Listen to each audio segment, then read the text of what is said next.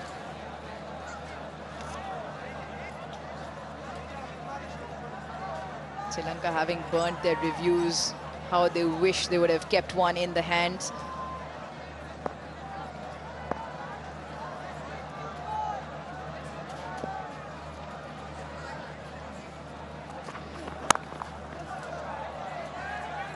Nissanka off the mark as well.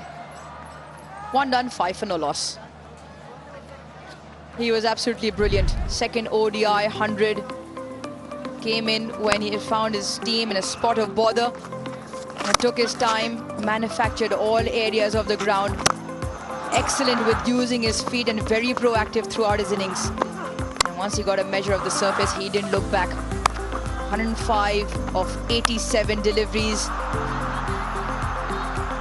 Held the bat high to a crowd here in Pindi and a dressing room which was up on their feet.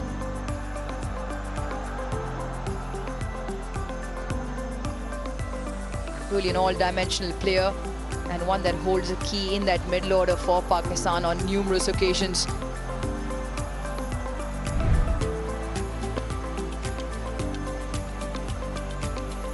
Second ODI 100. Naseem Shah with the ball, starts off with a wide.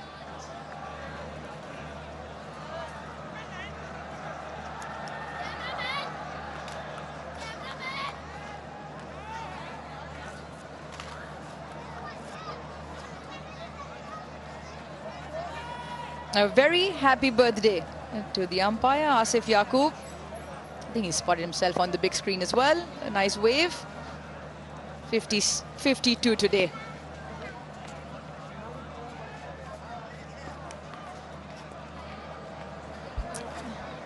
So far in the first over in these couple of deliveries, Pakistan have already bowled 5 wides.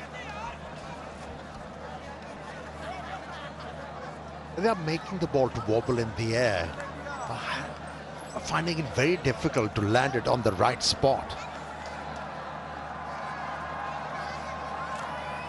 Maybe lacking a rhythm at the moment, these two Pakistani fast bowlers.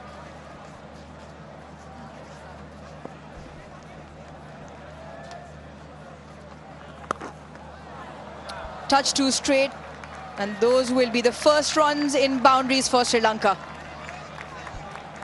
Yeah, overcompensated on that occasion. Naseem Shah bowled a wide delivery outside the off stump. He tried his hardest to land the ball within the stumps and in the right area, erred in line. And that was more than enough for Nissanka to score his first boundary. And after a couple of wides and a 4, the second slip comes out, strengthens the field on the offside.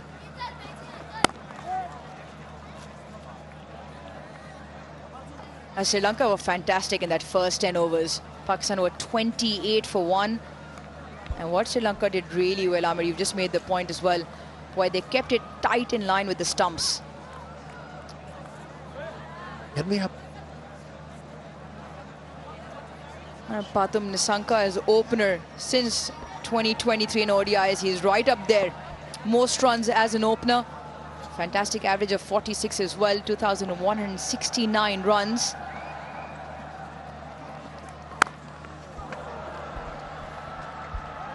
Yeah, first 3 deliveries from Naseem Shah. It seems like he's struggling to finish his action. Not going towards the left thigh. That's why he's been all over the shop. Yeah, first thing first for a bowler when bowling with the new ball, finish your action. If you're able to do that, it means you have that rhythm. You have that confidence to land the ball in the right area and challenge the batsman. At the moment, he's struggling to do so.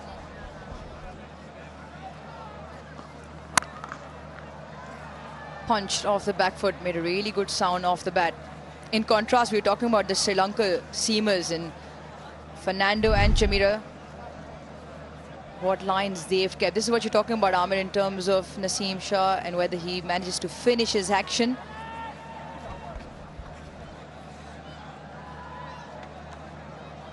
Yeah, the bowling arm is not going towards the left thigh, and that's why. And there is restriction in his follow-through as well. Thank you very much. But that kind of a delivery when you're on debut.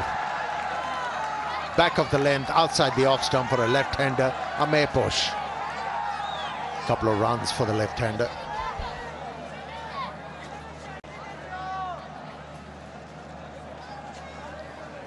I come back to the comparison. Their bowling lengths, 52% of their first 10 over deliveries were at that good length, between the 6 to 8 meter mark. But in that, look at the grouping. Yes, remember there was a left and right hand combination earlier on in the piece with Fakhar and Babar. Hence why the spread is for left and right hand, but predominantly all attacking the stumps. And with that length, that combination was quite superb from them. Punch, beautiful. Gun barrel straight. The ricochet of the stumps will give them 2 to close. A long over out. 11 of Naseem's first, 16 for no loss.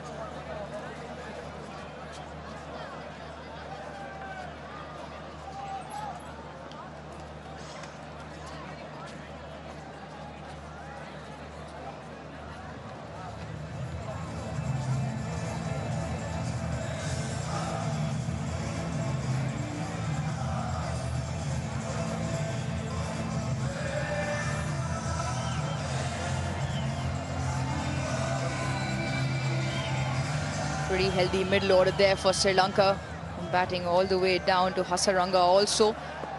At the moment, the openers 16 for no loss in the first 2 overs.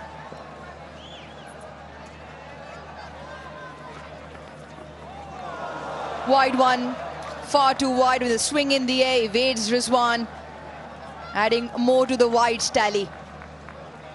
5 of them on this occasion.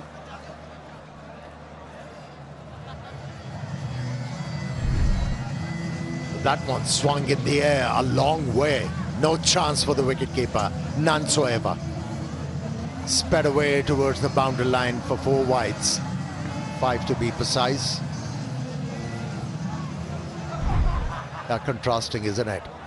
The Sri Lankan bowlers, they were so good with the new ball, but the Pakistanis are struggling at the moment. That's a better delivery.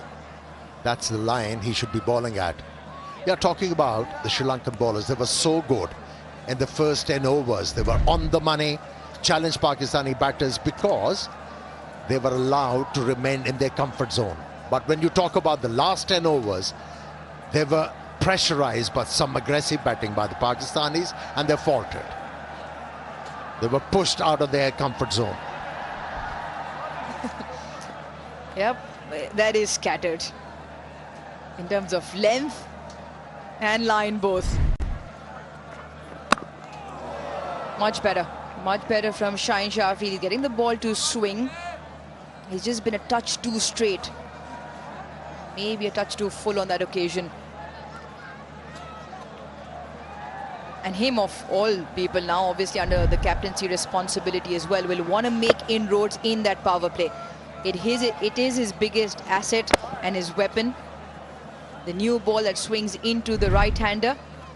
And on so many occasions, we've seen him clean up top-order batters.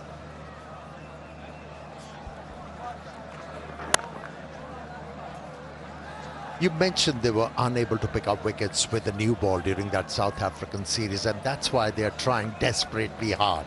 There is no need to do so. Just try and land the ball in the right areas. If you're able to pick up wickets, fine. Otherwise, you've got other options as well. So do not be desperate. Just do the needful. It'll happen. I mean, also why that conversation is important, because sample size is obviously the 3 ODIs that we've just come off against South Africa. Have to re-bowl that. Another wide to the tally now. It is up to 11. Another reason why is that, yes, Pakistan did not pick up wickets, but they also went at 6 runs and over. 5.8 to be precise, 58 the average power play score. So, yes, wickets were tough to come by, but Pakistan could not hold the opposition down in terms of runs as well. That's why a lot of the times with the hard new ball, if the game gets away, most often than not, you're chasing. And that's why Pakistan sit right at the bottom in 2025 in bowling power plays.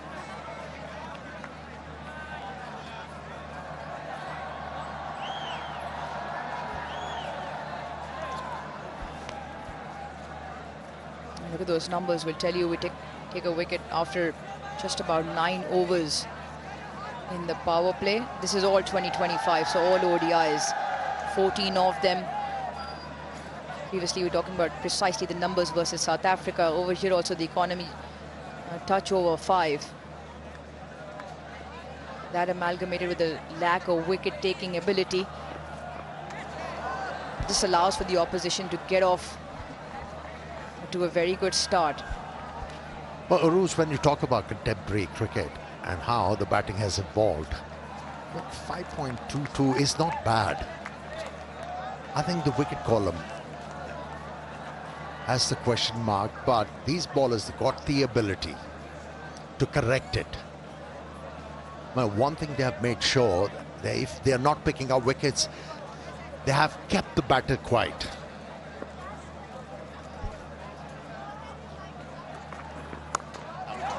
Edged and put down. One of the safest fielders going around in Salman Ali Agha.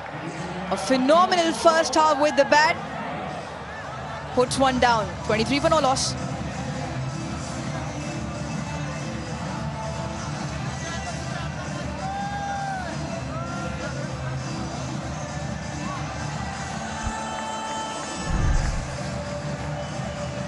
Is not ethereal, is only human.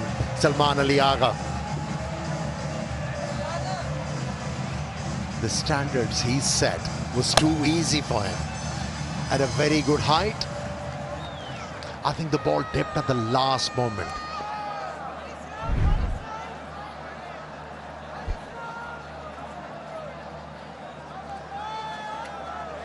Yeah, took some really good grabs, not just against South Africa, but throughout. Oh, goodness. Oh, goodness. Naseem Shah is finding it extremely difficult to find a radar. That is now the second time the ball has gone for 4 wides. Just have a look at his wrist position, not behind the ball, and that's why he has sprayed the ball around. He sets very high standards. A rare mistake. And during this game from Salman Ali Agha.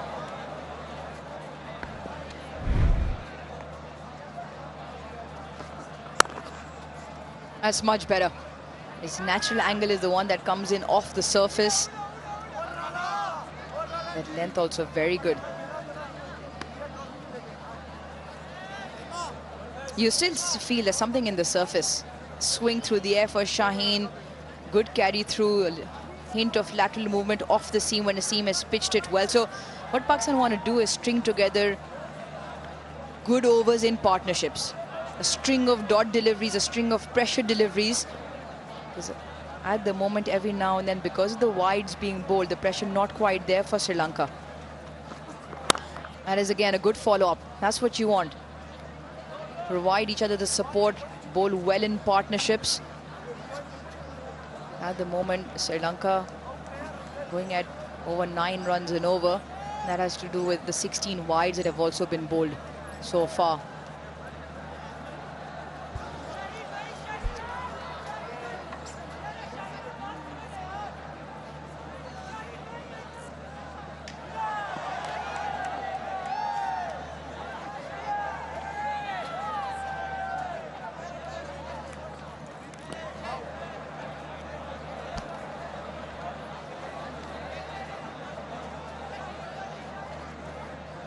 $17 extras. Well, in the crowd, it's absolutely figure-free. Once again, a figure-free moment. You can download that app and have all the insurance you need on your fingertips. There we go.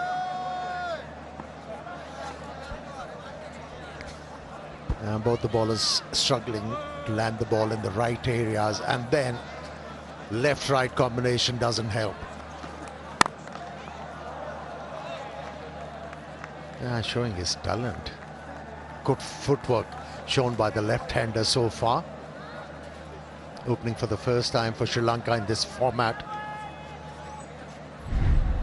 Hasn't shown any nerves. Offering full face of the bat. Looking to play the ball very close to his body. Under his eyes.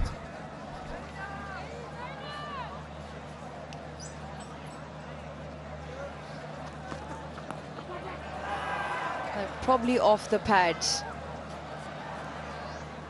Stan gets the ball to shape into the left-hander. Once again, a touch too straight. So with the angle, the ball carries on. This clips off the pads.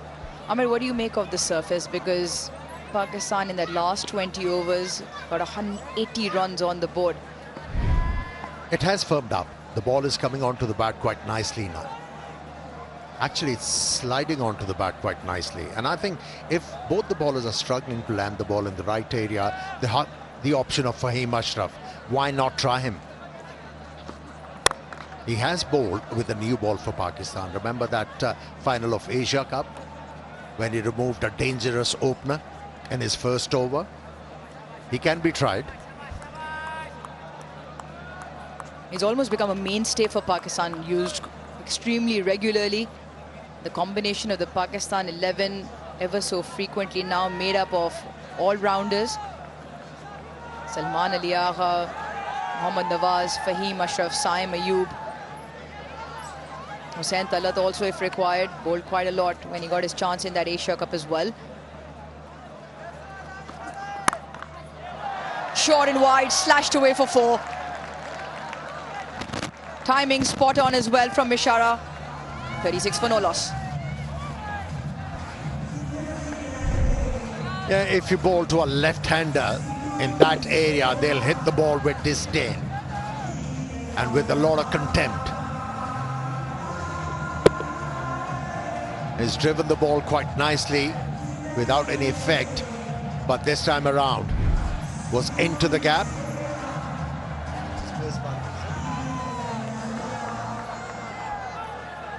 First boundary for the left-hander on debut.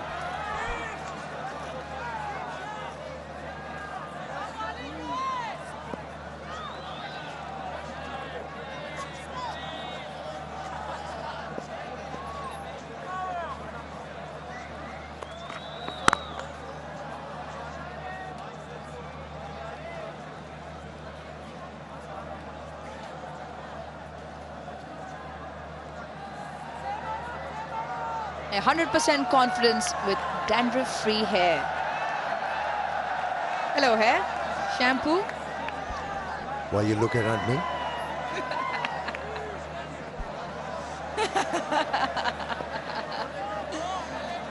Oh, top stuff. Top stuff. Favorite part for our director, who actually could also use hello hair. Paul.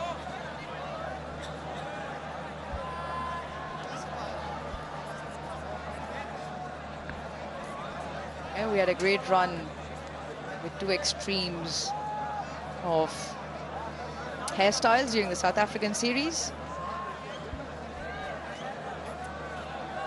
Beautiful locks, Tony D'Souza, compared to not so many for JP Duminy. And we carry on.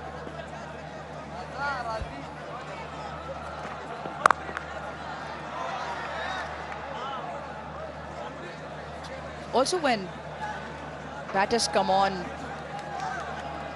you, as a batter, especially as an opening batter, you want the hard new ball to constantly keep striking the middle of the bat, keep feeling the ball onto the bat.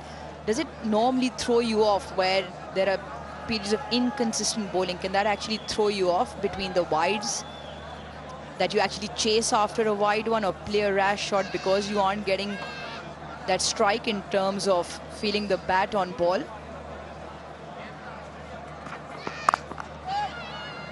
Yeah, it happens when your nerves are frayed and you're anxious.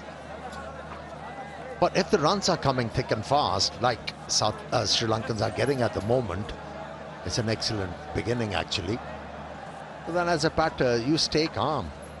They're coming easily. We don't have to try anything expansive.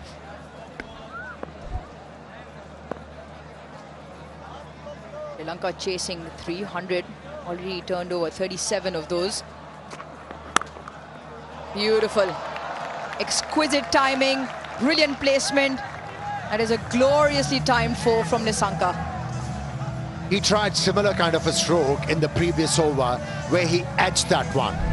Since there were not a lot of bounce, and that's why he was able to execute that stroke perfectly. And also no deviation of the surface. That was the difference.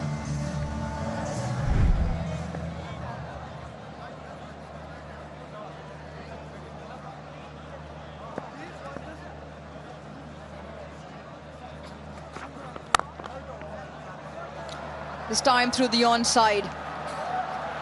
Nawaz will give chase.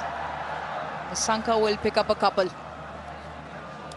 The timing from the get-go from Sri Lanka has been really good to watch. Not trying to overhit anything. And the ball's been slightly fuller, leaning into the drives, the punch of the back foot from both batters. So far, very good. And a great start as well.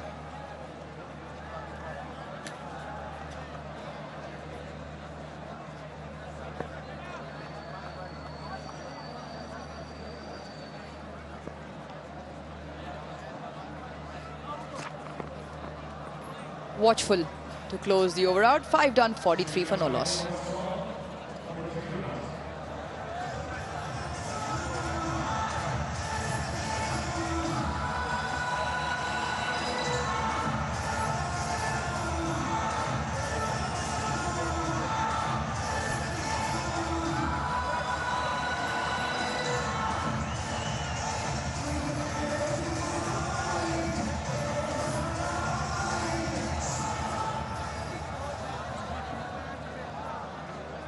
Sri Lanka 43 for no loss. Making use of the power play, also being aided by Pakistan. They've given away already 18 wides. A couple of them found its way to the fence as well.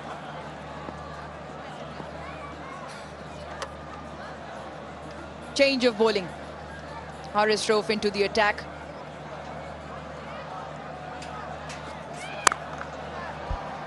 Oh, straight to the fielder. Once again, so crisply timed. Pace can be a batsman's friend if not used appropriately. Now missed out. The debutant couldn't hit the ball into the gap. Haris Rauf. He picks up wickets regularly for Pakistan. 5 wickets haul already in his career. A swing and a miss, and just some more movement, albeit just past the batter.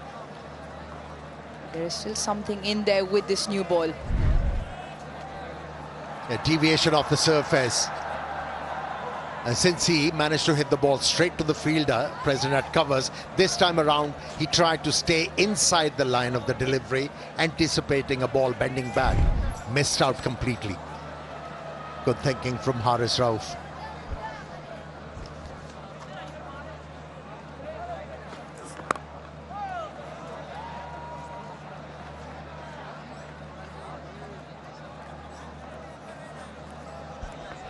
Without breaking a sweat, Sri Lanka got to 44 without a wicket. And that's a great beginning for them.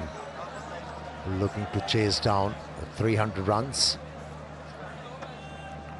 And that brings pressure on Pakistani bowlers. They need to break this partnership.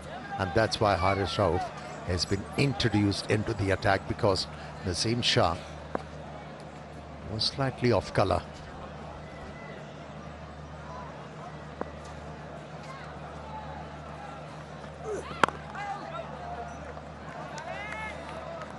The difference of pace, bowling around the 140k mark, 141.3, that previous delivery, you want to be on target. Because the margins of error with higher the pace are that much more finer. So far, really good start to his over. Is the one off it? Yeah, you mentioned Naseem Shah, he went for 24 in his first two. That's what's caused on the change of bowling well within the power play.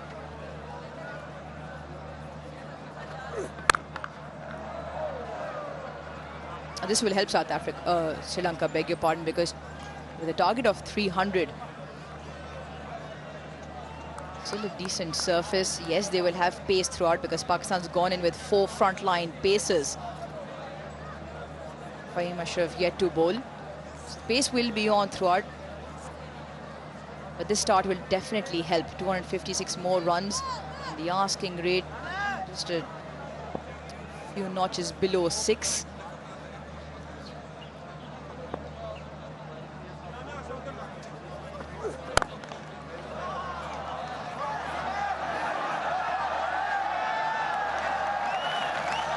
Eventually gets the job done. 6 done, 46 for no loss.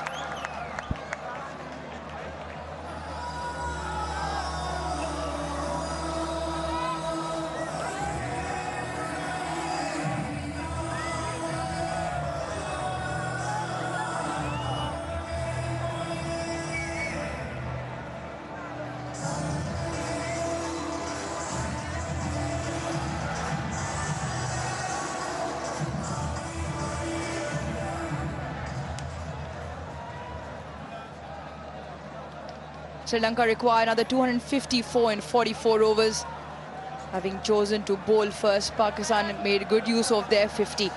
299 for 5 with a big 100 from Salman Ali Agha. Runs through the middle order as well.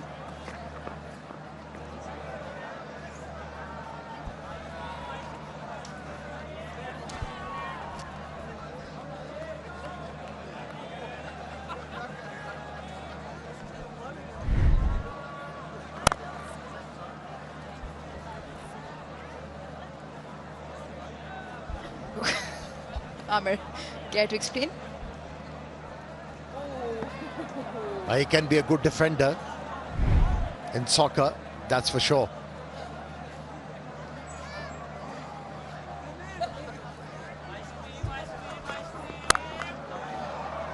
Crunched. Glorious once again through the offside for 4. 50 comes up as well for Sri Lanka. Quality. That was a quality stroke from the debutant, Mishara, especially with the fact that ball was bending back to the stumps in the air. Made sure that he stayed inside the line of that delivery, and to be able to hit through extra, full marks to the debutant. Excellent execution of the stroke and immaculate timing.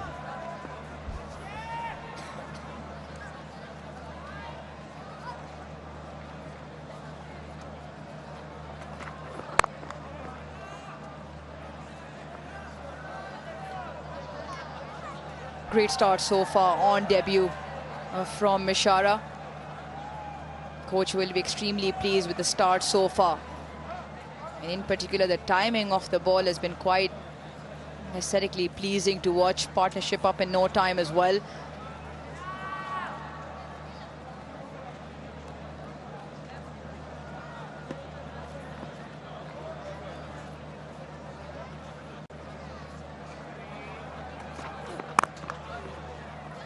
Extremely watchful as well. Playing to the merit of the ball. Very good in defense. Let's see how these boys are faring. Brilliant stuff. You can flip the KFC bucket, land it on your head, and you win finger-licking good prizes.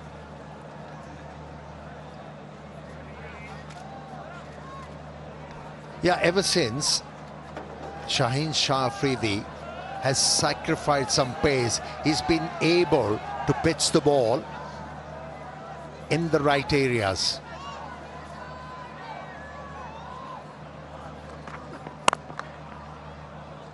Initially, he was looking to bowl fast, was all over the shop, but now realized it's all about landing the ball in the right area. Let's cut some pace and look for accuracy. Yeah, we spoke about the lengths and particularly the lines the Sri Lankan seamers bowled in the first end. Pakistan have found it extremely difficult to find their radar with the length, but more importantly, the line has been far too wayward down the leg side or too much width. That has resulted in them bowling 18 wides so far.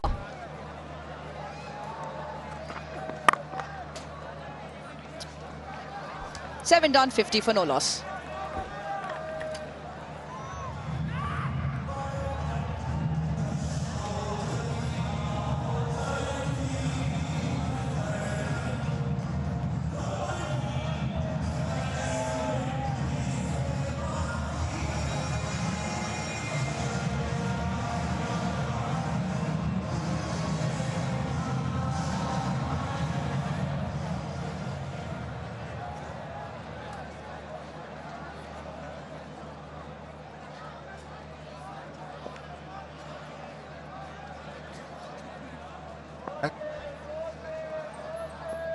But 7 overs belongs to Sri Lanka. Pakistan, little wavered.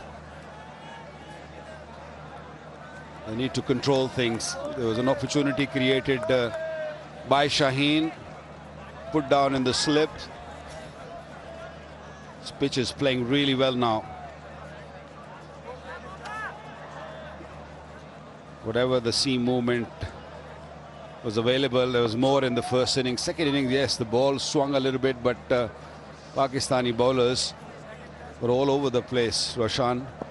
So things are in control in the first 7. Yeah, they'll be pleased. Sri Lanka will be pleased. You spoke about that drop catch. We talk of cricket being a great leveler. You can be on a mountain and you can also be in a valley. This is that drop catch and a big wicket. Pathum Nissanka in and out. Now that's the man who got 100 and got Pakistan out of trouble. And one of the finest fielders you have in the slips, and that's why I say it's a great leveler. But Sri Lanka got off to a brilliant start. They couldn't have asked for a better foundation.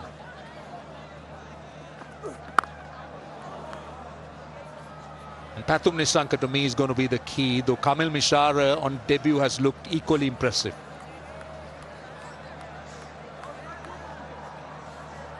Bit of help from Pakistani bowlers, bowling all those wides, extras given away.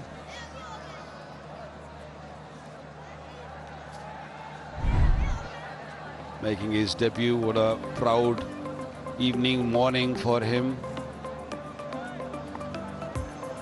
And he looked a very fine player, looked very organized.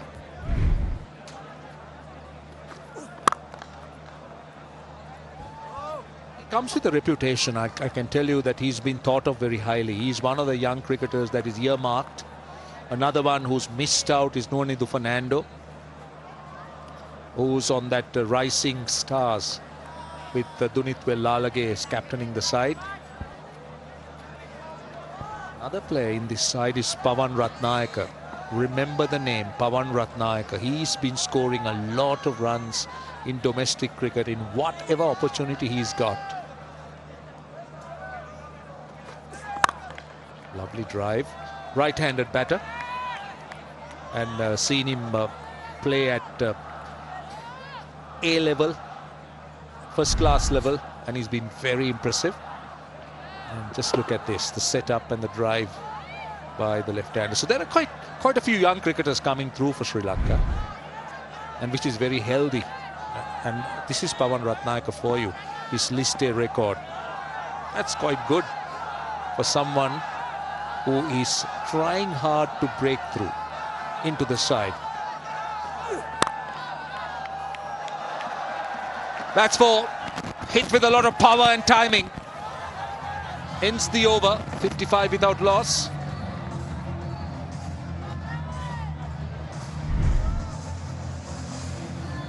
You cannot afford to give any room to the left-hander. He's standing really tall, is making sure, is picking the gap. This one went under the fielder, but he was hit really hard, had no time to stop that.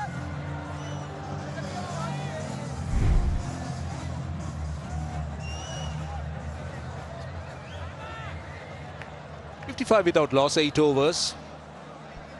Now these are the records. We're talking about Ishara and Ratnayaka, Pawan Ratnayaka, two of the bright young stars that are emerging. But just back on the game, we did see the Sri Lankan opening bowlers bowl some really fine opening spells, and Pakistan, on the other hand, as you said, has been a little bit wayward. They've been all over the place. Beautiful, beautiful. Everything behind it. The timing, the stride, and then the follow through. Looks so elegant. It was a half volley outside the off stump, but don't forget, the ball was swinging, going away from him, had to really cover it, and then hit the gap. Isn't this the most beautiful cover drive you will see? Great timing on that. Very elegant player. Rathum Nissanka has been good across all formats for Sri Lanka, and fast emerging as Sri Lanka's best bat, because he's been very good and scoring runs. Take another look at this drive. How sumptuous is that? Yeah, it keeps it very simple, isn't it? No real movement. While the ball is delivering the ball, you see modern days they move a lot in the crease, but Nissanka very still. When you still means you're watching the ball closely and you react once the ball is delivered. You know exactly where it's landing, and then you can play accordingly. And that shot really clearly shows that you know, the youngster have got talent. Naseem Shah, on the other hand, is struggling to get the lines and lengths right. I guess there was a little bit more for the bowlers in the first inning. Don't know if it was a dampness or the lights have affected, made difference, but they made full use of the swing was available. And I said it in the first inning also, that if you have a test bowler on this sort of pitch who can just swing the ball and pitch it up, very useful. These bowlers have not played too much 4-day cricket, 5-day cricket. That's why things are a little wavered. More T20, more 1-day cricket. And Naseem Shah has been in and out of the team, has been injured.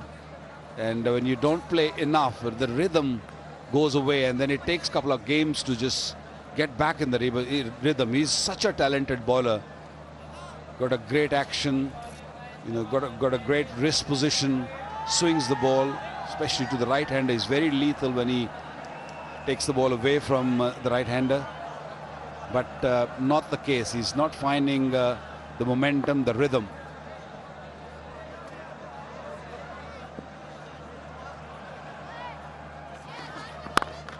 That was my question to you, which you answered. Now a couple more here.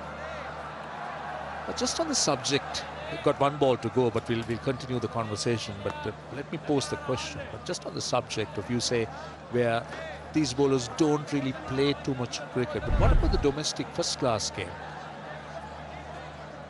I mean, these guys play so much international cricket nowadays, so don't get enough time to play 4-day cricket, I guess. And there's so much T20 1-day cricket it's been played around the world, so they just focus on that. That's why I feel the test matching bowling unit should be different than the T20 or a 1-day or a white ball, should I say. Again, it wasn't there. Played it nicely. 63 without loss, Sri Lanka.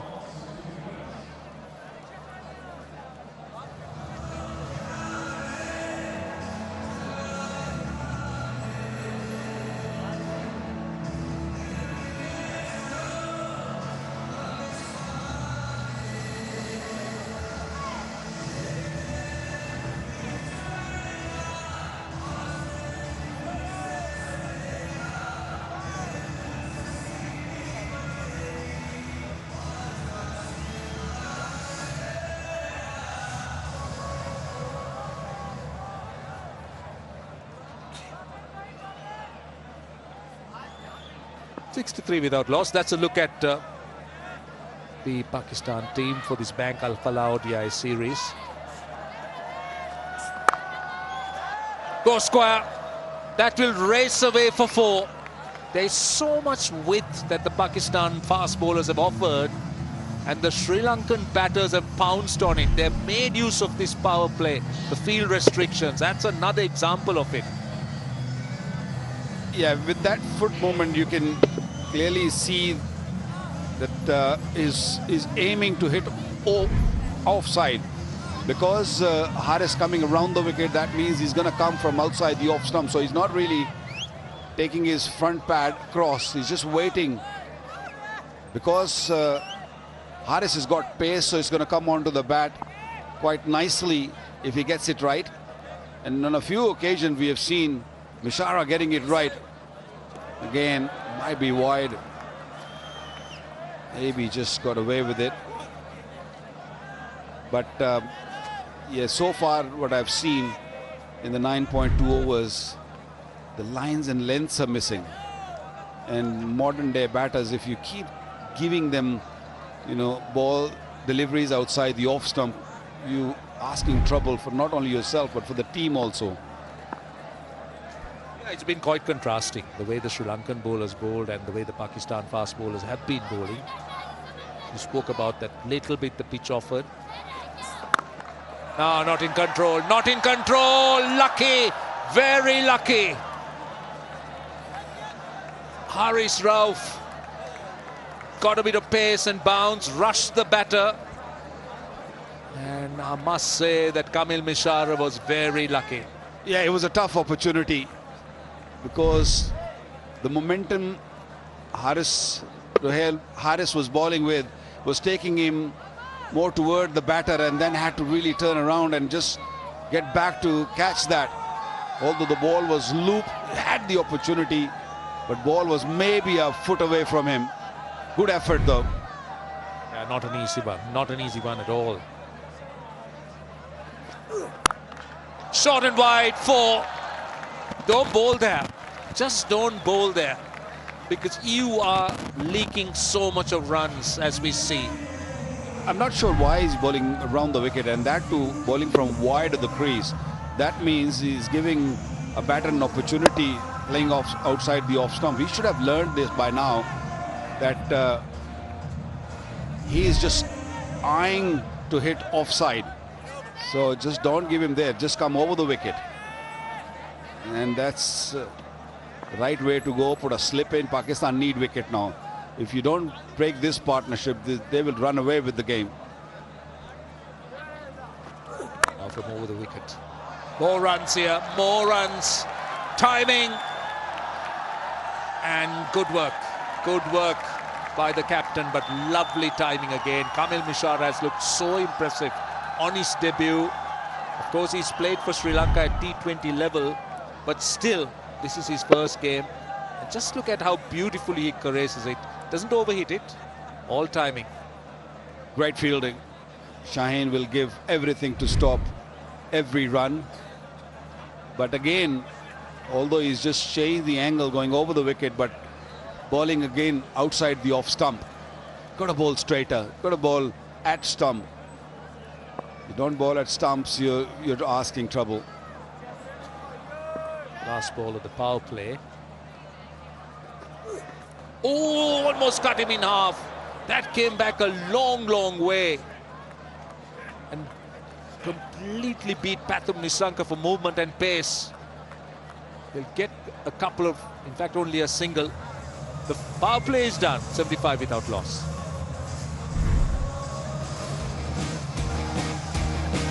The opportunity was there.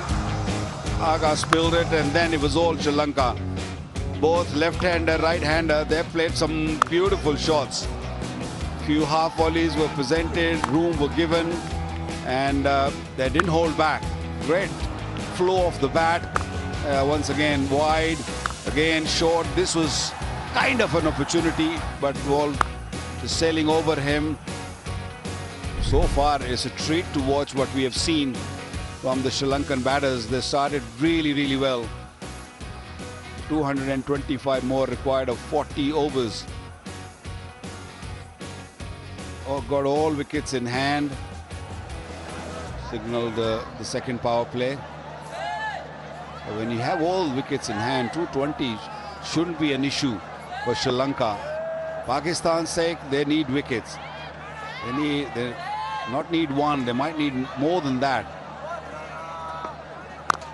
And interestingly, the fourth consecutive power play, 3 against South Africa and 1 here, where Pakistan have been barren. They haven't had a wicket. I'm sure that's quite disappointing, because you're talking about a seam attack, a country that has produced some outstanding fast bowlers. And going in to a fourth consecutive game and not being able to break through with the new ball, that'd be very disappointing.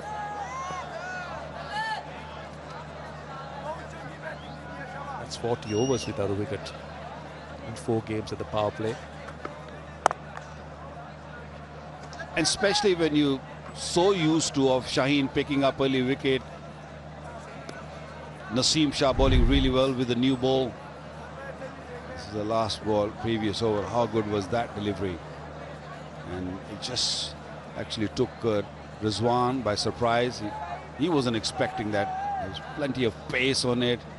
Ball cutting off the seam. It surprised him. I think they're bowling too short. Even that delivery, which went through the batter's bat and pad, it just was a little too short. It just need to be a little fuller. You've got to aim to hit the stumps. See, we talk about the surface when Sri Lanka bowled, but then you also look at the approach of the 2 batting units. Sri Lanka came out positively, looking to be positive, looking to take the bowling on. I felt Pakistan at the top was a little bit tentative. Too many dots, no rotation of strike, we spoke about it, and allowing the Sri Lankan fast bowlers to build on the pressure.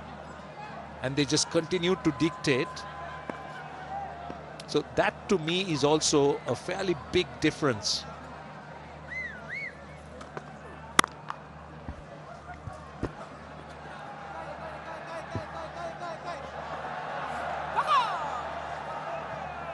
Well, that's not going to help. That's not going to make Shaheen Afridi that happy. He's got a big smile on his face, but the captains are never happy when somebody just feel like that. That was slack. Yeah, you need all the support that your team could give, because the batters are on top. The surface is good. We've spoken about the possible appearance of dew. Oh, bowled. That was pace off. That stayed down also. Went past the outside edge.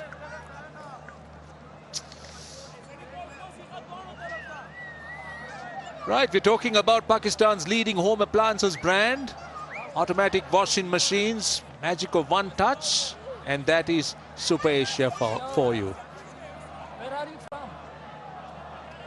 Where are you from? South Africa.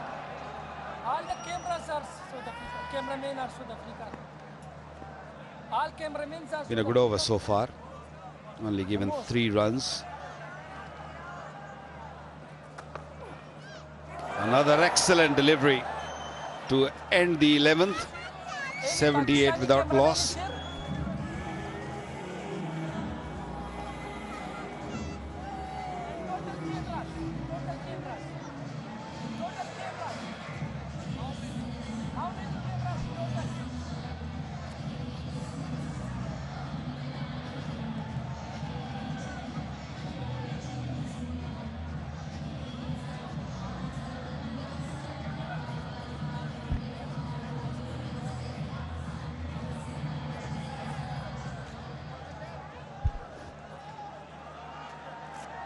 That's where the game is. When Sri Lanka started, they needed 6 runs and over. They managed to bring it down under 6 runs at 5.69.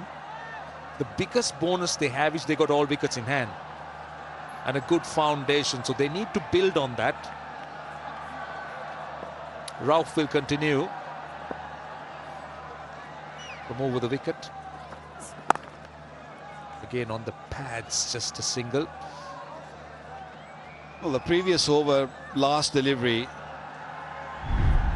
It's a perfect length ball moving off the surface.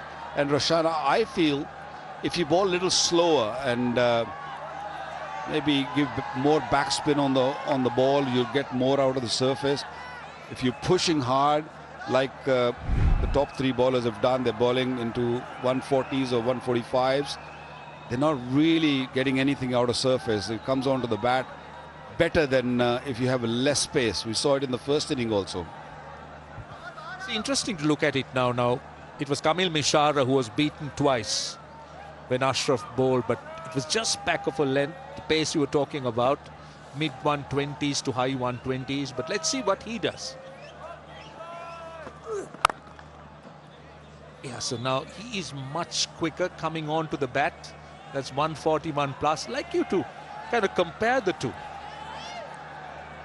You see modern day batters, they're not worried about the pace. They're a bit worried about if the ball moves off the surface because they're so used to playing white ball cricket, you know, T20 one-dayers.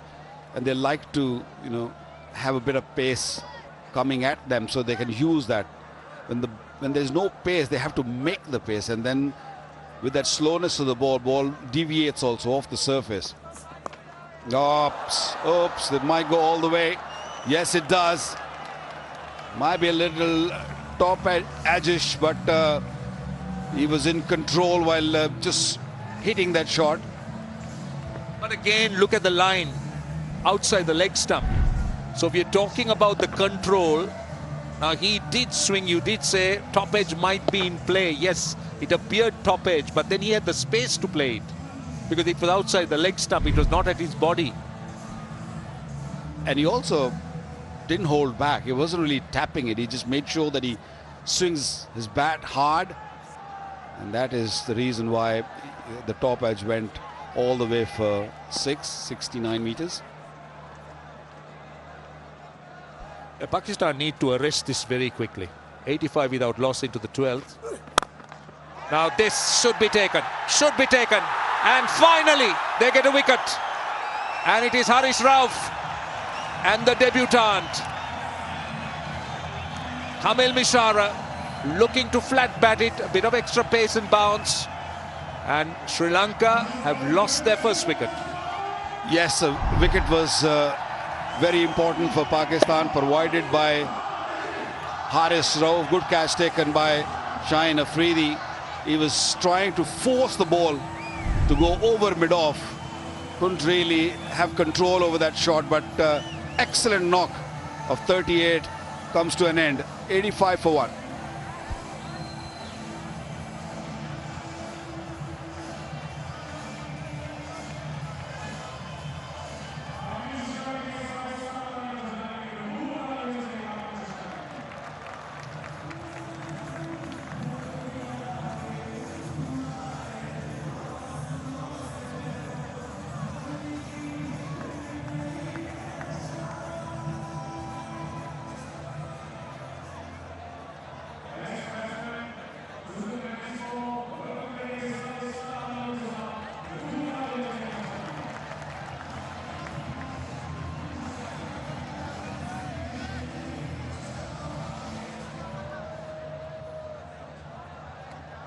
Kusal Mendis is the new batter, batting at number 3. He's 149 games. Close to 5,000 runs, just 600s, but plenty of half centuries, including that 143. He's been a permanent feature in the Sri Lankan lineup. And he's got a job to do here. And that is to make sure that you extend this partnership. Because what Sri Lanka doesn't want is to lose quick wickets. They need to try and get another partnership going just to get Pakistan. Oh, he's got him for small. Haris Rauf's extra pace and Kusal Mendis goes, and that's exactly what Pakistan wanted. They've come back strongly with 2 wickets in consecutive deliveries. You might go for runs at times with the pace, but to a new batter, it always helps. This was a quick delivery. And Mendes had no clue. He was just trying to nudge it to third man. Ball came quickly, just slicing off the bat onto the leg stump. Haris Rauf on fire. 2 wickets in 2 ball. Kushal Mendes gone without scoring. 85 for 2 now.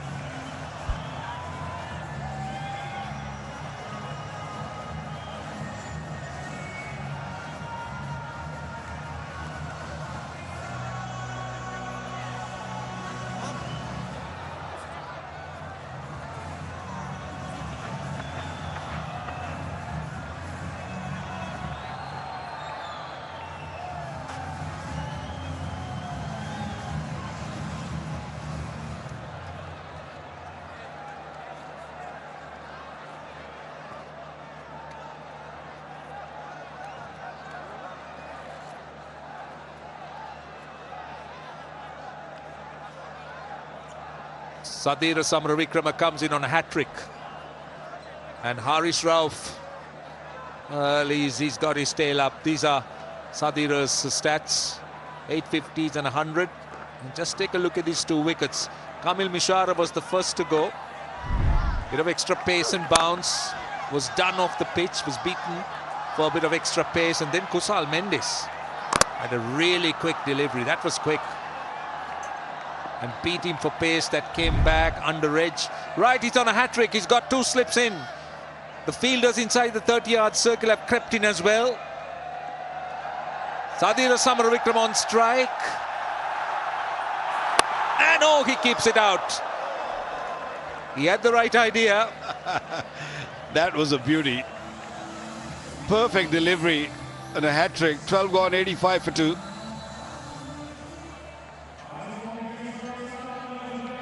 Another pacey delivery from Haris Rauf. Searching for LBW or bold. New batter, never easy to dig those out, but it's done well, Sadira. Very watchful, very careful.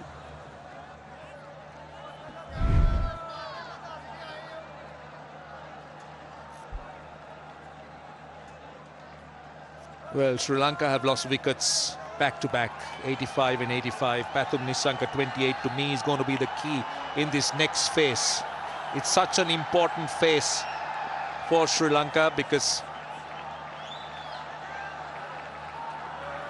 they just can't afford to lose another one, and especially Pathum Nissanka. What Pakistan are after is to try and get 2 new batters at the crease to try and attack. One good over can inspire the entire team. You can clearly see the first delivery for him, it was too late. Ball came very quickly, playing with the angle bat. And when you play with the angle bat, that pace can actually drag the ball back onto the stumps. One shouldn't say that it's unlucky. I know we all talk about inside edge onto the stumps is unlucky. It's not unlucky, it's a technique you play. I think it was a little lazy, a little away from the body, and with the angle bat. Oh, again, very similar. That time the ball didn't arrive. But just back on those 2 wickets of Haris Rauf, it also had a lot to do with that extra pace he had. Kamil Mishara was done by a really quick delivery, was on to him quicker. And as you said, Kushal Mendes too, beaten for pace. Yeah, I think the delivery to Kushal Mendes was really fast. Had serious pace on it, but earlier to Mishara, I thought he made a mistake playing that shot. He was playing so well, driving the ball or playing a hook shot when the ball is on the leg side. He was looking to force the ball over mid-off or mid-on, and sometimes that pace can really trouble you. That was a mistake. I think it was a good delivery to Kushal Mendes. It was quick, it was straight, a perfect length. Yeah, that over has really given that energy that Pakistan was searching for. Can they pick up Nishanka's wicket? Nicely played. There is a fielder. You talk about winning little moments. Now this is a little moment that Pakistan needs to win if they have to come back. because Sri Lanka got that opening partnership going. They've come back strongly with those 2 wickets. And this little phase, if Pakistan can get another wicket, especially Pathum Nissanka, they'll be telling themselves that they have done brilliantly and they're in with a more than better chance of winning the game. Basically, once you pick up 2 wickets, the game starts again. It levels out everything. All that good work done by the openers, it just leveled out when you pick up 2 wickets. Now more pressure on Nissanka because he's a set batter. He's got to stay out there and hope that Samra Wickrama is just sort of settles, give him time to just settle, don't have to rush. The run rate is in control. The required entry is under 6. So don't have to sort of rush things. Just build another partnership. These are the batters to come. Asalanka, the skipper, Lianange, Kamindo Mendes. So still got plenty of batting. Just 4 runs off that over, 89 for 2.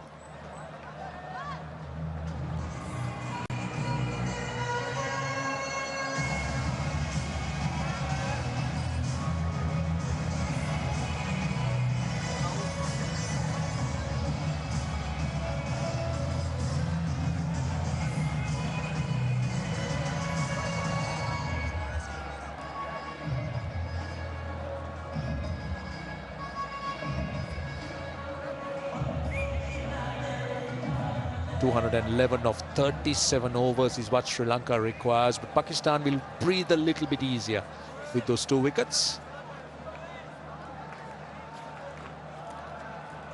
So Haris Rauf will continue. He's bowled his 4 overs, 2 for 26. Samaru Wickrama on strike. He's got a slip in. Oh, this time leading edge was looking to play it away on the onside. Very lucky. Well, there are some anxious moments for the Sri Lankan batters. Yeah, very tight hands. When you're not sure, that's when you make mistake. This was coming in and hand coming off. Once again, looking for a little outswinger, Haris Rauf. A touch full. The little scoop, very lucky, didn't go at hands of mid-off or mid-on. Nissanka, 29 of 38. Oh, that time! Have they got their man? Yes, they have. This is the wicket they were after, and this is a huge moment in the game. Massive moment in the game, where Pakistan have struck for the 3rd time. We have seen plenty of swing from the Sri Lankans earlier in the day, but none better than this one. Haris Rauf picking up his 3rd wicket, but this was a beauty. Good look at the seam position. Lovely seam position, straight into the buckets of Mohammad Rizwan. Length was perfect, little fuller. Just poked at it, didn't he? So Pakistan back in the game, in control. Nissanka gone for 29, it's 90 for 3 now.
90 for 3, and this is perfect for Pakistan. Perfect for many reasons. 2 new batters. Sri Lanka's opening partnership completely nullified with those 3 wickets. Yeah, going was pretty smooth for Sri Lanka till this happened. A false shot, and then Haris Rauf all over Sri Lanka. Good pacey delivery, and this was the best out of the lot. Little fuller, ball moving off the seam, getting a thick edge straight to the hands of Mohammad Rizwan behind the stumps. Yeah, you shouldn't be feeling bad about this because that was a good delivery. Great bowling by Haris Rauf. Little expensive to begin with, but found the rhythm, found the line, and Pakistan clearly in front. Definitely in front. I think that Pathum Nissanka's wicket was important, but now this is happening. The dew is starting to appear. Sri Lanka spoke about it. They were anticipating it. Now the question is, can they make use of it? Charita Salanka is in at a critical time. He's joining Sadira Samaravikrama, who is just in himself. So Pakistan has the luxury of being able to attack these 2 batters. They can look for wickets at this stage. They can apply a little bit more pressure. Sri Lanka has got to rebuild from here. And Pakistan, they feel that they've got 3 wickets in no time. They can get another couple here before the dew actually takes over and things become harder for the bowlers. So another 15 minutes, I would say. Pakistan will try to get a wicket or 2 more. 210 still required. Far away, Sri Lanka now. It looks far away now, to be honest. Suddenly, things changed. And that is due to Haris Rauf's spell. Off the mark. Sri Lanka will want 2. Oh! I hope he's all right. He did have a little issue with his calf or thigh, the hamstring, but I hope it's not the case. I think he slipped. Got to be careful. They cannot afford to have any more hiccups. They already lost 3 wickets in no time, and if the skipper goes or he gets himself injured, problem become bigger. Also talk about the importance of continuation. You speak of a good opening partnership, and it's so important that it was continued, or at least the next partnership. So you lose wickets in a cluster, like what has happened now. See, look at how Pakistan is attacking. They're having 2 slips. They've got their fielders in the 30-yard circle creeping in. More aggression on the part of the bowlers. They could afford that. With Sri Lanka now looking to first try and survive. Suddenly, from no swing, you pick up wickets and start feel like that is the ball swinging all over the place. And every ball becomes an event. And Haris Rauf got his tail up, and he's generating good pace, and he's finding the line and lengths also. Another fantastic delivery. He's just looking for wickets now, nothing else. Isn't it amazing what a wicket or 2 could do? You spoke about the wicket looking very flat, the ball coming on, but a wicket or 2, you suddenly find deliveries misbehaving. The one that had Pathum Nissanka was an absolute peach of a delivery. I think one small mistake, especially when you're set out there and you make one mistake, that means a new batter comes, and especially with Pakistan's ball intact, they all got pace, and you can lose 2 or 3 wickets, and that's what happened. So when you're in there, make sure you stay out there. 14 gone, 92 for 3.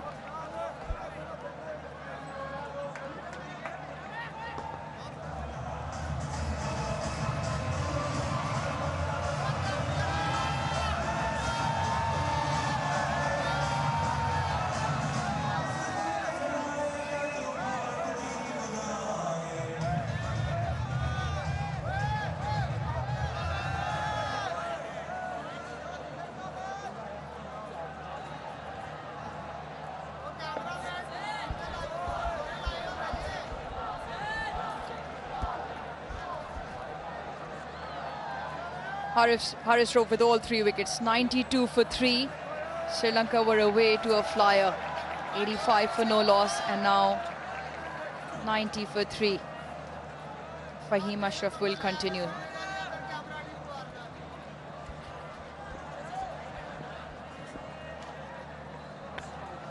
Two new batters in. They've just not been able to get Fahim Ashraf off the pitch. Into his 3rd over, he's gone past that outside edge. But he's not express. He just stays there and thereabouts. Yeah, he's quite relentless with the lengths and the lines he bowls. He doesn't change from plan A to B to C. Comes up with a simple plan and just executes on more occasions than not. I said this earlier as well. He's almost become a mainstay of the Pakistan bowling group. An inbuilt bowling option given the lineup that they play now. Another fielder brought up into the circle. Oh dear. Lucky little edge. Took a while. 16 deliveries since that last boundary. And a much needed one. But not in control, the batsman again on this occasion. Finds the inside edge and very lucky not chopped back onto the stumps. And over the last few overs, the Sri Lankan batters caught on the crease. The length from the Pakistan bowlers so good. Kusal Mendes, Pathum Nissanka, Sadira Samaravikrama. Just to get off that length, he moves down the wicket. You've got to make those changes because Pakistan have found a little bit of a zone where they're finding something off the pitch. I just heard Waqar Yunus making the comment whereby just a change in momentum of the game where you pick up one. On this occasion, Pakistan's picked up 3 wickets and the ball seems to be seaming around, moving around off the surface. Consistent deliveries in that good channel just outside the off stump. Again, no feet at all from Sadira Samaravikrama. And ideally, you always want to have 2 batters in who are new. That's when you can eat away at a few deliveries and build the pressure. But how good was Haris Rauf? Always good to watch because he just charges in. And off air I heard some people saying that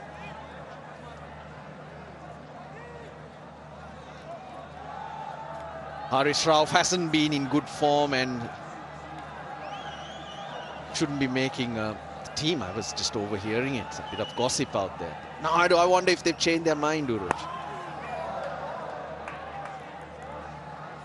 Well, if the gossipers outside are listening, Russ has overheard what you had to say and he completely disagrees. Yeah, off late maybe the conversation's been around the number of runs he might have leaked. Yes, he's always got that express pace in terms, he brings that X factor. But just find that it takes a little bit of a time for him to find his radar. Remember, expressways will always be a massive asset. But with the 3 wickets, he's firmly got his spot cemented. But there are some bowlers who you let loose. 3 or 4 for 50, 60, you take it because it makes an impact, inroads, 98 for 3 after 15.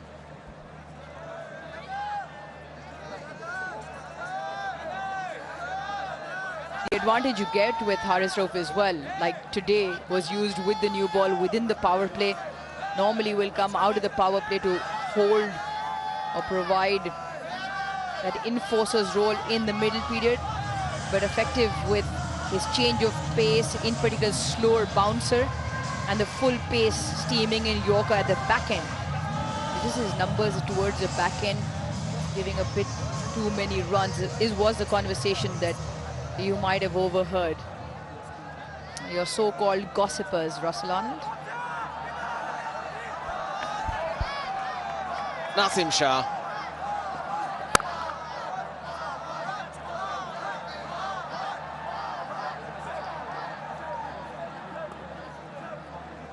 .201 required. No time for a cup of tea though. However good it is. Game on, 201 required. Required rate also just around 6.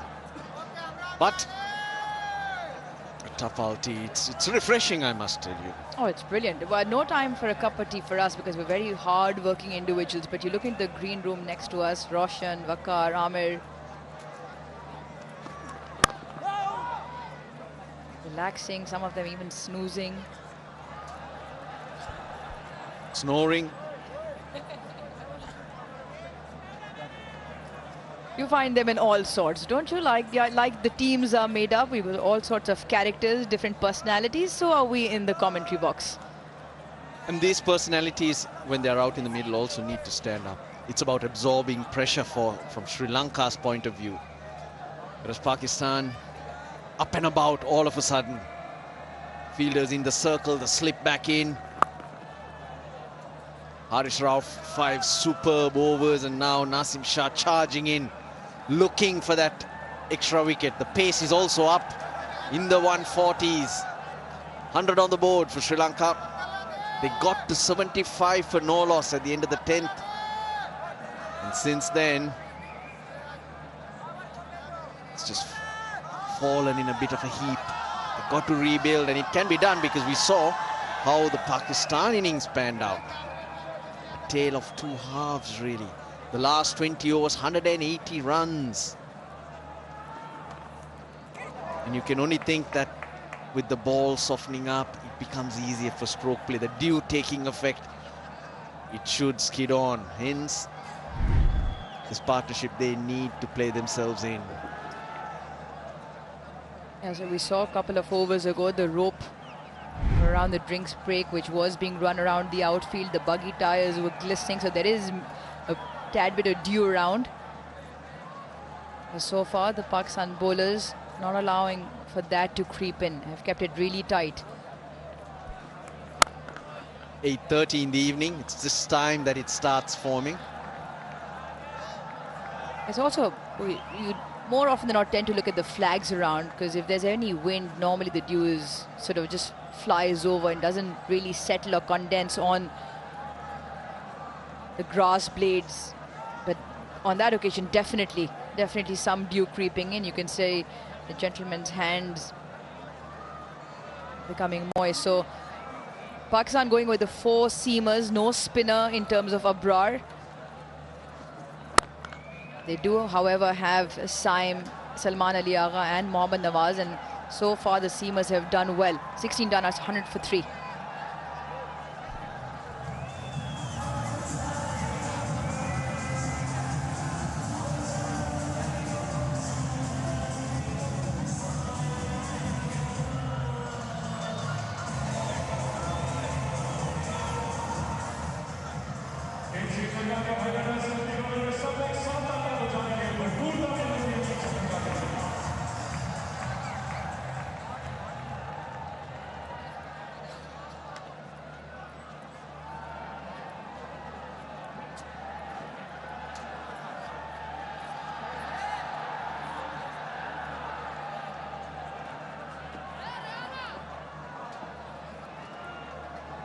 Fahim Ashraf.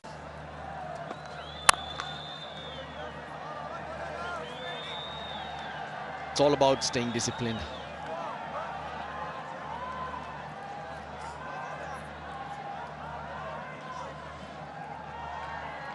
We've always got time for a Vigotel selfie moment. Big smiles, a crowd enjoying this. With Pakistan's performance, those selfies will be coming quite frequently within the crowd now. They need to rebuild. The captain, Asalanka and Samara Vikrama together need to put together a big partnership. Oh, mentioned that Sri Lanka lost their wickets in quick time, all 3 wickets falling to Haris Rauf, but this year in particular have been very good for Charit Asalanka. 3 big hundreds as well this year, and he's right up there in that middle order. Batters 4 to 7, just over 1,000 runs in the 26 innings and a very good average also. So him being captain and responsibility as well, like you said, they need to take a leaf out of Hossain Talat and Salman Ali Agha's innings. Yeah, there's still a long time to go. And nowadays, chasing 6 and over is not too challenging. 95 for 4 around the 25th over, Pakistan, if I remember right.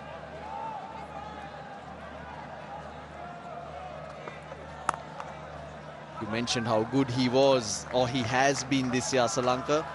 The man coming in next has been equally good, Janit Lienage. They've done it together.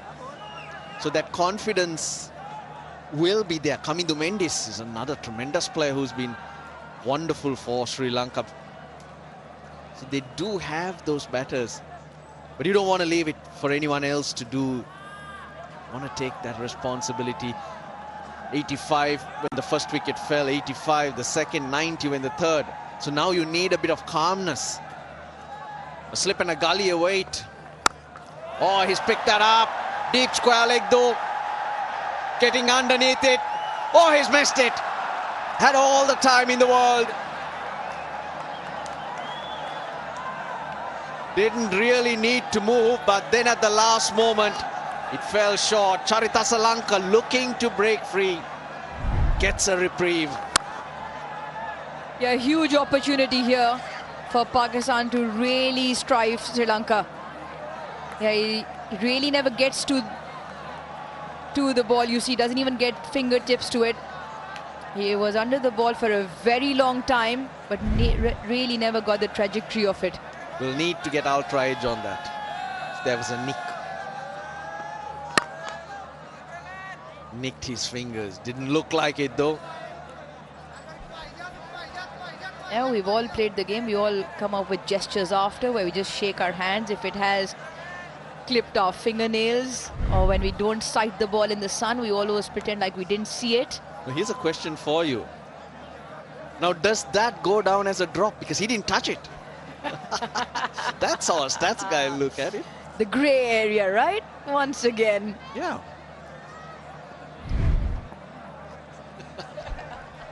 He didn't touch it.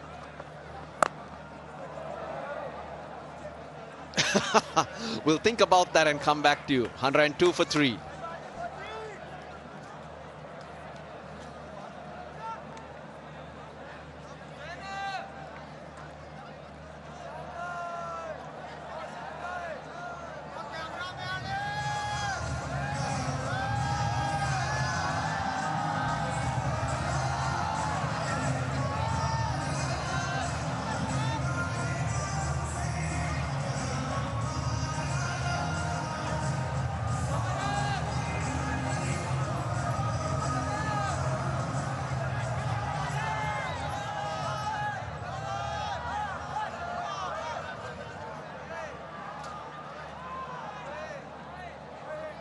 Well, you were talking about this in the last over, Uruj. Charit Asalanka up there, Janit Lienage, then Salman Ali Agha. Did he not stand up? 105 today of 83 balls, 87 balls, so that should be added here. This is prior to the game starting, these numbers. Sri Lanka will be hoping that Asalanka and Lienage are able to live up to those numbers or get even better numbers today. Good shot for nothing, straight to the fielder. Yeah, the theory of drop chances, missed opportunities. Tend to record them, keep track of that. He did not touch it. Where do you stand, Uruj? As a drop chance.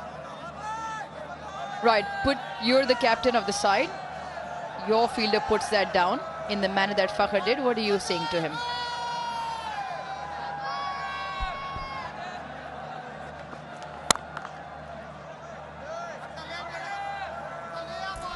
Are you saying missed opportunity? I don't think so, Russ. Well, he's going to get sledged for sure. There you go then. Yeah, just didn't look to get comfortable under that. Or the high skiers, it's not easy out of the night sky, but just seemed out of the window from where we are in the commentary box. Just never looked like he was under the ball. It was almost a body length behind in the end. And it's tougher at night as well. You have to position yourself because there are so many light towers, unlike during the day where you change your angle, take the sun out of your eye line and you position yourself. But at night, which way do you turn? Because you turn around, you come across one light tower, then the other. So it does get tricky. There you go. Just an idea of where that ball might be coming at you. And you miss it for a split second, your judgment's off. That's right. It took him a couple of overs and there he comes up with the excuses. We're all good at that. Light was in the eyes or something like that.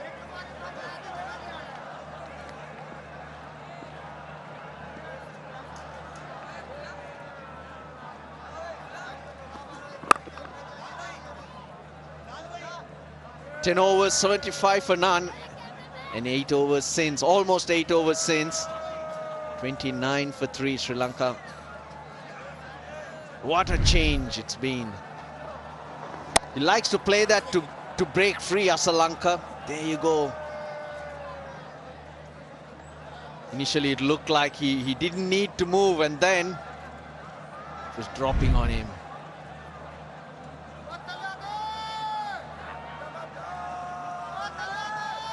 Never easy, but you're expected to gobble those up. Better second spell from Nasim Shah. He was wavered 5 wides at a couple of occasions. And this is just the spell, just the effort Pakistan needed.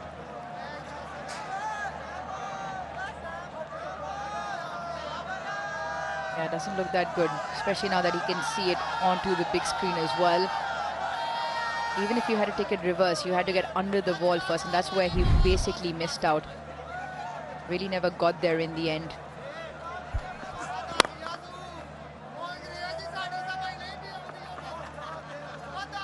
"18 bowled, 105 for 3.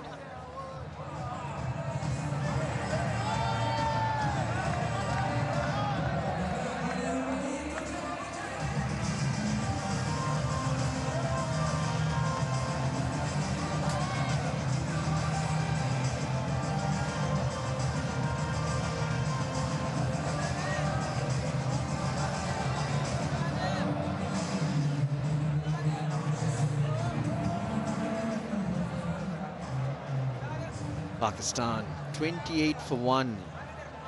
First power play, Sri Lanka so far ahead and then losing their way. Of course, that 167 for 3 to 30 for 3 doesn't match up yet because that's from over number 11 to 40 from Pakistan's point of view. Slip and a gully for Arslan Lanka. He is trying just to break the shackles.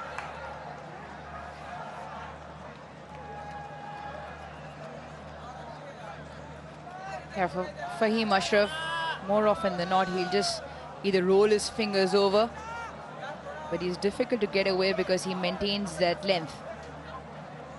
You almost have to generate all the pace off the bat. We've seen it a couple of times.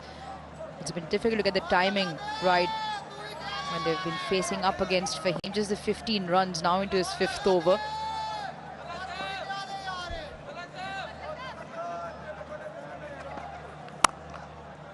Oh, good fielding. Time Ayub He's got in the way of many good shots in that little area, and yeah, it's that time of the game. And your fielders supporting the bowlers, but pressure keeps building. Of course, catching's a different thing. We just saw drop catch, but in terms of the ground fielding, outstanding. They've saved quite a few runs. Just not allowing the Sri Lankans to breathe.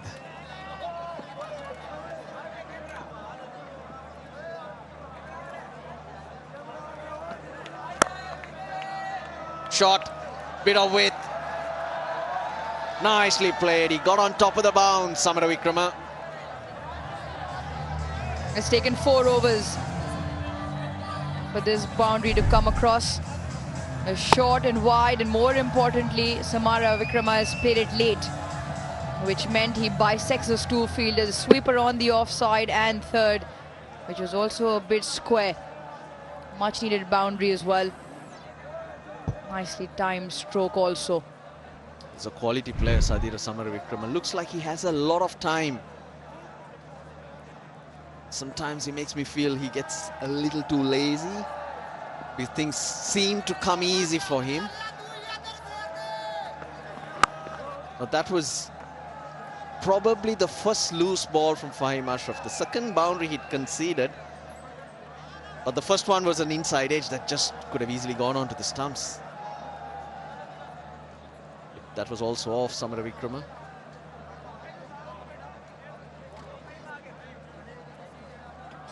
Required rate 6. Sri Lanka are able to manage it around that number.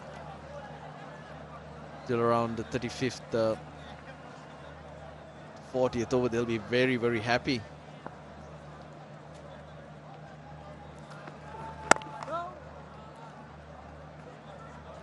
Well, Sri Lankan batting, they need a little bit of a charge.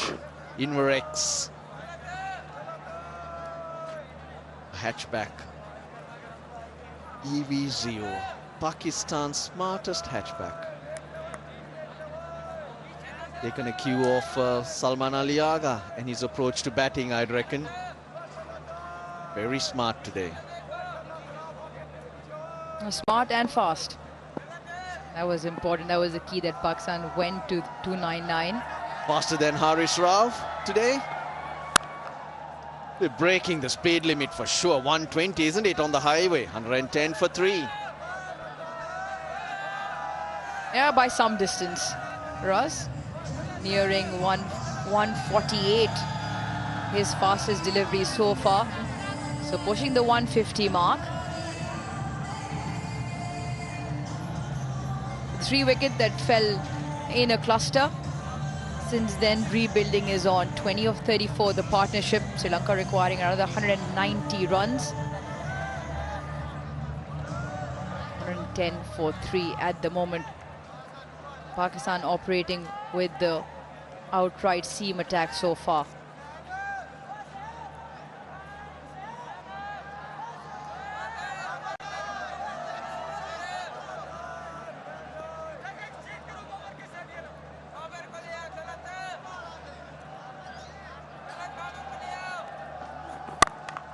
With on offer, falls short of the field in the deep.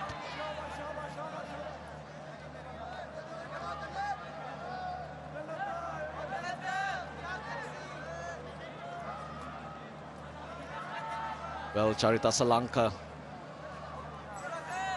not fluent at all today, just struggling to find his timing, find the areas that he does like to hit.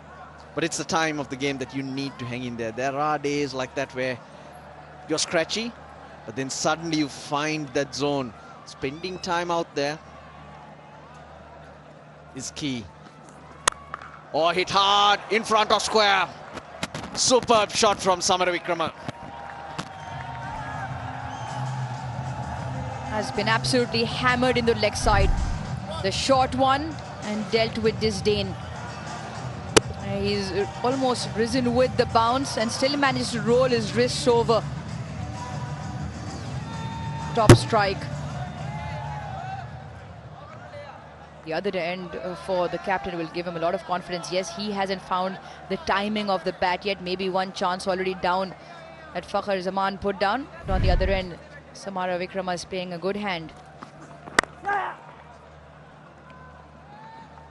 No, Sri Lanka should take a note that Samara Vikrama is doing it well. It's about the partnership. So it's about Sri Lanka playing for his partner at this stage. Yes, we know how dominating he can be, or he has been. He's the boss, he's the captain, doesn't matter. Right now, play that second fiddle. It's almost about finding that balance, isn't it? Between touch play and the big strokes. Both occasions, the two big strokes, one put down, one falls in the vacant area, but that did find the edge. It's about finding that balance in between. 8 of 16.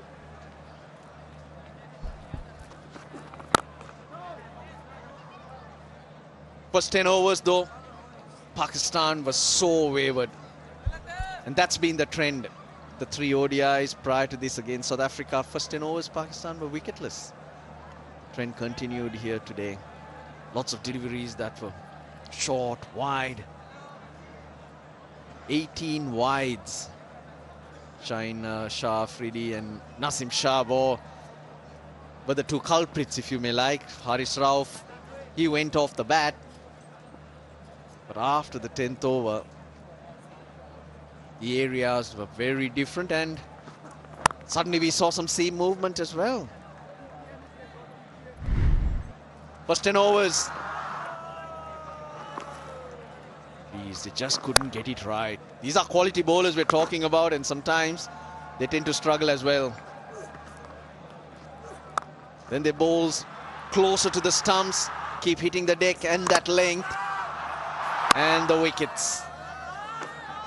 And suddenly, the batters start playing as if those balls are going to explode.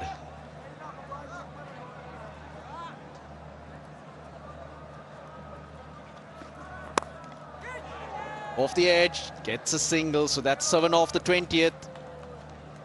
Sri Lanka still very scratchy, 117 for 3.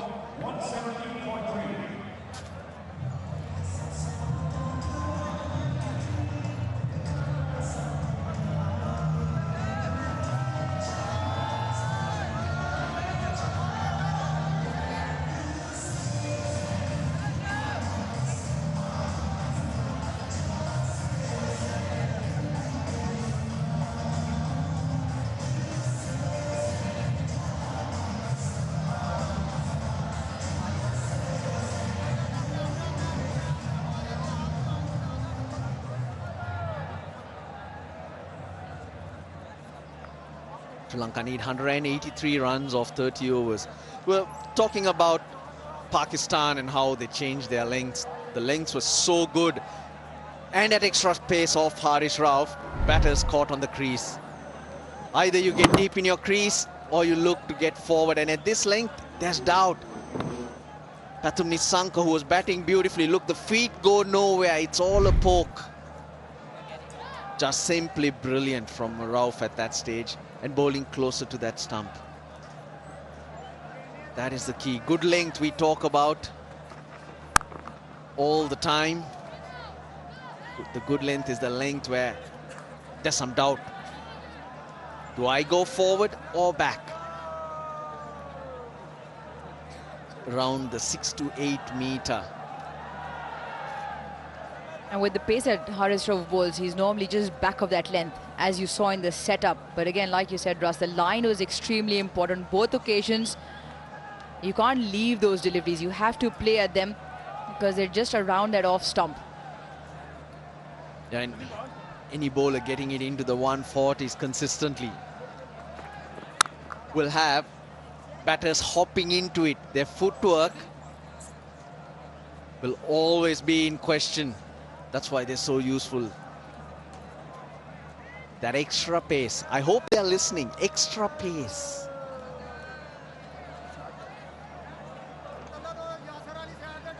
Are you still talking to your lounge viewers, the gossipers you mentioned earlier? I hope they overhear us, Uruj. Russ has a fan following in Pakistan also.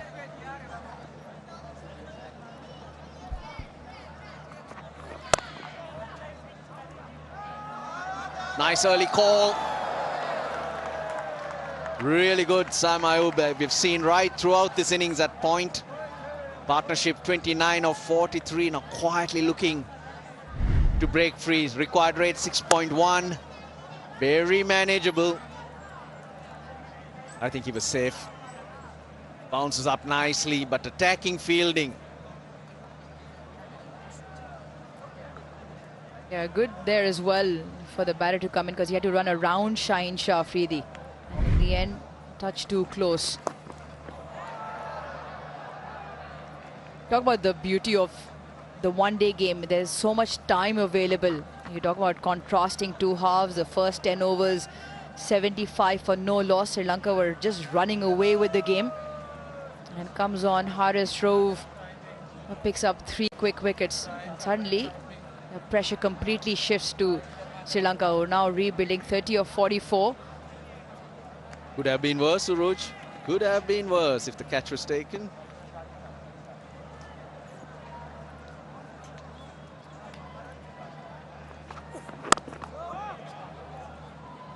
Well, it could have been worse a few hours earlier as well.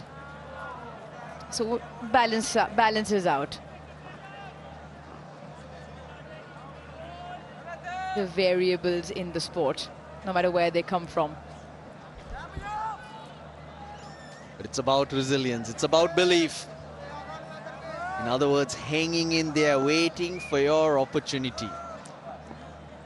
Well, we'll rub it in. We'll keep reminding him, playing those replays. Good things and bad things. 21 bowled, 121 for 3. Couple of catches went down. Salman Ali Agha put down Pathum Nisanka. Harish Rauf misjudged that. But this is the one we're talking about. Charita Salanka, who's still out there. Babar Azam totally misjudged that. Missed opportunities.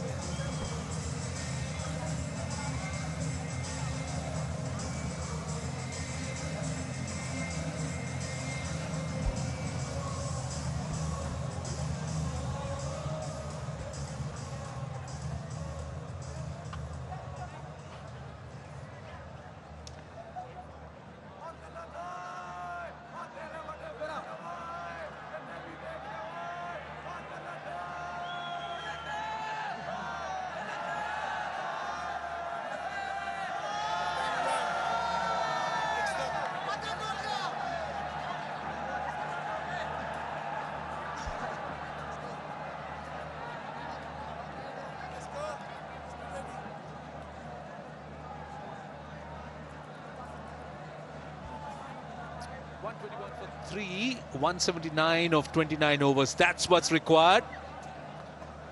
First bit of spin from Pakistan. Now this partnership, they haven't rushed. They've consumed 47 deliveries, Amir. 32 runs. Trying to gradually just come back into the game. Yeah, they are well aware what transpired while they were bowling. That partnership between Hussain Talat and Salman Ali Agha, where they showed a lot of patience, and eventually came good for Pakistan. So it's all about occupying the crease. Wait for your moments. And when you talk about the situations Sri Lanka is in, yes, they have lost 3 wickets, but scoring rate has been good as compared to Pakistan. Pakistan managed to score 119 in 30 overs for the loss of 4 wickets. So it's all about playing sensibly. So we spoken about Sri Lankan perspective in this game, but Pakistanis, they cannot be complacent. They have to think about wickets, and this partnership is brewing quite nicely for Sri Lanka. Well, interesting, if you look at the run rates, Pakistan struggled in the first power play. Sri Lanka just was flying, 7.5 runs, and looked so good, but they've been pushed back a bit here. That's obviously because of losing wickets. But again, we did see something very special about Pakistan, and that is that partnership first took their time and then batted deep. They batted so deep that they were able to launch. So run rates really don't matter in the modern game if you got wickets in hand. So Sri Lanka should be telling themselves that at the moment 6.25, which is manageable. And conditions are better for batting now. More conducive. The ball is sliding onto the bat quite nicely. The sound of the bat has changed. So that's encouraging for Sri Lankans. But at the same time, a wicket here can change the complexion of the game. Oh, yeah. Wickets have to be the way forward for Pakistan. 123 for 3.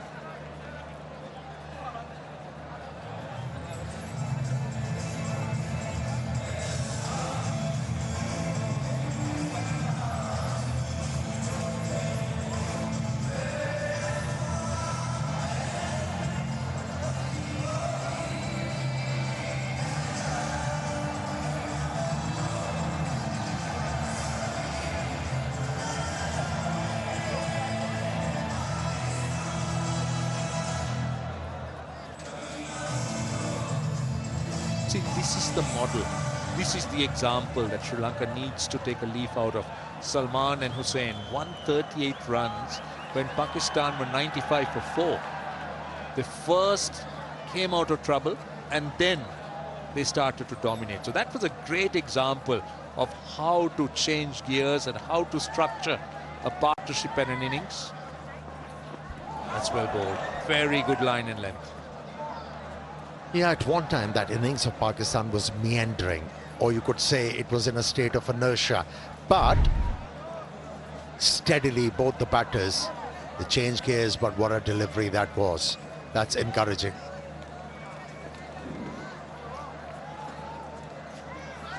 Yeah, back of the length. And instead of bending back, held its line. Becomes very difficult for the left-hander from that angle.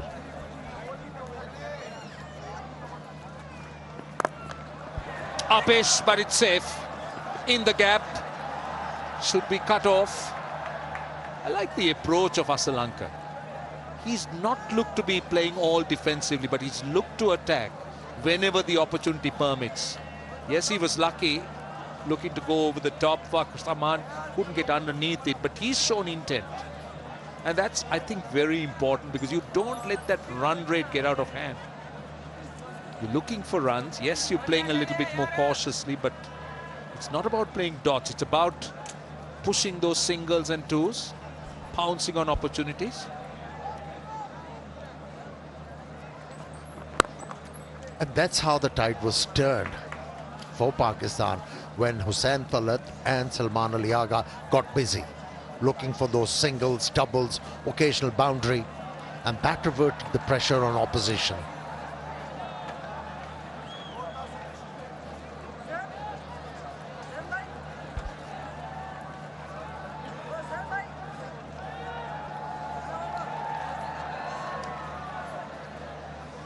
And also it's so important that you keep rotating the strike, left hand, right hand combination.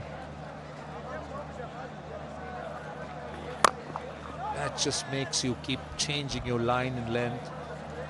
It's a different kind of challenge if you're a bowling unit. Right, Bank Alfala, 1,100 plus branches. Ideal branch, ideal bank to open your current account. And do it from the nearest branch. And I can tell you will enjoy various free services and earn wonderful rewards. That's Bank Alfala for you.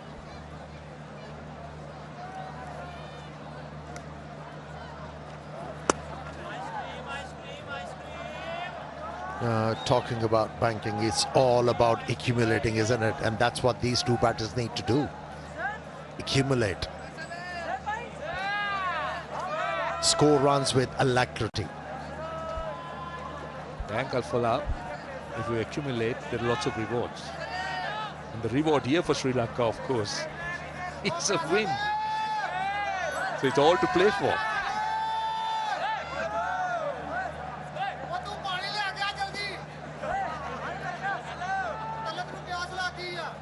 Last ball of the over. Oh, a little unnecessary swish outside the off stump. That's a little bit careless. 126 for 3.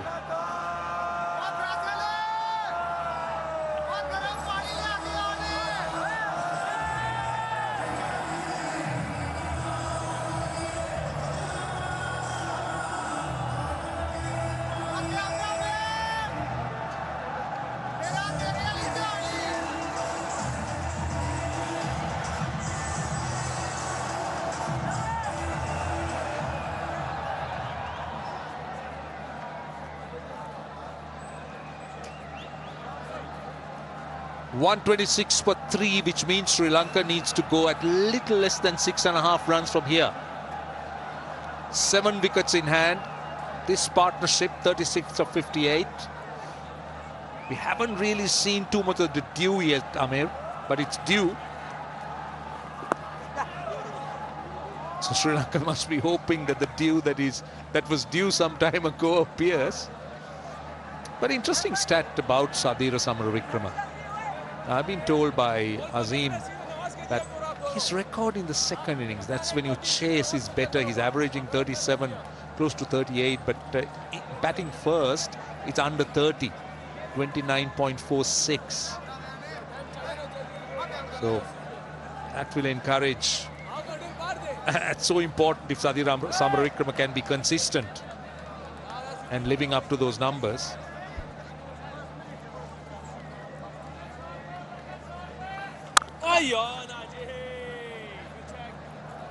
Are you suggesting that was the reason why a Sri Lankan captain won the toss and decided to bat first?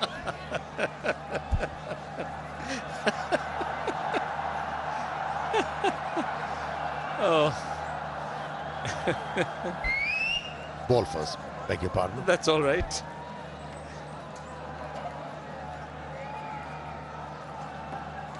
Well, that could be a reason. That could be one of the reasons. I'm only joking.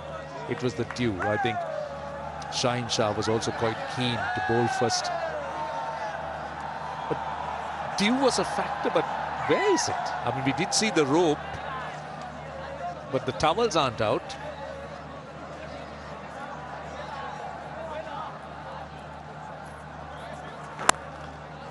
Gives himself a bit of room that time. Giving himself room, getting a single. So that will be Sri Lanka's plan. Well, not much of wind, so we do know that if the breeze picks up, that the dew generally doesn't show up. But one thing is in favor of Sri Lanka, whether there is dew or not. The ball is coming onto the bat quite nicely. It's more conducive for batting now. And we haven't seen ball keeping low. Bounce has been consistent, so it tells you that this pitch has firmed up. I mean, one thing that is quite apparent of the surface is the wickets. If you look at the wickets lost, they were good deliveries. Either extra pace or some excellent line and length by Haris Rao, but nothing to do with the surface, because Sri Lanka enjoyed it batting. And even now you could see that the ball hardly is doing anything. 129 for 3.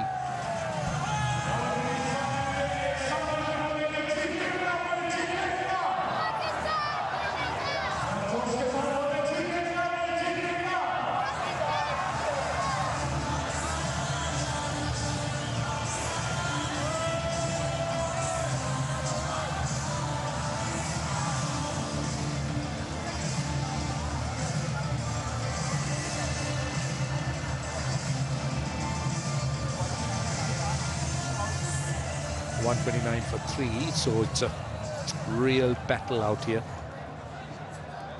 It's a phase that both teams want to win. Haris Rao comes back because it's quite clear that the Pakistan captain is after wickets. He realizes that he just can't let a partnership progress or prosper. He needs wickets, so he's trying. He's mixing his bowlers around. 3 for 29.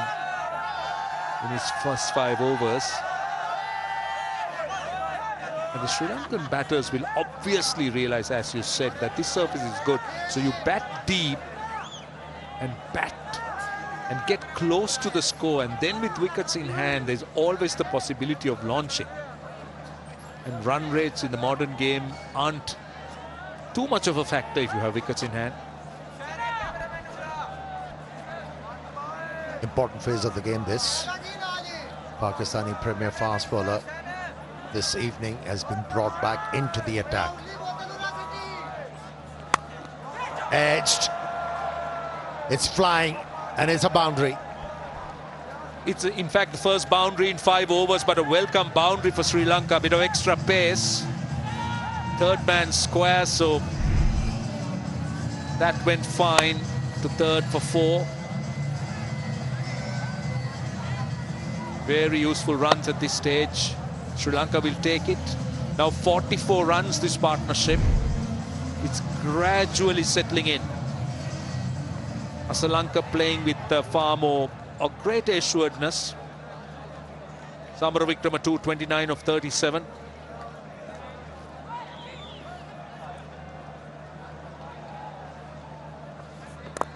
Oh, that time leading edge. Did he play a bit too early?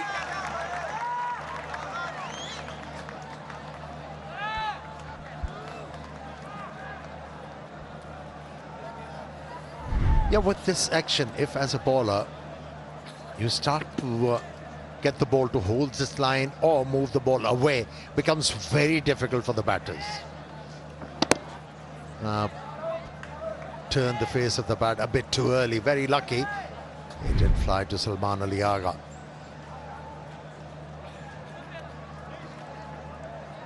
.141, but I thought it stopped a little bit on him. Played a bit too early.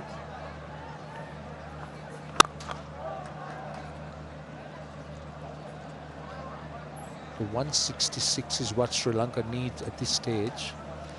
And Haris Rauf, he's bowled 5 overs. Shaheen Shah would try him for 2 more, because he's obviously going to mix his bowlers around. And one thing about Pakistan, the luxury they have is they're playing with frontline bowlers. So you're looking at 4 fast bowlers, you're looking at a spinner. So those options are good. And Saim Ayub hasn't bowled as yet. He's another wicket-taking option for Pakistan. Yeah, we spoke about the 2 bowling combinations. Sri Lanka was 4 frontliners, and the 5th bowler was made up with, or was to be made up with 2 or 3 bowlers. But Pakistan, on the other hand, have gone in with a more frontline bowling attack. Those are the 2 teams.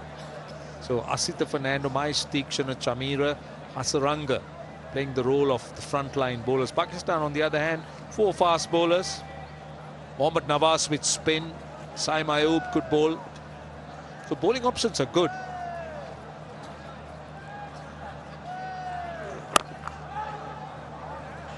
Another dot. Over. 134 for 3.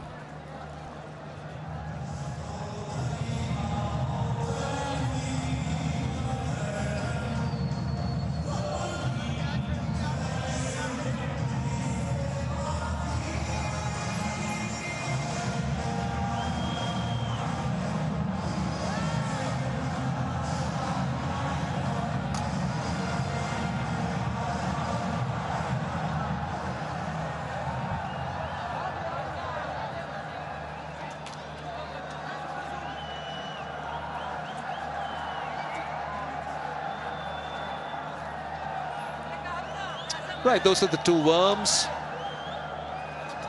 Sri Lanka worms still slightly ahead.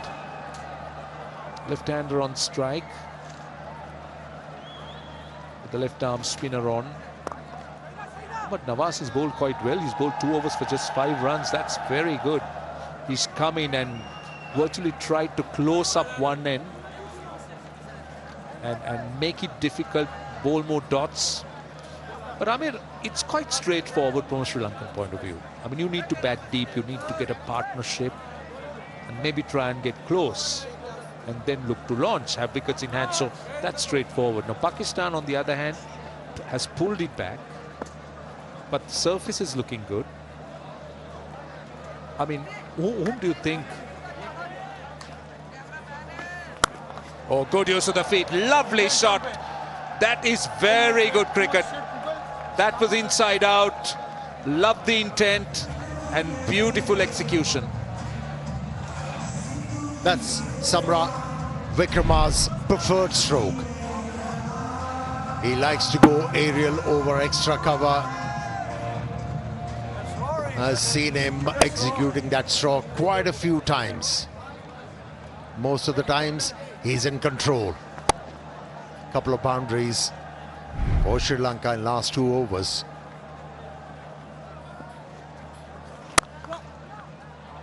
Now this is good. Single brings 50 runs partnership. Yeah, very important partnership this for Sri Lanka.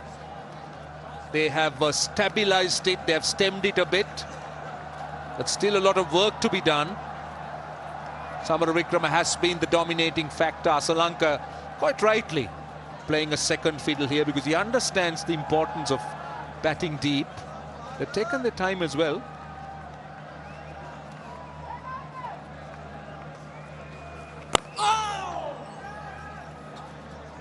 They're starting to get runs. They've got 8 runs so far in the over. Right, it's the flicker-free moment. Download the app now and get the insurance you need on your fingertips.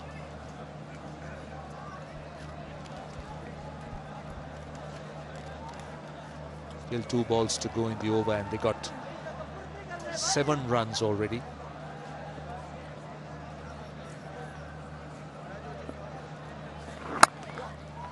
Yeah, you've spoken about trueness of this surface where the ball is coming onto the bat nicely. What Shaheen Shah Afridi should do. He's captaining the side aptly, that's for sure. Now, all he needs to do is, batters are playing well, just stifle them. Force them to make a mistake.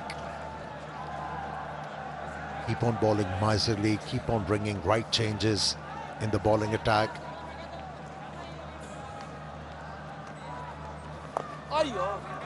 At times, like batters, patience is the name of the game for the captains and the bowlers. 142 for 3.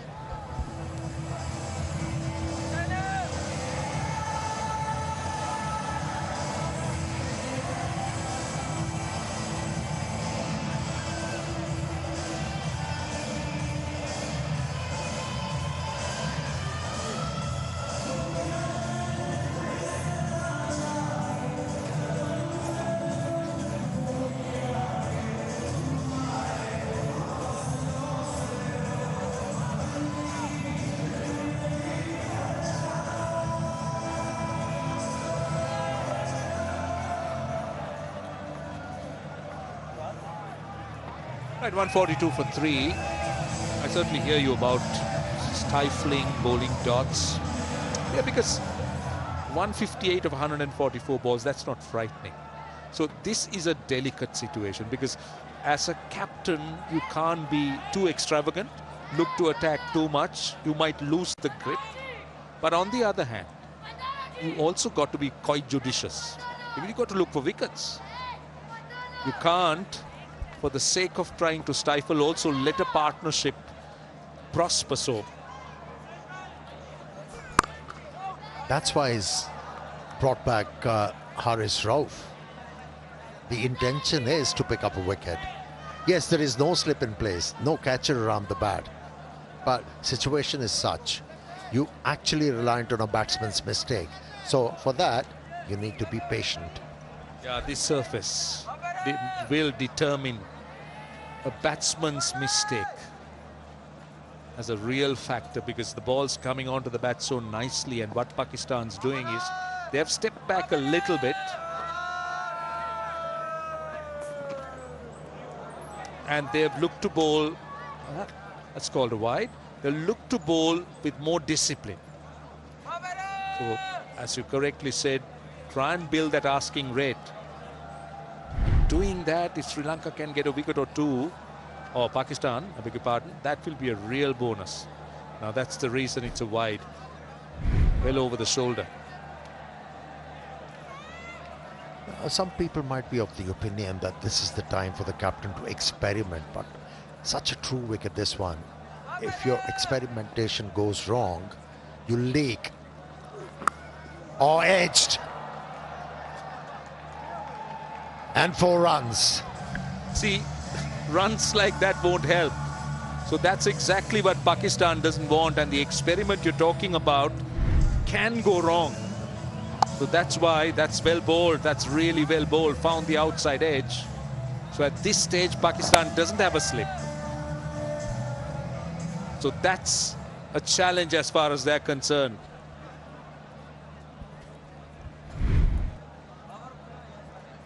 Nothing wrong with the delivery.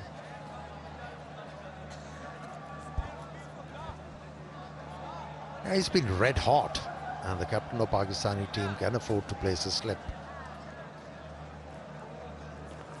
Now that's a good delivery. Deviation of the surface. Still getting it.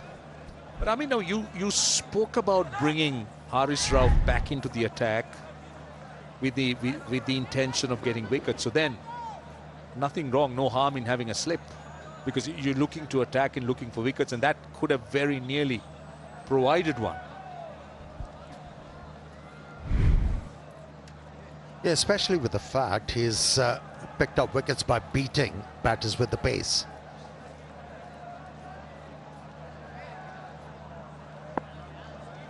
As the horse bolted. Now slip in place. Oh, that time, oh, taken, what a catch, what a catch. You just place a fielder there, and Sadira Samaravikrama obliges, but you need to take another look at that catch. That was simply magnificent. Babar Azam. The horse didn't bolt.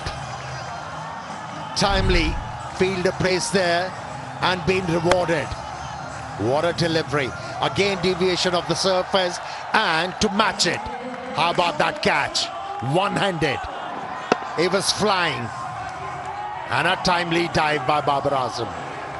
It's a stunning catch. Great grab. Pakistan needed a wicket, and they have got it. Broken the partnership. Sadira goes for 39. It's 147 for 4.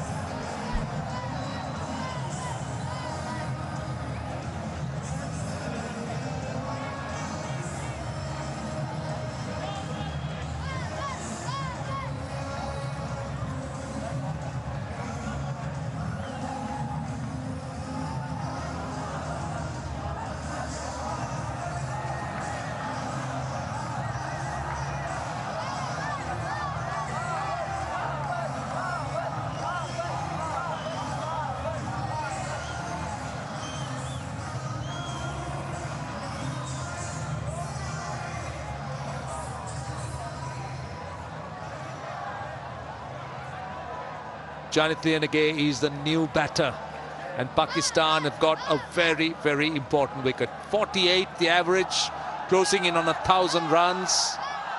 Quite an impressive record for Janit Liyanage, with the strike rate close to little over 85, but this is an outstanding catch.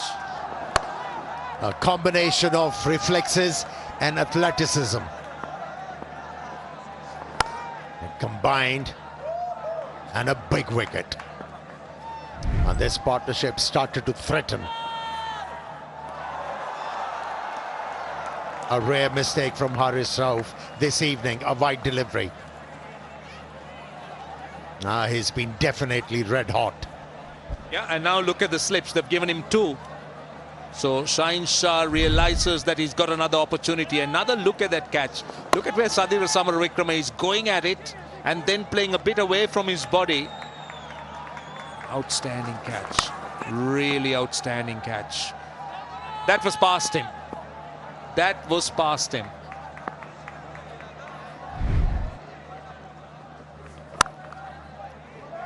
Go to the man at point. Well, Haris Rauf has been on fire. He just can't put a foot wrong. 4 for 40 into his 7th over. He's virtually broken the Sri Lankan batting order. Oh, look at that. Just look at how quickly he had to react. It was coming to him quickly and away from him.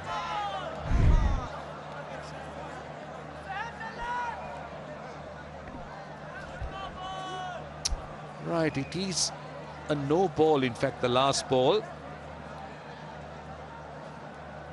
So Janit Lienege will get a free hit at this stage. It's a welcome opportunity for the new batter. Just faced one delivery. But 151 of 140 balls is not out of Sri Lanka's reach, but they need a partnership. They need wickets in hand.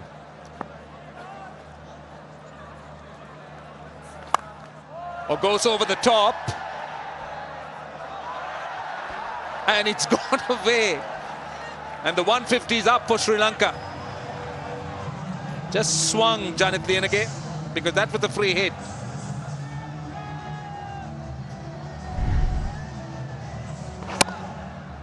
To the annoyance of the fast bowler who's running in and giving everything. And that kind of an effort can be demoralizing. There's a much better fielder than that, Naseem Shah. Completely wrong-footed him. Janit Lienege just swung hard, which was the right thing to do. He gets off the mark. But Pakistan on the attack, they still continue to have those two slips. Haris Rauf on fire. And more runs here on the pads. That's 4 more. Should run away to the boundary. That's a much better shot. And 15 runs off that over, an eventful one. 157 for 4.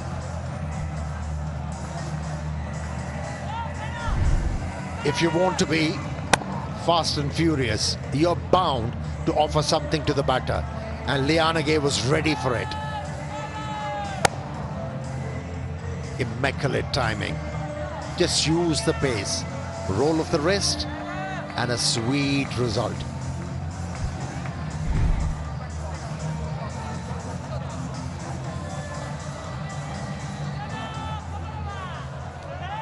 Well, Sri Lankans have had starts. 29 to Nisanka, 38 to Mishara. Samara Vikrama making 39. But what they're looking for is that big innings. Can Sri Lanka provide it? Because they need a big innings and the others to bat around them, round that man. They got Kamidu Mendis to come in, Hasaranga to come in. With the left-arm spinner bowling, Nawaz bowling. Sri Lanka has enjoyed left-arm spin, in fact. In ODIs, he's scored 446 runs against them. Just 7 dismissals, averaging 63. And the strike rate of 84. So he's enjoying left-arm spin. But you have to give it to Nawaz. He has kept him on a leash. Bought too many dot deliveries already into his 4th over.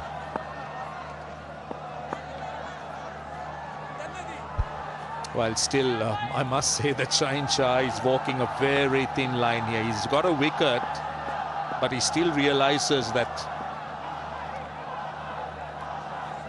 there's a lot left in the game.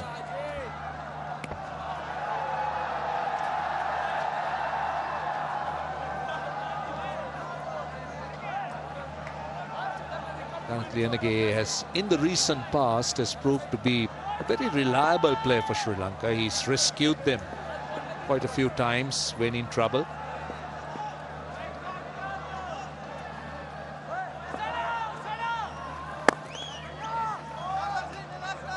And sensible, just pushing the ball into gaps.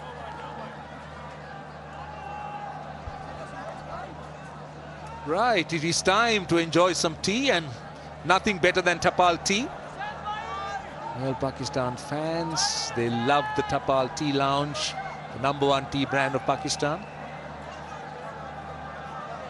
You come from a land whose major produces tea. Have you tried this one? Yeah, I've tried it. It's quite nice. And? In fact, it's quite nice, I must say.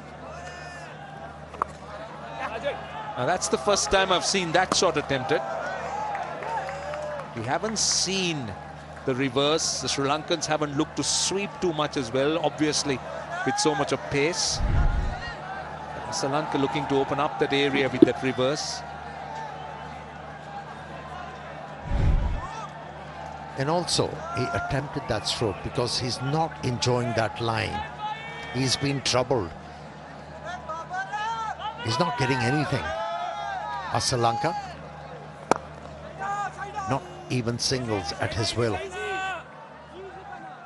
So it has been a very good effort from Nawaz after scoring those important runs for his side to finish the innings very strongly. He's come on and bowled miserly. He's going at little over 4 runs and over. With Sri Lanka requiring over 6 runs and over, you're going at less than the required run rate. Last ball of the over.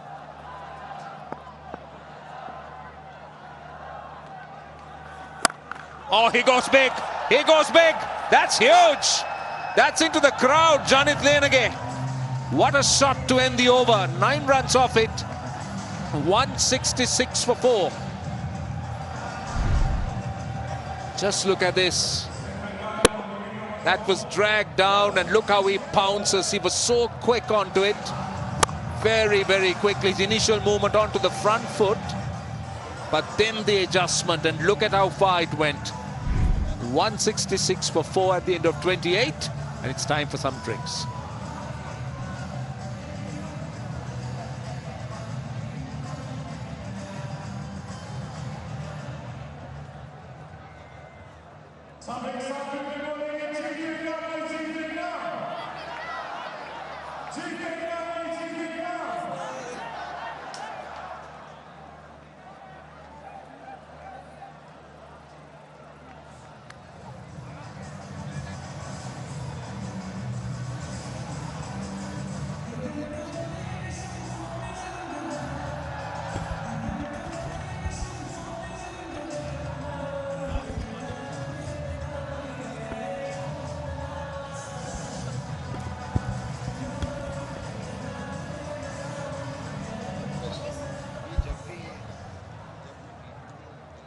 ऐसे stats आते हैं ना कि शर्म भी आती है।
Sri Lanka required another 134 in 132 deliveries.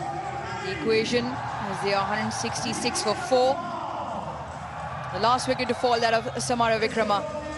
Once again, Haris Rauf into the wickets.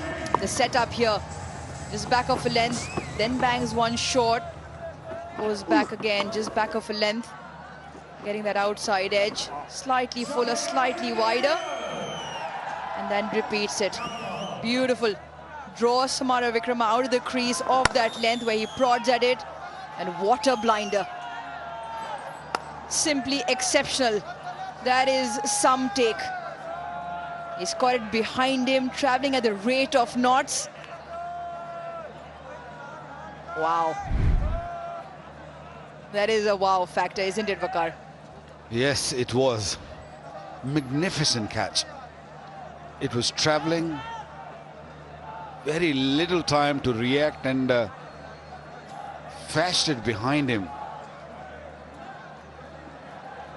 Haris Rauf among the wickets once again, 4 for 49 in 7. Little expensive, but he's picking out wickets. That's the key. At this stage, what was the difference? Big difference. 54 runs ahead. Pakistan also lost 4 wickets at this stage. 112 required. When you're chasing, you're always on the edge. You lose wicket or 1 or 2 wickets, things can wrap up quickly. You can lose game very quickly. But if you put up a good partnership here, yeah, the key is these two. After this is Hasaranga, who is very much capable of batting, but then it's the bowlers. So a lot depends on these two. If they can carry on for another maybe 10 overs, things can really roll for Australia, for Sri Lanka, I beg your pardon.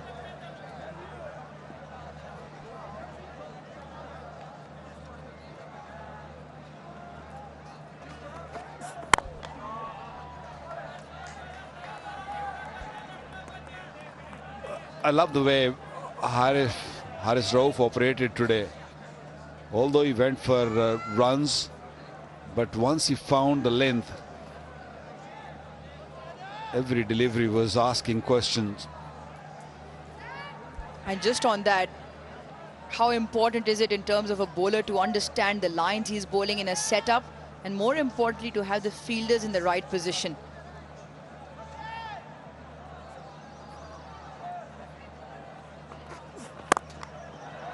A touch to full.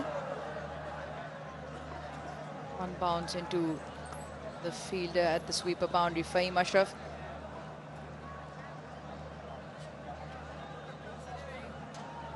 Talk about that slip, because there was no slip for the first 2 deliveries to Samara Vikrama.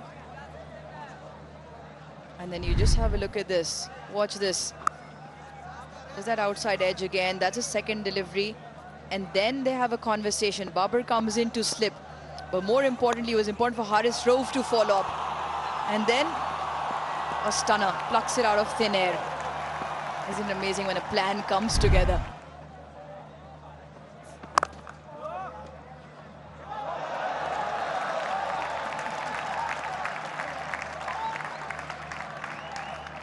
I think the mistake Samara Vikrama made was just walking into the shot. He actually pushed at it. Yes, he was struggling with the ball going away from him, but on that particular delivery where Babar took a beautiful catch, he just actually walked into the shot and pushed at it. And that is why it went quickly. It carried to Babar, who took a magnificent catch. It's cold, we all know that. From wide of the crease, bowling beautifully. 29 gone, 167 for 4.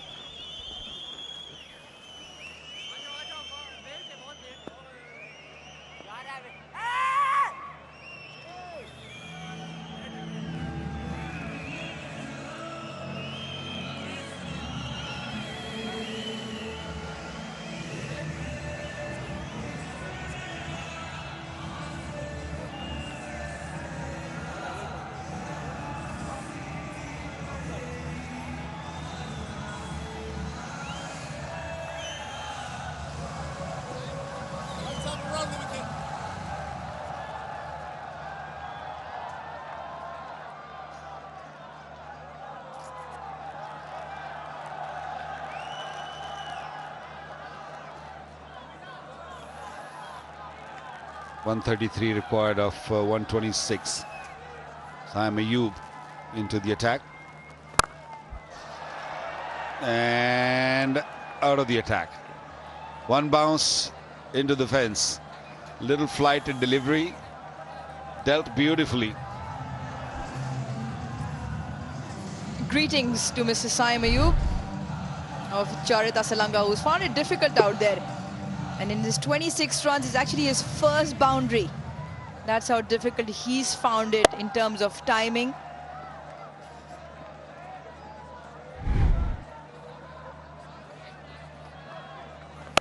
And goes again. This time the fielder is there. Oh, he just pouches it in time. Fahim Ashraf thought he had a good look at this. The momentum of the ball carries Fahim Ashraf over, but has he kept the ball in play? We will have a boundary check. Great effort, one must say that. Was looking to play a similar shot. This time, ball bouncing a touch. Did he touch the rope? Did he touch the rope? I think he's okay. I have a feeling that it's just inside. Just inside. Is he touching that skirting? He's let the ball go. Maybe a different angle. Is that foot touching the rope? Have a look at that. Just look at that. The ball's gone. Ball has left his hand. So he's still in the air. So I think he's okay. That is some effort. Gone a little blurry, but I tell you, the ball is gone out of his hand. So I feel that he's done a good job releasing the ball at right time. Saved his team, what, 4 runs. Yeah, ball's gone out of his hand. So even if he's touching the rope, he's fine. That is brilliant effort. Now the third umpire, TV umpire, looking for any movement of the advertising cushions on landing, but more importantly, whether he had the ball in hand. I just feel that it is a great effort, and it has been confirmed as well. So phenomenal effort on the boundary by Fahim Ashraf, saves 3, if not more.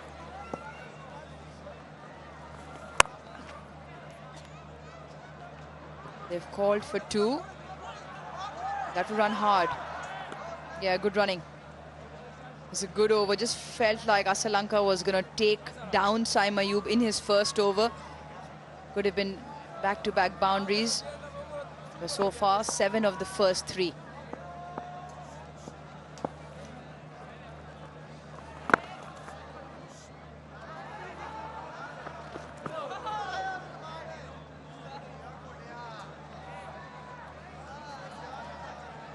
Super soft, the premium detergent powder. Cleans like a dream.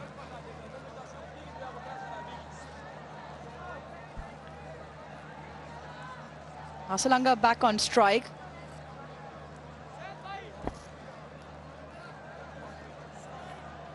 It took the attack to Saim Ayub in the first 2 deliveries. Now Fahim Ashraf on that boundary is a little bit squarer.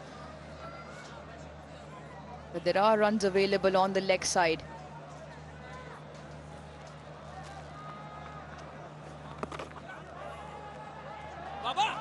Does well. Babar gets a hand to that, and more importantly, does not give away a single. Ground fielding has been really top-notch. Maybe barring that one catch of Fakhar Zaman, Pakistan's fielding overall has been really good. Maybe 2 catches. One in the slip. You forgot? Yeah, long game this. Forgot about that. Yeah, this time to the right of Babar Azam. Doesn't quite get a hand. The over an expensive one. 12 off it, 179 for 4.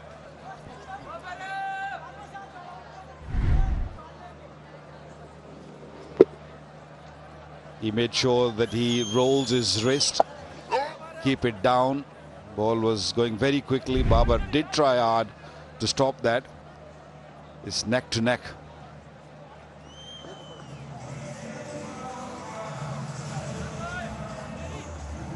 Rauf picking up all 4 wickets. 20 overs remaining. 121 runs required. So this game is definitely on.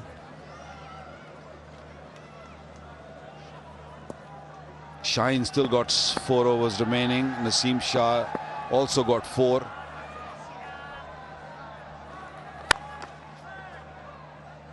The first 2 overs, Naseem Shah went for a few. He was clubbed all around, went for 24 in his first 2.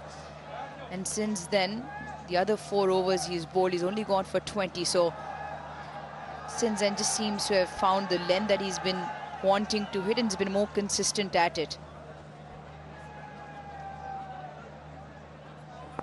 Normally bowls very well with the new ball. Was not the case this evening. But Kenny just fetches skipper a wicket here. 1 wicket here from Naseem Shah will make a huge difference. The game hands is in the balance with this partnership. Asalanka and Lianage in the middle. Both in that middle order since 2024 have the highest runs in one-day cricket. Batters from 4 to 7.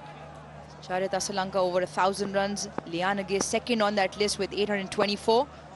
And both with great averages, 50 and 48 respectively. And more importantly, striking at 95 and 85 also. So that combination in that middle order has been extremely fruitful for Sri Lanka. That is what we are on about, reiterating and confirmation of those numbers. So if Sri Lanka are to chase this down, which will be the highest chase in one-day cricket against Pakistan, the 2 of them will have to go big. At the moment, 32 of 25, and those numbers are on their side. Still just under 20 overs left in this competition.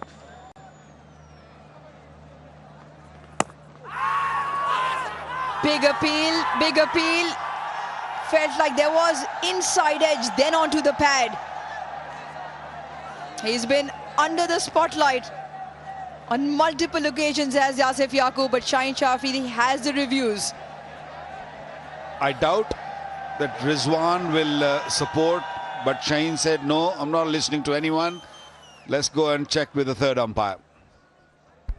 TV umpire to director, we have a player review for LBW. On-field decision is not out. I've checked the feet placement and it's a fair delivery. Let's start with front, please.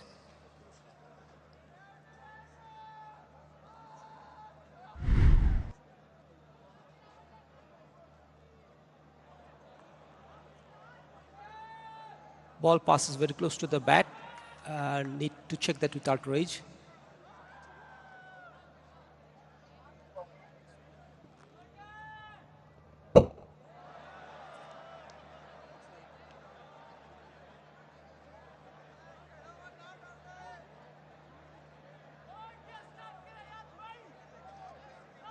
Okay, just roll back once again.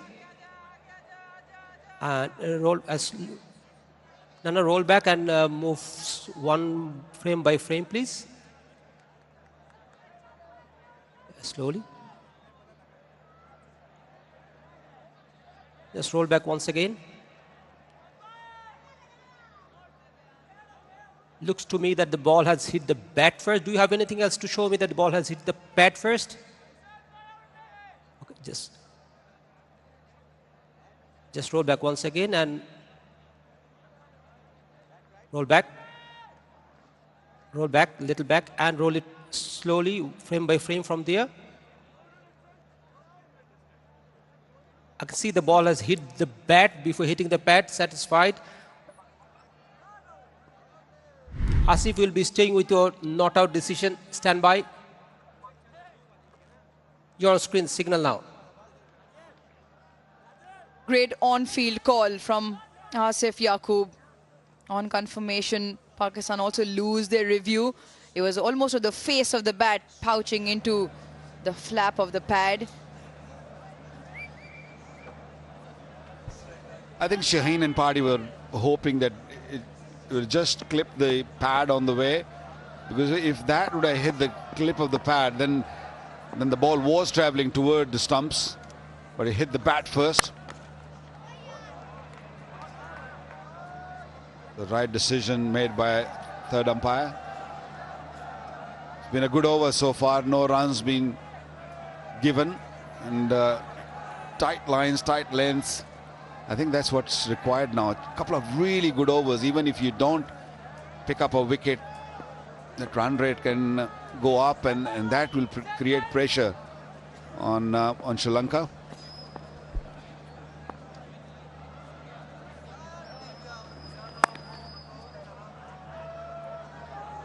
One down to third. 180 for 4.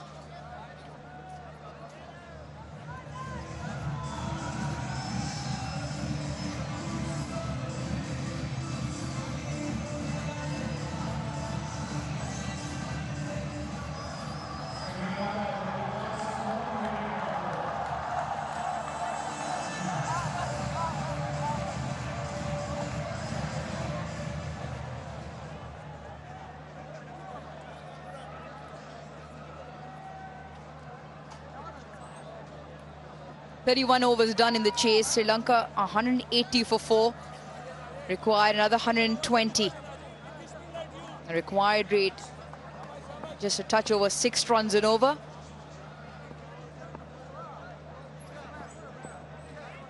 Mohammad Nawaz will continue.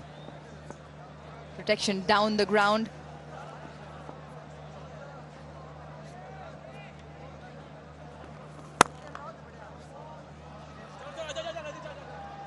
Mohammad Nawaz was removed for 1 over.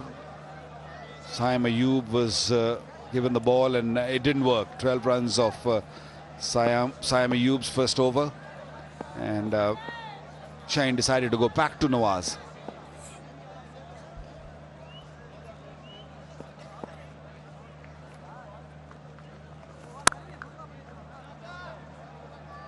Nicely timed.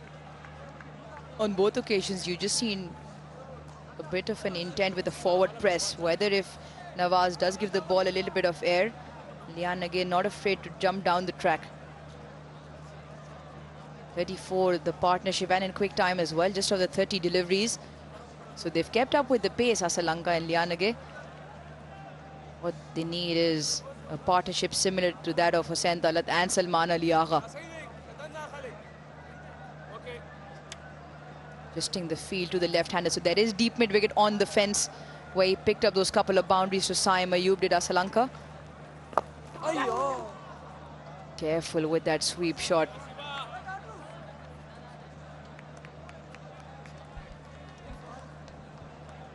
Most of the left-arm spinners, they don't like bowling to the left-hander batters. They like the right-hander batters, and Nawaz happy to bowl to Liange.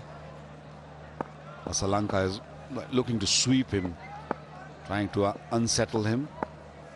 Against Liange, he's a lot more at ease. Again, tapped it down to point fielder for 1. And that's all they need. They need to just keep rotating the strike. Even the required run rate goes to 7, 7.5, even 8. I think wickets in hand will not be an issue, because this pitch is playing really, really well. A couple of good overs, they can always bounce back in the game. But if they lose wicket now, then Sri Lanka will be in deep trouble.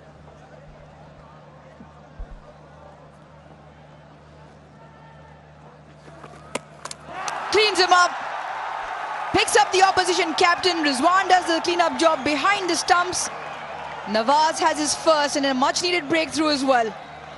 Excellent bowling.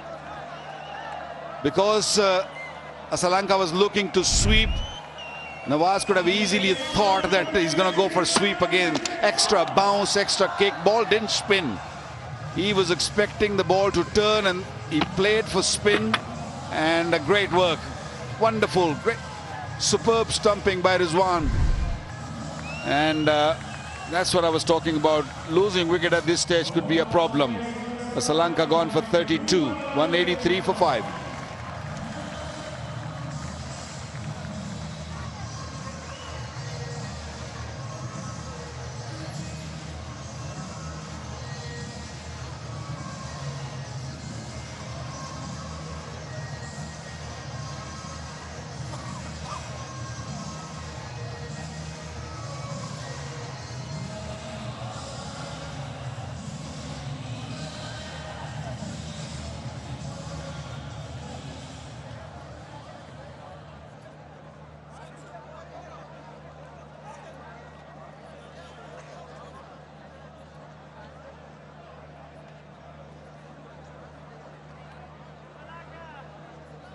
Kamindu Mendes makes his way out into the middle to his 25th game. He does have 3 50s. What he now needs to do is give all the support down the other end to Lianage.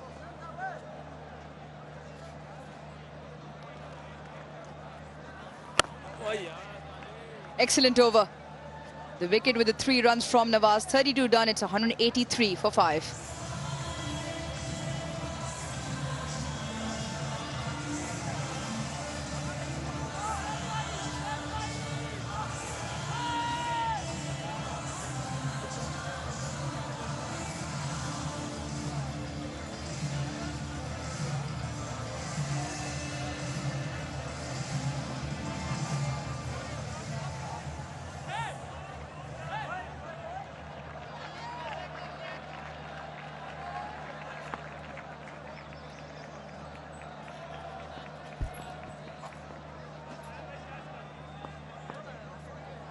Plenty of starts throughout that Sri Lankan batting line.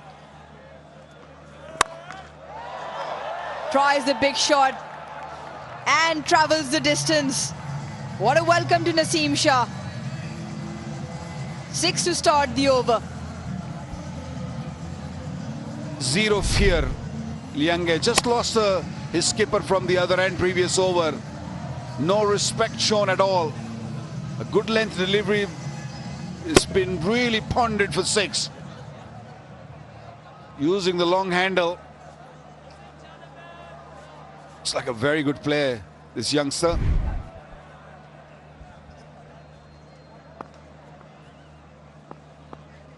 Lovely hit through the line of the ball.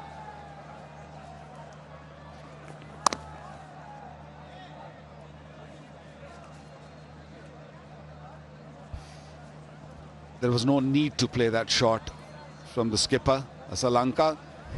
Sweeping the ball nicely, just suddenly decided to just not only use his feet, but then also going across. He would have been better off playing straighter. Good job by Rizwan. Really never got the timing throughout his innings. 32 of 49 was a laboured innings throughout. Like we were in fact talking about the fact that Sri Lanka only requiring a run a ball, and the partnership 36 of 33 at the point where he lost the wicket. Rotation of strike and the way Lianage is going would have sufficed. It's worth mentioning Lianage looks a fantastic player with the big hits, the timing through the line of the ball, plays the ball late. 8 of 21, a bit of nerves in that dressing room. It is chilly.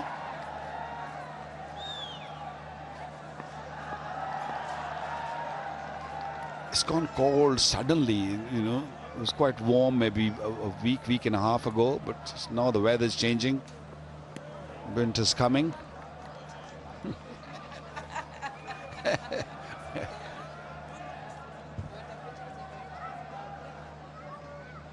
It's been very cold for you, Aruj, coming from Karachi.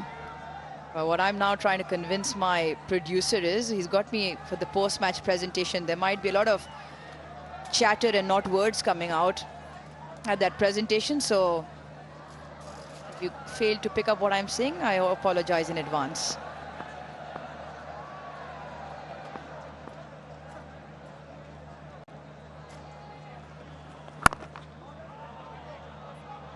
Such a different bowler, Naseem Shah, when he hits that right length. He's the sort of bowler who comes in or hits the ball hard, and his natural deviation off the surface, like that big DRS review to Lianage, where he did obviously get the inside edge, but where his natural variation just gets the ball to nip back into the right-handers. It's just that off late, he hasn't been able to string together good overs or apply consistent pressure. Aruj is one of those bowlers who needs to keep bowling. If you give him rest for a bit and then the rhythm, he loses the rhythm. And he's got a lovely action. No, there we go. Beautiful delivery. Came in sharply, nice and full, hit the top of the off stump. Wow. And with that, you feel Sri Lankan chances just diminish. And that is a peach of a delivery. Length, hits top of off, zings go flying, and Pakistan celebrate. First wicket tonight, appreciated by his captain. Pakistan hunting one after the other. Liange goes for 28, Sri Lanka 191 for 6.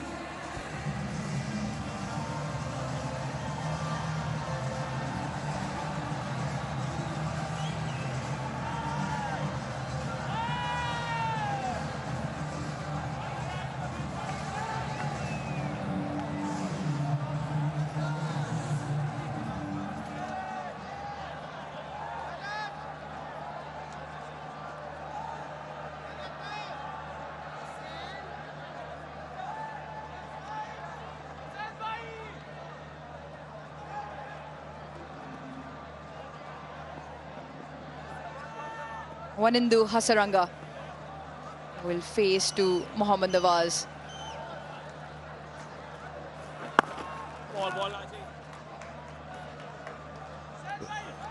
Two new batters at the crease now. Pakistan will feel that they got things in control. But what a delivery from Naseem Shah.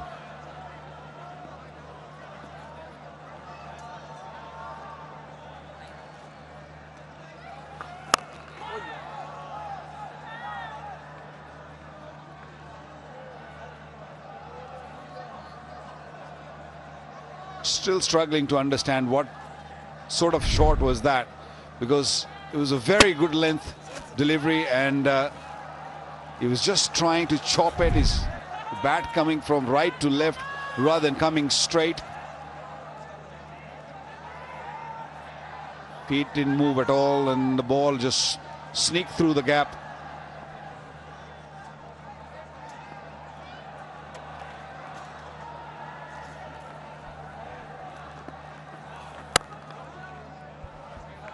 Hasaranga normally plays aggressively, that's his natural game, but the situation demands that he should just stretch this partnership for a little longer and then maybe he plays his natural game.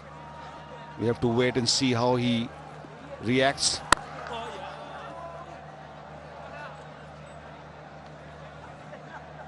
Look at the asking rate, still at 6.5. So in the modern game, that is extremely achievable. The problem Sri Lanka have is that they'd lost 6 wickets now.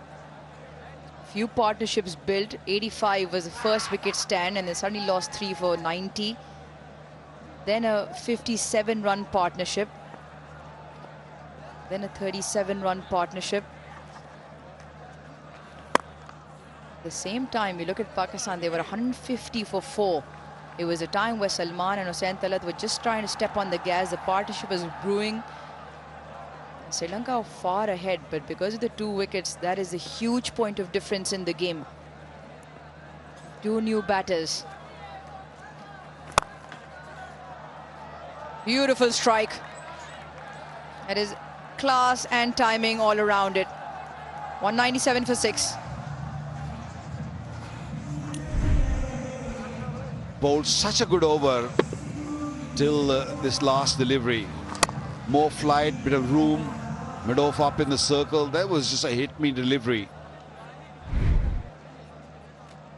Not a good end of the over. It was going very nicely before that. 103 required of 96. Game still in the balance. It's only Sri Lanka losing too many wickets in cluster. They need another partnership of 50 or 60 runs to challenge Pakistan. Pakistan on top. What they're looking to do is they're looking for wickets. And I think that's the right way to go. Keep searching wickets. And this will become hard for Sri Lanka. With the new laws at the ICC now, onwards from the 34th over, the bowling captain will only choose 1 out of the 2 balls for the remaining 16. Bakar, does that just allow for the bowlers in terms of maybe bringing back reverse swing, the art of working on the older ball as opposed to having either ball only 25 overs old? Now you have that one ball which will be used for the remaining 16. I think it's a good thinking. My question is, why did they allow the reverse swing to just go out of the doors? Because reverse swing was the art, and people loved it. It was good to see, the good viewing also. Now I think trying to bring the reverse swing back in the game, I think it's a good thinking. I think the captain is also allowed to pick whichever ball he wants to, and I have a feeling that bowlers will like that idea. They will enjoy that last few overs when the ball just gets old, a little darker. It'd be hard to sort of sight at times, and there's something for the bowlers. Previously it was just hard. This cricket ball stays very hard for a long time, then it comes onto the bat nicely. Oh, very, very good delivery. After the first spell, Naseem Shah is just coming back nicely. Right. What did you say to him earlier? He's listening keenly and intently. What did you have to do with tweak in his performance? Honestly, I was talking about his new ball spell, which he didn't bowl well. Or was it dinner plans when you meet in Lahore later? Yeah, it's great stuff. It's such a beauty of the game, with the old and the new, metaphorically old. Legends of the past, the modern day stars in the making come together. Change point of views. Brilliant to watch.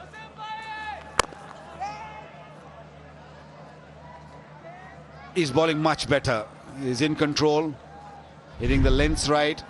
I think the older ball he's enjoying more. That one deviated, and look at the way the bat is coming from, and the feet did not move at all. When you have a delivery which swings back like that, you have to move your feet, and you also got to make sure that you bring your bat down straighter.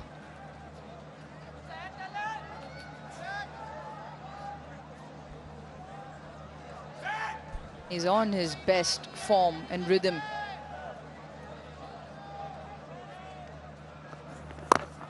Once again, very similar. Of a decent pace as well. And consistently there. That's also another difference in terms of rhythm and stamina when it's going your way. Even in your second and third spell, having bowled into his 9th over now, you can consistently maintain that pace. Yeah, early on he was just trying too hard, and sometimes when you try too hard and look for all sorts of deliveries, you can lose the shape, and that's what happened with him. So crucial to just keep things very simple early on, because the batters are new. They're also sort of trying to survive, and you have a reputation as a bowler with the new ball. But no, wasn't the case early on, but bowling beautifully now. 197 for 6.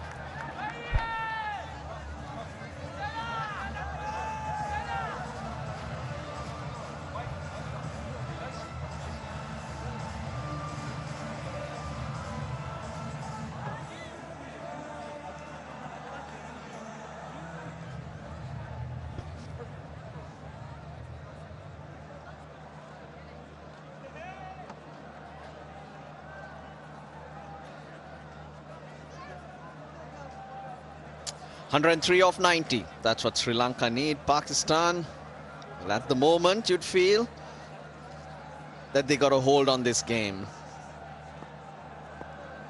Mohammad Nawaz.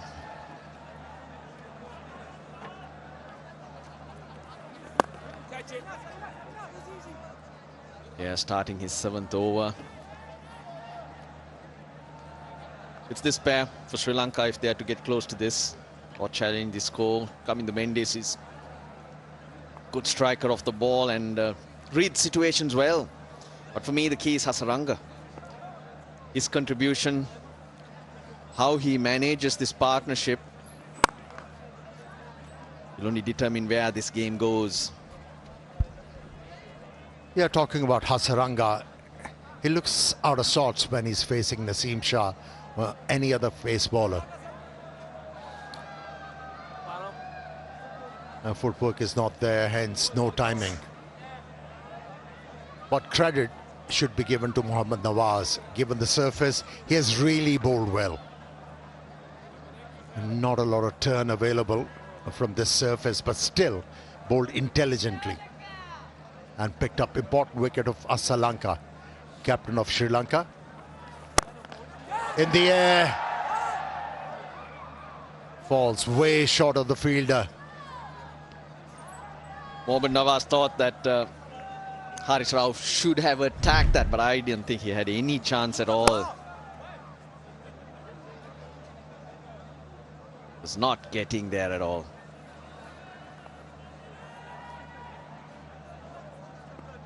Then Ayub brought in to try and ease the burden, went for 12 off the 1 over, but the 4 seamers, they've been pretty impressive. Especially Haris Rauf, the 4 wickets. It usually is expensive, but he gives you those strikes. 200 up for Sri Lanka, 100 runs away. Yeah, when you play Haris Rauf as a captain, you should be prepared that he's going to leak runs. But the important factor is, if he keeps on picking you wickets and give control, job well done. Like this evening. Pakistan was down and out. The openers were doing so well. And then introduction of Haris Rauf.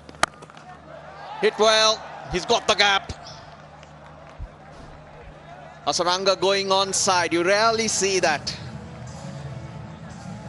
Always targets extra cover. This is refreshing. Yeah, that's where the gap was. And the ball is not turning a lot.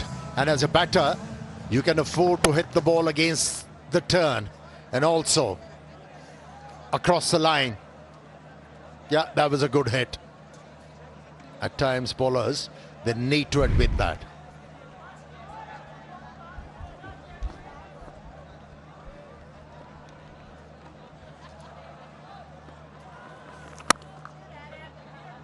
Eight runs off the Mohammad Nawaz over. 205 for 6.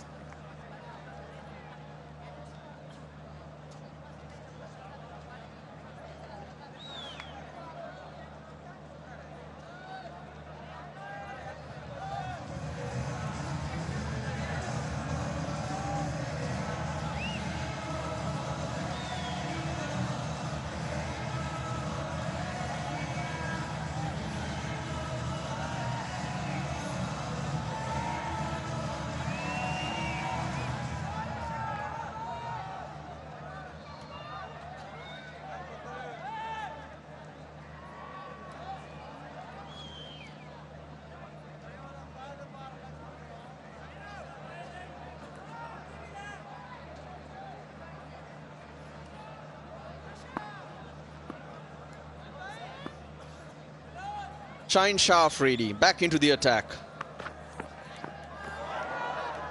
Naseem Shah, last couple of overs, brilliant. He bowled and made an over as well. 1 for 53 with 1 over to go, Amir. I would have bowled him right now, just to let that rhythm go through.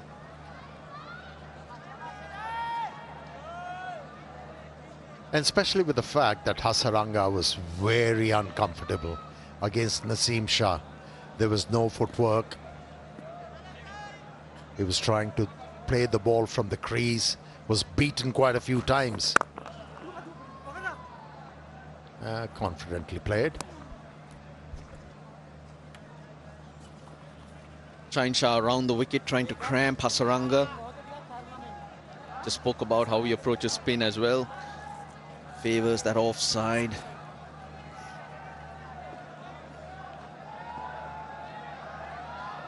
Batting to come, Dushmanta Chamira, Mahesh Tikshana and Asita Fernando. That's not a lot there. And hence, it's highly imperative for these two batters to forge a partnership here. Plenty of overs left. That's a good delivery. Pakistan at this stage of their innings were 166 for 4, 40 runs behind. Partnership between Hussain Talat and Salman Ali Agha starting to build momentum at this stage. With the wickets falling in the Sri Lankan innings, that white line, which white worm, which was flying early, now changing direction towards the green worm.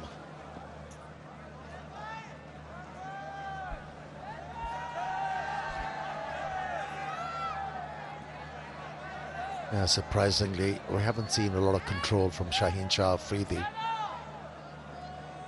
this evening. But that happens.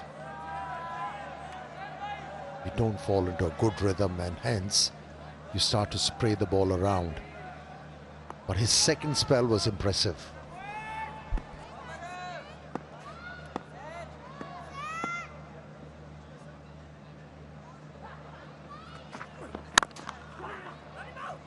Runs with the shot, they get it. Good understanding between these two. You need to look at each other's face and then respond. Yep, signs of dew. It doesn't look like it's really troubling the bowlers, but yes, you'd like to keep it dry so it allows you to run the fingers over, get some grip of the pitch. Played in the same school team, Kamindu Mendis, Hasaranga, growing up together, along with Asalanka as well for Richmond College in Gaul.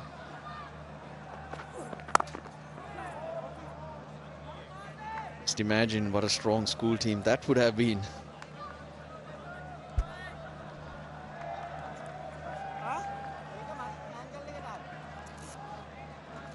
And not a lot of dew, but there is, and that's why the rags are out. The field is making sure once the ball is handed over to the bowler, it's dry, and they're able to grip it properly. The winds have dropped. Flags were fluttering earlier in the evening.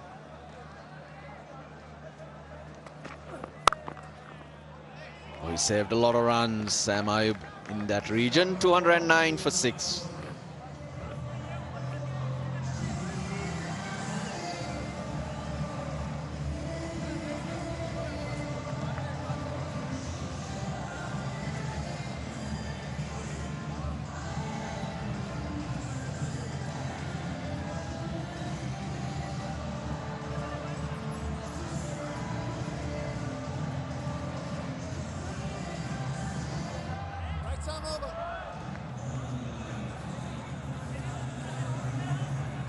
Sri Lanka's highest successful chases. We're talking against Pakistan here in ODIs.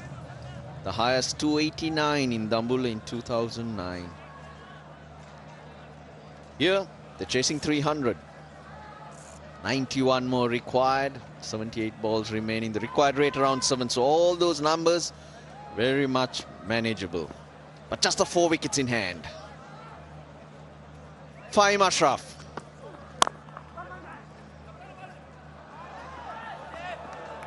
Picking up those singles, which is a good thing. It's not all about the boundaries. Get closer, that's what they'll be thinking. Maybe bat till the 42nd, 43rd, then reassess and see what you need to do. But until then, keep chipping away. Yeah, the situation requires from these two batters to stay busy. Keep on working the ball into the gaps. Leave Pakistani captain plenty to think about.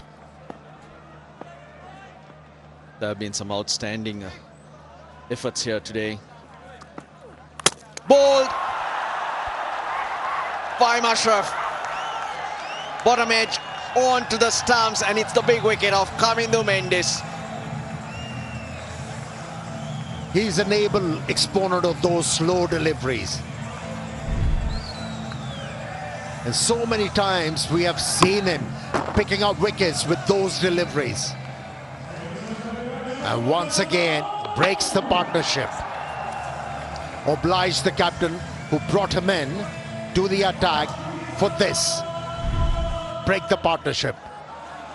Mendes goes for 9. 210 for 7 Sri Lanka.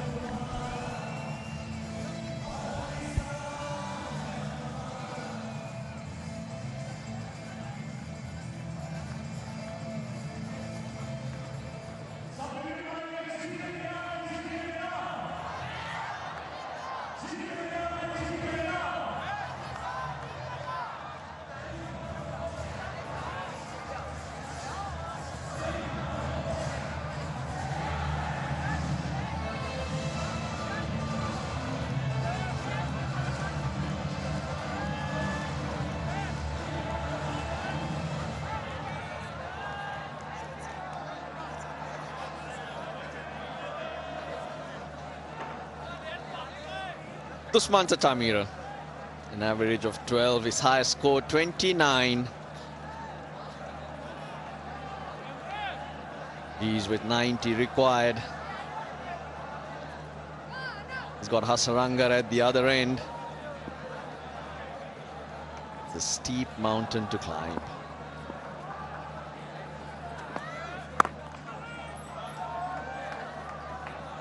Just at the right time, Pakistan always able to pick up those wickets. Yeah, disguised it quite nicely. Couldn't pick that slow delivery, lack of bounce, worked for the bowler.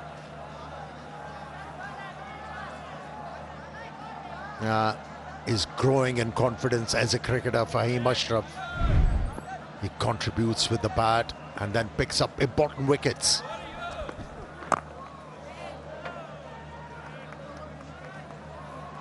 Lots of starts for the Sri Lankan batters, plenty of 30s and 20s. Now if Pakistan continue to be clumsy as they have been throughout this bowling effort, extras could end up being the highest scorer in the Sri Lankan innings. Already 25, lots of wides, 21.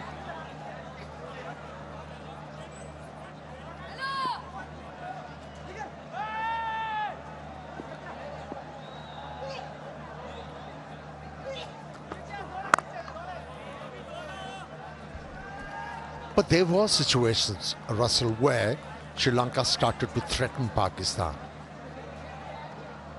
But you have to give credit to Shaheen Shah Afridi, who stayed calm and kept on thinking about how to bring downfall of Sri Lankan batters.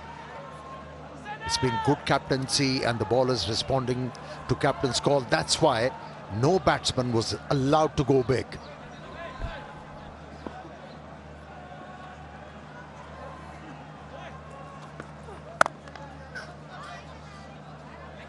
Good over from Ashraf. Sri Lanka 210 for 7.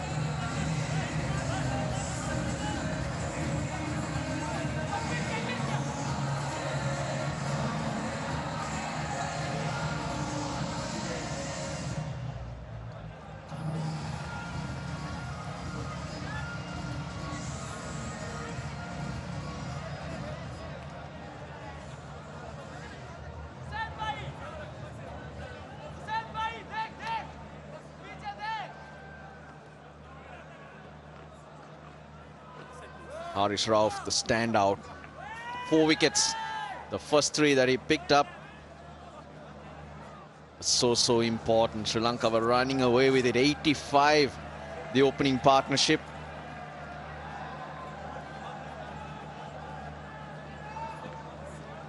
Look, we're talking about Pakistan's bowlers wavered at certain times, but when required, they've been able to hit those lines and lengths. But what stands out for me, though, fielding. Babar Azam, watch this. It's gone past him, it's flying. It's Harish Rauf bowling in the 140s. Yeah, he was placed in the slip for that particular delivery, and he was anticipating the ball to come to him. That's why he was alert and agile.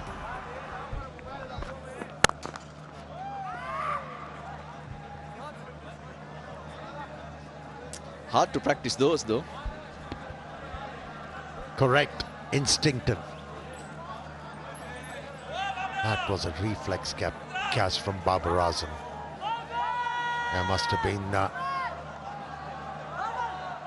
able to stun the batter. Oh, I'm unlucky. But stellar performer for Pakistan, Haris Rauf. Bring him on now. Give him the opportunity to pick up 5.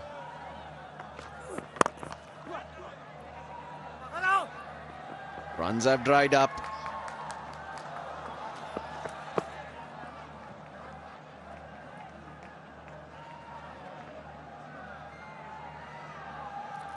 What a game it's been. Ebbed and flowed right through. In the Pakistan innings, it was a tale of 2 halves. First half, a struggle with the bat, with the Sri Lankan bowlers strangling the batters, and then suddenly partnership between Talat and Salman Ali Agha. 4 nicely timed by Hasaranga, but with an offer from the captain. That's what he likes. A bit of room outside the off stump, and he favors offside. Doesn't move around much in the crease. Stays still and then uses pace and also the width.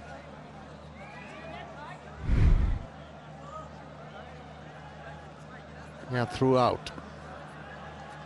This ODI has been very engrossing.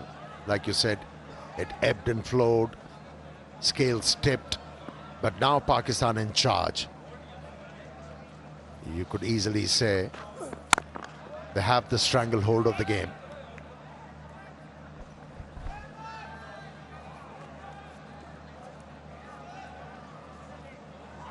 But not enough. Picked up 7 wickets. The rate rising rapidly, the required rate. When you look at the bowlers available for Shaheen Shah, he's got 2 overs after this. Nasim's got 1 remaining, Rauf 2, Fahim Ashraf, he's been very impressive.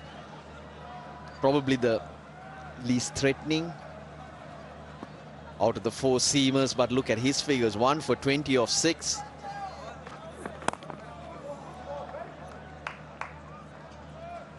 He can turn whichever way he wishes. Shaheen Shah Afridi, 217 for 7.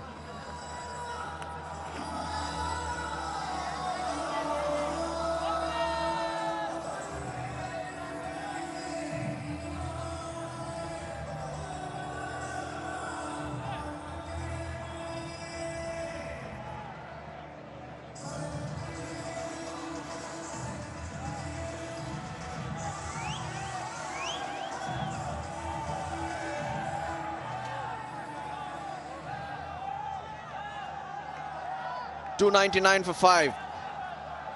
Pakistan made with until that innings ended. We never thought they'll get there,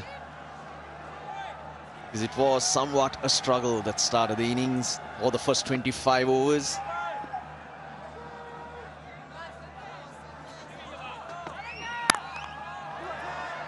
There's a fielder in the deep.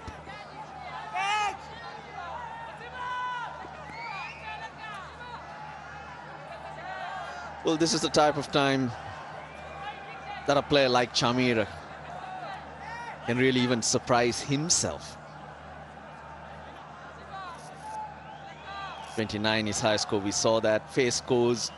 The struggle in the first 10, but Sri Lanka coasting.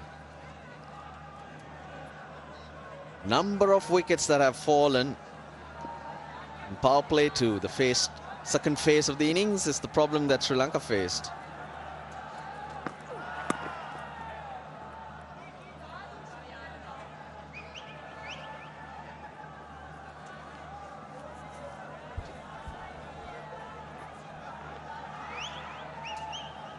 He clocks around 130, 34 for Fahim Ashraf.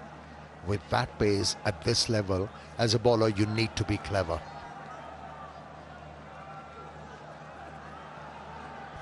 And the reason why he's been successful in the recent past, he has exploited the conditions fully. That was a quickish delivery. Hurried Hasaranga. I think this will be a massive win for Pakistan. They won the series against South Africa just last week, 2-1. In the two games they did win, were chasing. On this occasion, gone out there, got a big score and looking to defend it. The ODI rankings, which are important, generally determines who qualifies for the World Cup going forward. Pakistan at the moment ranked 5th, Sri Lanka ranked 4th.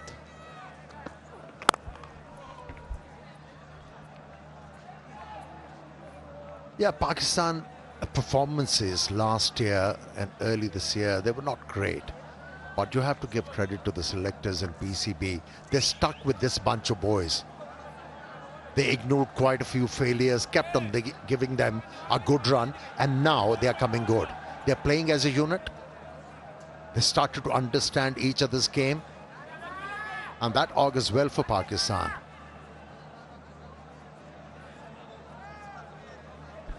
The emergence of a couple of very good all-rounders definitely does help. Fahim Ashraf been around for a while, but as you mentioned, the confidence making him quite a useful performer, and that adds a balance to the team.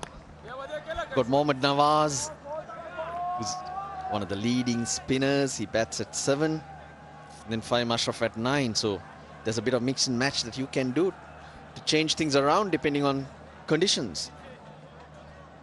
Yeah, most of the players, they started to feel they belong. And once as a player, you start to feel that, you start to show your true colors. Slowly, gradually. Ticking boxes. Last ball of the second power play.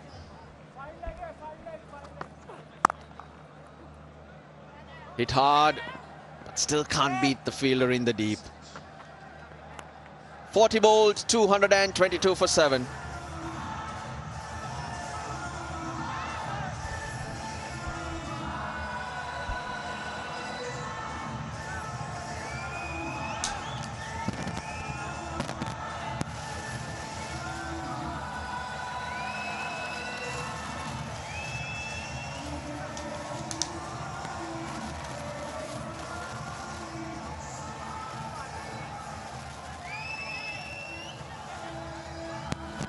A second ODI 100 for Salman Ali Agha. A maiden ODI half-century for Hussain Talat. And now Pakistan on top. 10 overs to go. The third power play, the umpire making the signal. That would mean if Pakistan wishes, they could push another fielder outside the circle. A maximum of 5, that would mean. The star with the ball, Haris Rauf. He's got 2 overs remaining. Picked up 4 wickets. He's brought back. Bowled quickly. Most importantly, bowled pretty straight.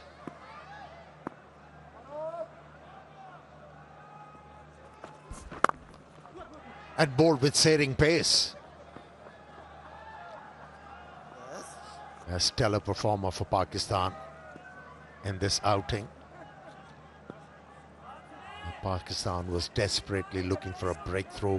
He was the one who initiated it, and from there on kept on picking up wickets, had the opposition under pressure, made things easier for his captain, and he deserved 5 wickets haul. Well, opportunity definitely there.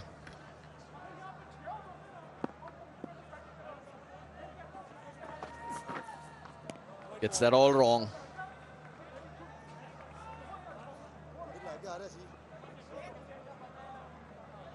Five for 18. Haris Rauf's best figures. So he'll have to pick up 2 wickets here if he wants it to be his best effort. 1 wicket would still leave that 5 for 18 on top of the list because of the runs conceded. Against Afghanistan in Hambantota.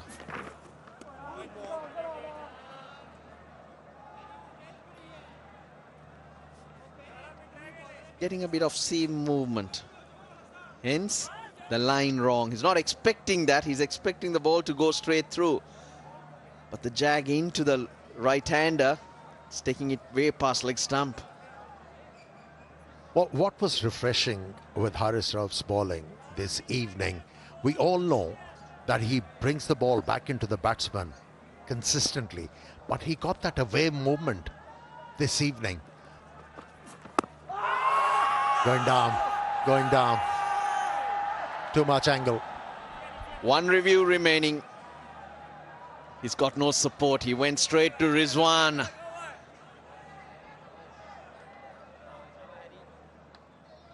But nothing from his mate, hence he walks back. He thought he had his 5th.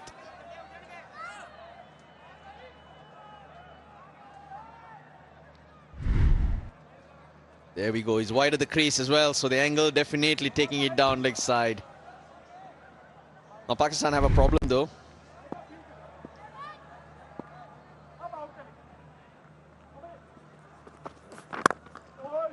Going forward. I think Babar Azam is a big part of this team. Not playing today in this post, but looking at how this team has performed, how do you see that? Bringing him back for the second ODI, who do you leave out? These are good headaches to have though. You're trying to ask me who is going to be sacrificial lamb? Is that the question?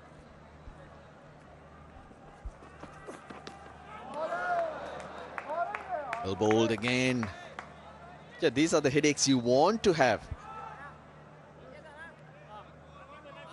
Babar is a mystery spinner. On good pitches, he's the one who can get you wickets for sure. Especially on a pitch like this, if you have the opportunity to bowl first, Babar can be handy, no doubt about it. Yeah, Naseem Shah struggled with the new ball, but he really bowled well in his second spell. Haris exceptional. Shaheen Shah Afridi decent. So I think it's going to be a choice between Babar and Fahim Ashraf.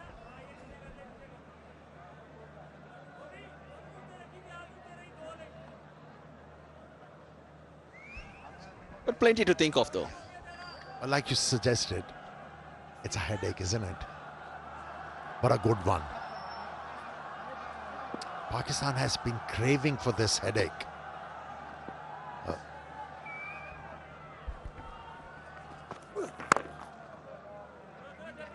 Now he's been decent, Chamira. It's 2 to 5 for 7.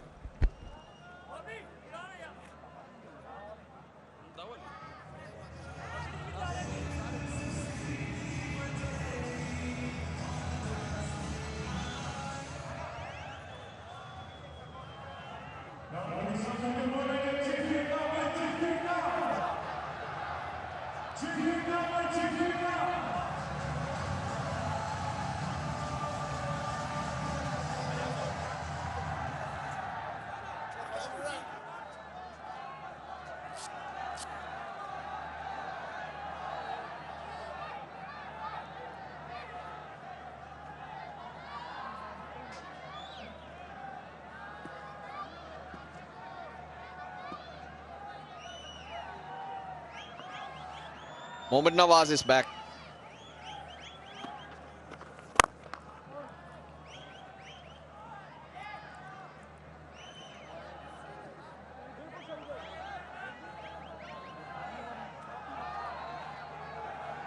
Watching Pakistan bat, I thought it's a new ball pitch. But the ball is hard, the seam standing out. You hit the seam, you're getting something out of the pitch, and that's why Pakistan struggled early. But it was totally the other way around when Sri Lanka came out to bat. The new ball was easy to pick off. And if you talk about Sri Lanka, you know, they missed a frontline bowler. How do you think the captain is going to make the adjustment? Well, Tikshana really needs to be looked at. Didn't make much of an impact, and over the last year or so hasn't really picked up many wickets. So that's where the third seamer could come in. A third seamer definitely would have been handy here today. Just to follow up on the good work Chamira and Asita Fernando did with the new ball. Yes, Janit Lianage got through 6 overs, but was not a wicket-taking threat. All 3 ODIs to be played here in Rawalpindi. And then we move on to the T20 triangular where Zimbabwe join the 2 teams. We start off in Rawalpindi and then move to Lahore.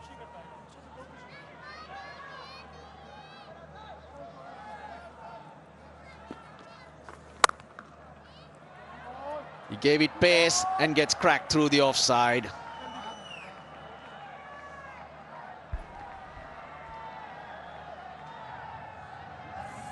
Yeah, if you miss your length, Hasaranga is a capable batsman. Stayed leg side to create that room to hit the ball into the gap with power.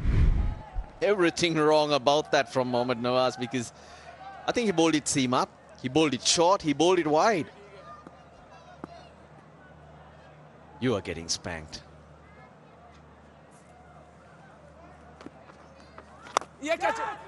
Edge doesn't carry. That's a better line to bowl to. Hasaranga looked to cramp him up and force him to hit leg side. He's now got mid-wicket in play as well.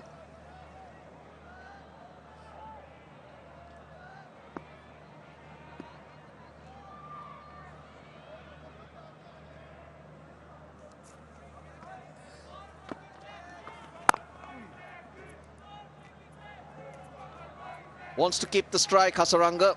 Ends the 42nd. Sri Lanka 234 for 7.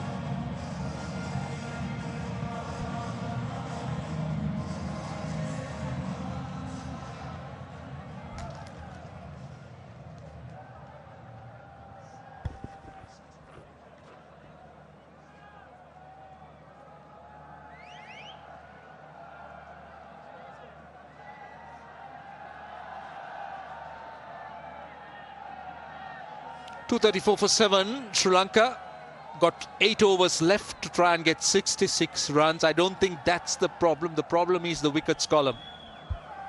3 wickets only left. So that's asking for a lot if you're chasing 300. Lot will depend on this man who punches it. Half stop. Only a single. There's so much that Hasaranga could do. What matters, Waka, is the support he's going to get at the other end. Chamira has made 4 of 13.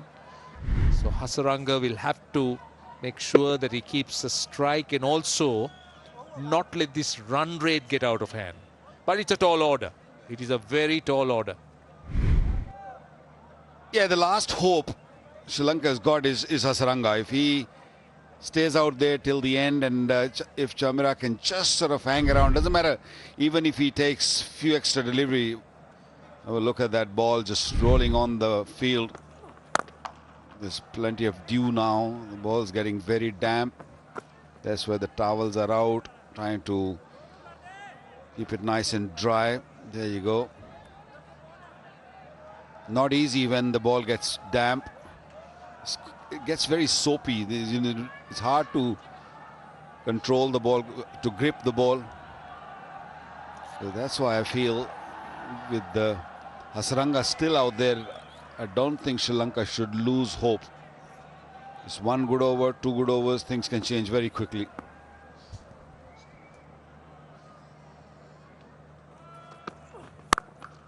Goes through the offside.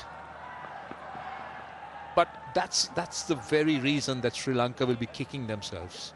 We're talking about Dew. You spoke about the slippery ball, the difficult ball to grip.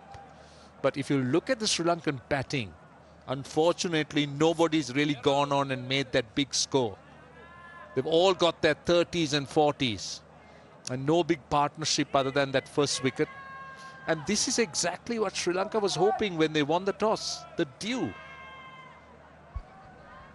I can think of the two occasions where things changed toward Pakistan. One, of course, Babar Azam's brilliance in the slip cordon. Took a very, very good catch. I think that made a big difference. And then Sri Lanka playing that shot. It was not needed then. The run rate was in control. All he needed was just to stay out there and keep rotating strike. Things would have been a lot better. And I'm sure Sri Lanka sitting in the dugout will be thinking, why have I done that? He was on 32 of 49. He was going quite well.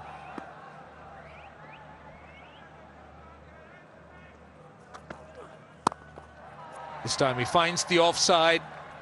Might pick the gap, he does. These are useful runs for Sri Lanka. That required rate is around 8 runs and over. But compare it with runs versus balls, 58 of 43. But again, the critical factor, Baka, are the 3 wickets that they're holding on to. Yeah, that's why I say Hasaranga is the man. If he keep going like this with the Dew and ball coming on the bat nicely, I still won't write Sri Lanka off. Yes, Pakistan have more chance if they pick up Hasaranga's wicket. That's it then. Yeah, that's sensible too. They're just knocking it into gaps. And they've got 9 runs off that over. 243 for 7.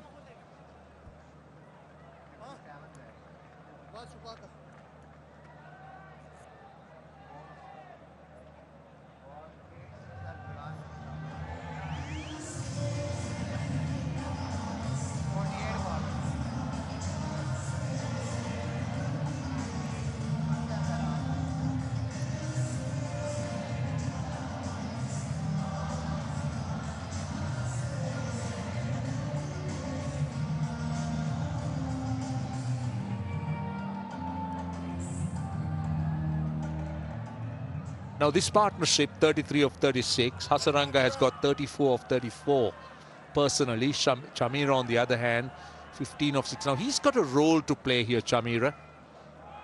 He's not there to look to blast the bowling. Yes, if you get an opportunity, go after it. But the primary objective should be to give Hasaranga the strike. Try and feed him the strike as much as he can. Don't look for that glory shot. Hasaranga has played a responsible innings so far. 57 is what he's after.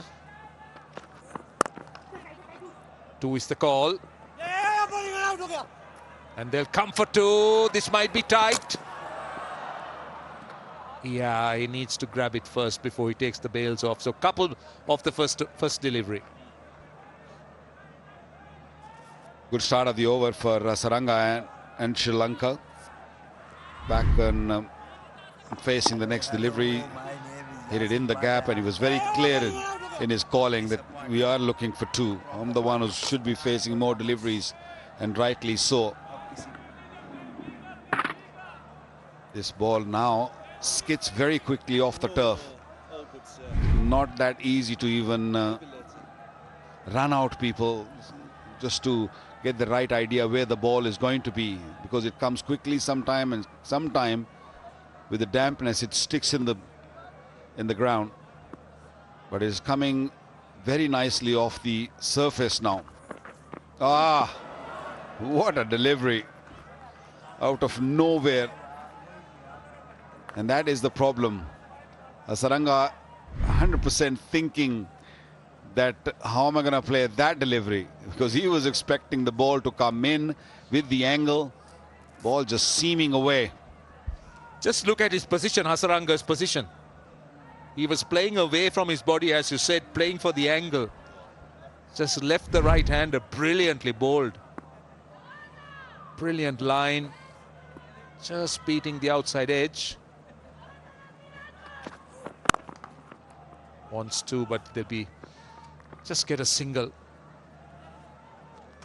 So now Sri Lanka 54 of 39. So they'll want to bat as deep as possible. Maybe if they can get through this pair, maybe to the last 2 or 3 overs. That might be interesting. Back the remaining overs. Sri Lankan batters, even if it gets to the last man, just make sure that you bat the entire quota of overs. You never know. With the ball coming on the bat nicely, just need one big over and that's it. And deliveries like this. That wasn't called a wide. For a moment I thought it went down the leg side.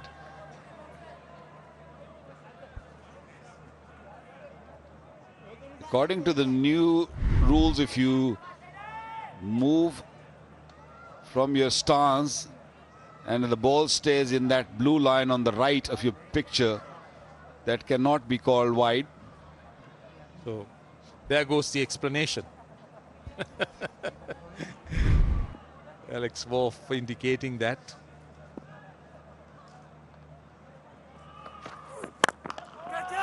And this is down to long on the bounce. For a moment I thought that it would go down the throat of the man at long on, but he didn't get hold of it. Hasaranga has got to go and talk to him, talk to Chamira and tell him that we're not out of this game yet. You don't have to be silly and play shots like that. Just look for single. But Roshan, us tail-enders, we have different ideas.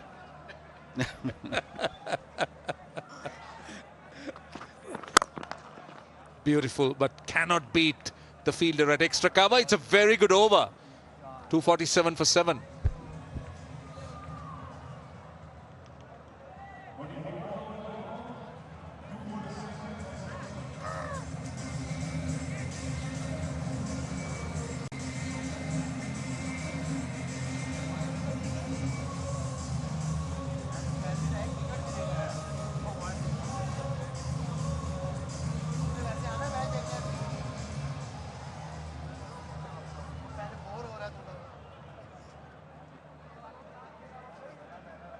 Now to the last 6 overs. Now at the corresponding stage, Pakistan was looking to build momentum. 240 for 5. They were well on the way to get to that 300. Sri Lanka still ahead, but it's the wicket column that's worrying them. 5 Ashraf has been good. Now Dushmantha Chamira, he's trying to be a bit extravagant here. He's looking for runs. And he's looking to play a few shots. Now, I'm not sure, Waka, whether that's the right way to go. I don't mind him playing shots, but from a Sri Lankan point of view, the best hope is to have Hasaranga on strike. Give him as much strike as possible. Look, I don't know if Hasaranga has spoken to him, said, okay, if you want to play shots, just be sensible. He's holding bat really tight. And that's the reason. And that is the reason. And Chamira's got to go. That is poor batting. Make no sense to me. Don't see anything sensible in that. That was exactly what we felt he shouldn't have done. The plan should have been get Hasaranga on strike.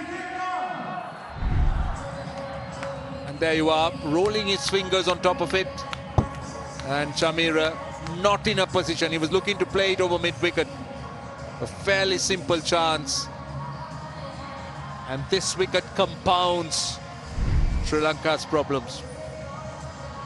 So he walks back for 7 of 19 balls. Sri Lanka, 247 for 8.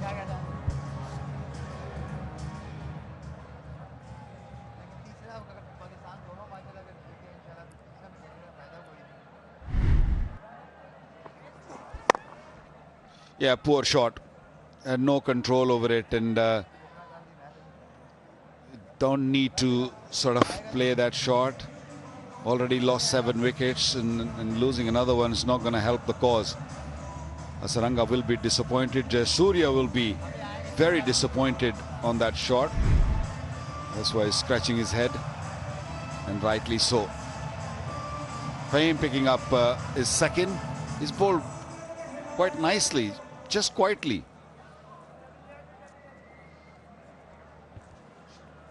Mahesh Deekshana on strike. Well, that's what they want. That is exactly the game plan. Get the set batter on strike. And that's the best chance Sri Lanka has. Yeah, saw him coming down the pitch. Fahim. He might not have that sort of pace which Haris Rauf have, but he's very smart. Bangs it short and pick up a wicket for himself. 52 of 33 deliveries. Now it's job of Hasaranga to just play more deliveries. Even if he has to play dot deliveries, look for boundary now. Quite run rate over 9 now. 3 balls left in the over. It's hit par, in fact hard, straight to mid-off. Good intent, good thinking, because mid-off was inside the circle. He was looking to beat that man at mid-off. That was 4. But just a single. He's still not bothered. He's just making sure that he takes a single and allow the new batter to face the deliveries. I thought he will be more smarter and play more deliveries.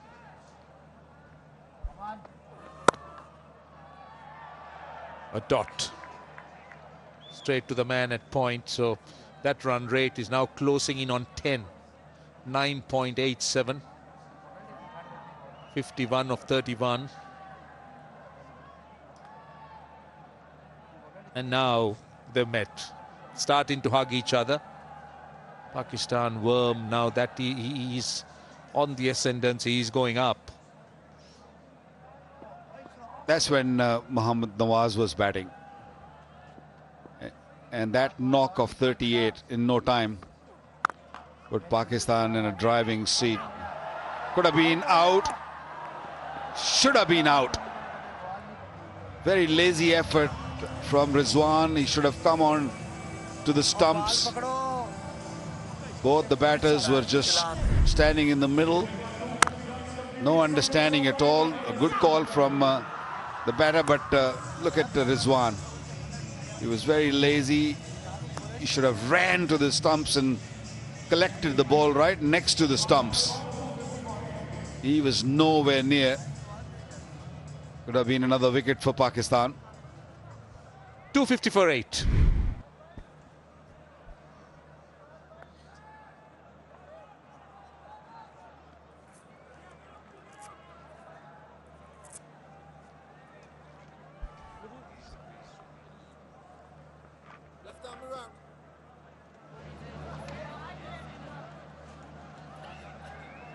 The 3-match ODI series, the first game played today, and then cricket returns on the 13th of November, same venue, Rawalpindi Cricket Stadium, and the final game of the 3-match series is on the 15th of November.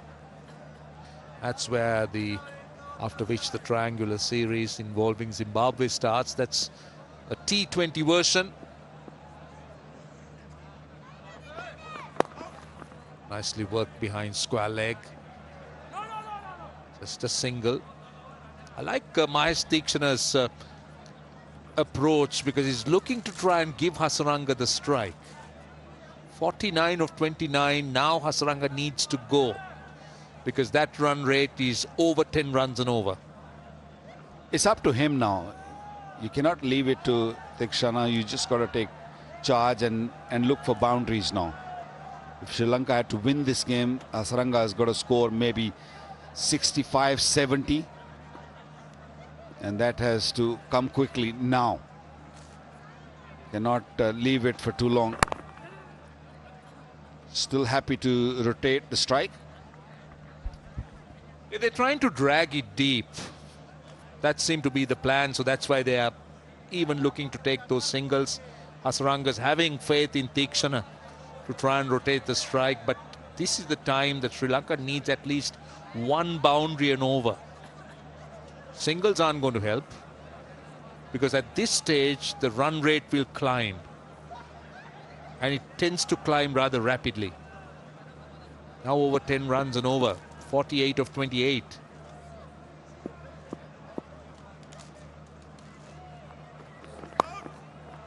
That's gone fine, but only a single.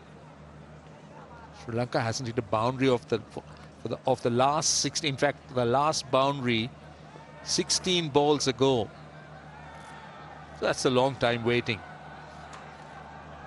I know Sri Lanka or Hasaranga wants to take the game deep, but this is deep now, because if you go into the last maybe 2 to 3 overs, this run rate will be what, 13, 14 maybe, and it might be just too late then. You don't want this run rate to creep further than that.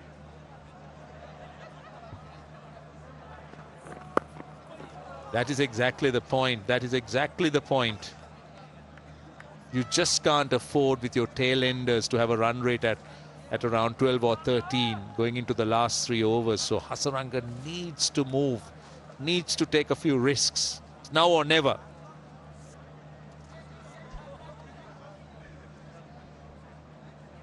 You think Tikshana will take some risk now? Somebody needs to, because they need to make sure that the run rate doesn't get out of hand. But the best person to do that has to be Hasaranga. See, at this stage, singles are fine by Pakistan. They don't mind it. In fact, they'll get an overthrow. That's a bonus run, but Pakistan will be very comfortable, knowing that that asking rate is now hovering around 11. Yeah, as long as Tikshana is facing, I think Shaheen will not mind that overthrow. Although, ideally, you don't want to see this. Every run should be stopped. But Tikshana facing means Pakistan will be a little bit more at ease. 44 required now of 25. Well, the best they can hope for is a boundary here. Doesn't. Bowls a short delivery at dot one. 256 for 8.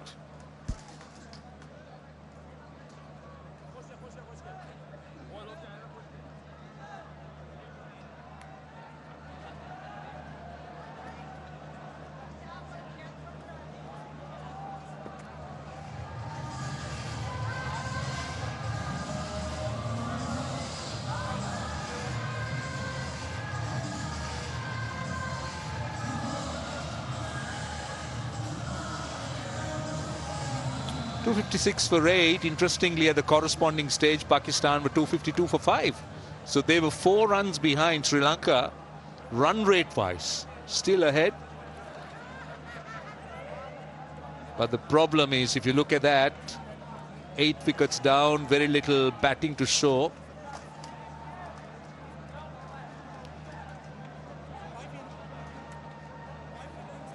Right now, Sri Lanka's getting a bonus here, where they got an extra fielder in. There's Dew on the ground, an extra fielder in the 30-yard circle. Wide.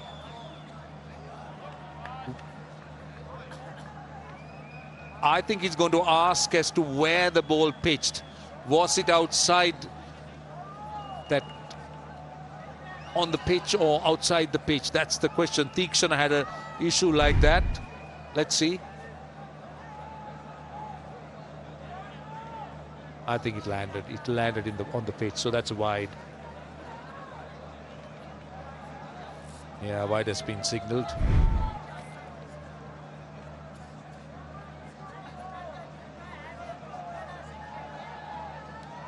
Two men on the offside and 2 men on the onside patrolling the boundary. Big gaps available. And played it over the top of Shaheen, who was at mid-off. And that's raced away for 4. First boundary in 20 deliveries. A welcome boundary from a Sri Lankan point of view. That gap between runs and balls now 16, 39 of 23. Hasaranga taking a chance, mid-off slightly deep, hitting it on the up. This dew is not only going to help the ball to skid onto the bat, it's also going to help to skip off the turf. It will go to the boundary quickly. So this game's still on. 39 required of 23. Normal circumstances, wickets in hand. This is walk in the park. Well, just 2 wickets in hand, so that's a challenge, that's a fight. He plays it, oh, well fielded, well fielded. That was 4. Few yards either side. That's good piece of fielding. They're anxiously looking from the dressing room. Just needed to play a little bit late, a little bit finer. They haven't lost hope yet.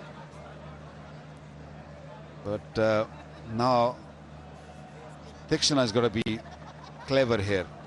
I know you see big gaps when the extra fielder comes inside and you feel like going after the bowling.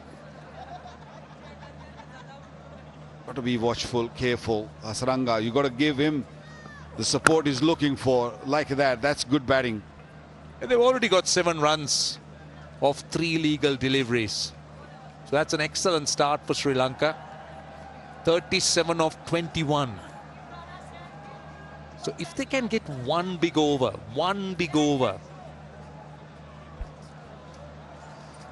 Yeah, if you look at the bowling card, Shine is done. Naseem Shah has got 1 left, 1 for Rauf. And then there is 1 over. A spinner's over.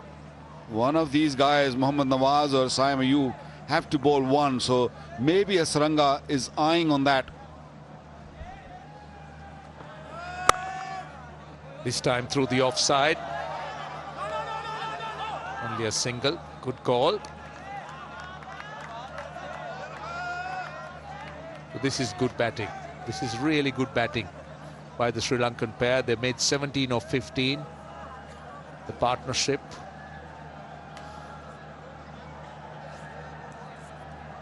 Fahim Ashraf not giving any pace purely because he's got fielders inside the circle.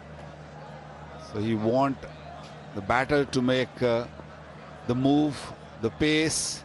Look at those 2 fielders on the left of your picture inside the circle. That might be out. This might be a wicket here. No, it's just landed between the 2 fielders. That's the very thing we were talking about. Thikshana looking to take the aerial route. And the ball landing in no man's land. Slower ball. Thikshana looking to hoik and then very lucky. 3 fielders converging but nobody getting there. Sri Lanka sneaks another run. So 9 runs in the over so far. Now they need a boundary. If they can get a boundary, single of this ball, boundary of the first ball, or even a boundary to finish off. And that's the boundary they're after, and that's exactly what they get. That is the half century for Wanindu Hasaranga, 50 of 45 balls. He's 50 in ODIs. Of course, first since November 2022. But more importantly, Sri Lanka are down to 31 runs of the last 3 overs, 269 for 8.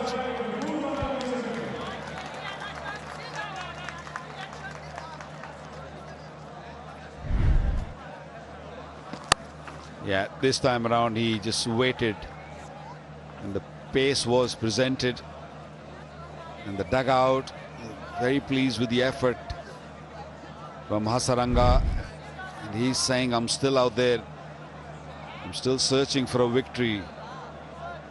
13 runs were scored previous over, required run rate come down to 10.33. Haris Rauf,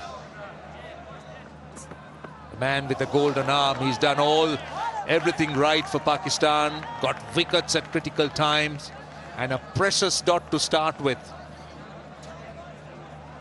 Deekshana playing and missing that time. Well, he's the man among wickets, so Shaheen be thinking he's going to get me another one. He's picked up 4. Can he get another one and make it 5 for himself? It's been wild that Pakistani bowlers have picked up 5-wicket haul in ODIs. 53 is given, but he's picked up wicket. He's the man who brought Pakistan back in this game. Can he win the game for Pakistan? And Deekshana gets off strike. Now this is a good contest. Hasaranga versus Haris Rauf. And Sri Lanka will be hoping that Hasaranga will profit. Extra pace. Now third comes into the circle with Deekshana on strike. Bowling that off-stump line. Third went down. Point was in. Now deep backward point. Goes down to the boundary because that's Hasaranga's area. Short fine and short third. In fact, backward point comes in as well. So he can have just 4 fielders outside the circle. So mid-wicket goes out. And so is square leg and long on. But Hasaranga is very strong on the offside. Right, that will be the area. That will be where he will be aiming, Wanindu Hasaranga. And he gets a boundary. I don't think the field position is right for Hasaranga. Hasaranga likes to play that shot. And if you want to keep the third man up in the circle, you cannot give the pace to this man. Even this went in the air for a bit, but went so far, so quickly that the fielder had no chance. That's not good captaincy. Bringing in the mid-wicket fielder, pushing the third man back on the boundary. Arms waving all around. That's what happens when your over rate is slow, and then you have to pay at the end. Now the third man goes back, is very wide. Still there is a gap there. 2 is the call. Might be even 4. In fact, just 2. Onto the pads. Hasaranga just bringing Sri Lanka ever so close. 24-14. They got 7 of the first 4. So far, whatever we've seen, it feels that Hasaranga has done his calculation. He knows which bowler has bowled how many overs.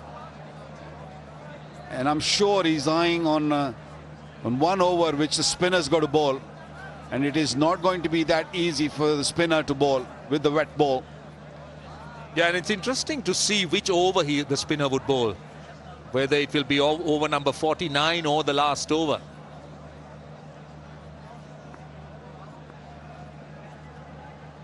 So 7 runs of the first 4 deliveries. And 2 again. 2 is the call, but they'll be happy with 1. Right, 23 of 13. What would Deekshana do? Will he be given the license to go after Haris Rauf? Maybe look for a boundary. I don't think he should be given the license. But yeah, if he can fetch a boundary with fielders inside the circle, that'll be a huge bonus at this stage of the game. With him hitting a boundary this ball and Saranga facing the next over, first delivery. And another short one. And Deekshana survives. So we are down to the last 2 overs. Sri Lanka 277 for 8.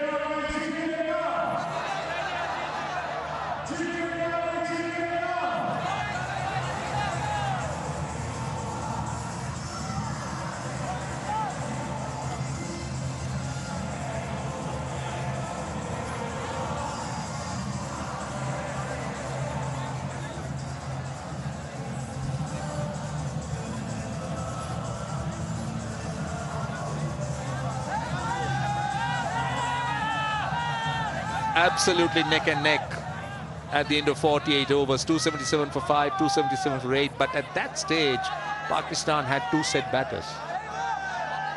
And here, just Hasaranga. Hasaranga has to do everything with Tikshana in support. So there's a slight difference.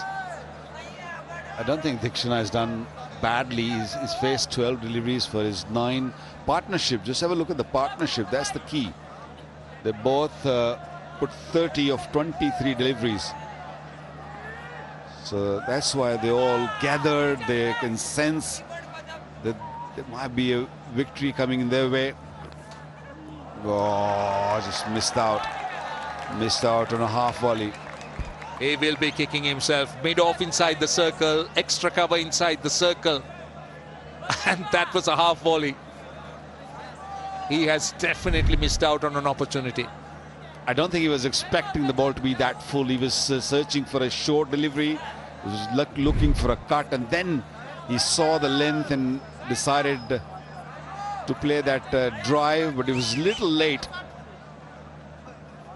Dot delivery to start off. That's a good start for Pakistan. Need a real good over from Naseem Shah. And hits it hard and passes the fielder. And it's picked up in the deep. Couple of runs. That was timed sweetly with a lot of power. 21 of 10. Just the fielder at cover got a hand on it. That's the reason why it just didn't go to the boundary. And Roshan Abasinghe is just on his feet, on his toes. He can also sense something. It's about getting a good look. There's so much attention everywhere. Both dressing rooms. We are left with 10 deliveries and they need 21. Well bowled, very well bowled.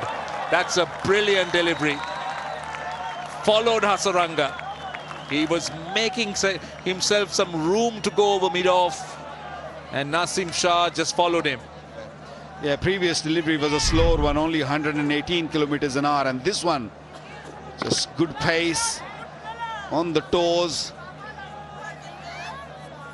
Fantastic scenes here at Rawalpindi. 21 of 9. 3 precious deliveries in the over from Naseem Shah. And he hits it straight down to long on. Has it cleared the fielder? It hasn't. So Pakistan get the prize wicket, and Babar Azam the catcher. Vanidhu Hasaranga, the last hope for Sri Lanka, goes. So close, but so far away. Excellent knock from Hasaranga. Comes to an end. It was a good hit. Just wanted a little bit more on it. Babar Azam in the deep. Stayed calm, collective, and took it comfortably. It's not over the wayside, so no issues, no problem there. I think Hasaranga wanted to go a little straighter. Babar Azam, second time around, fetching a brilliant catch. 59 for Hasaranga. Sri Lanka 279 for 9 now.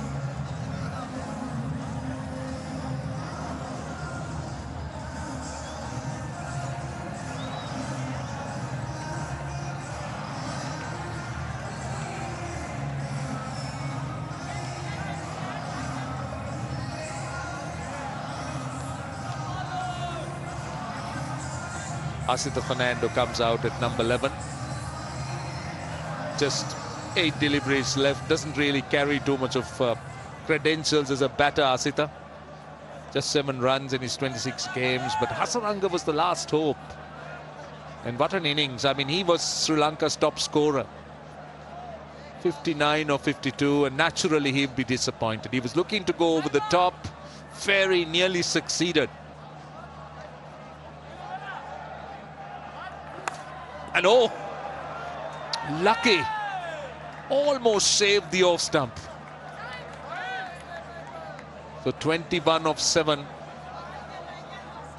And naturally, this camp looks happier.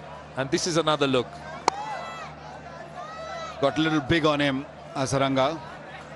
He could have dragged it to mid-wicket maybe, but because he made up his mind to hit straight. Just the ball coming in. Didn't really middle it. Few more yards. Things would have been totally different. Babar Azam, brilliant in the field today. Yeah, one outstanding catch in the slips, and this is very well taken under pressure at long on. Last ball of the over. And he keeps it out.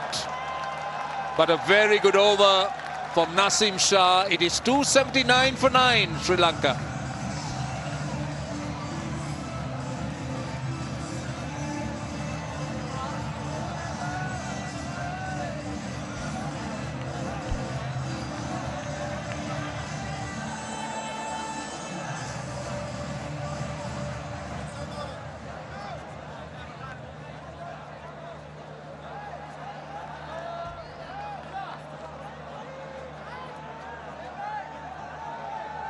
We're down to the last over, and Sri Lanka need 21 runs of just 6 deliveries with 1 wicket standing.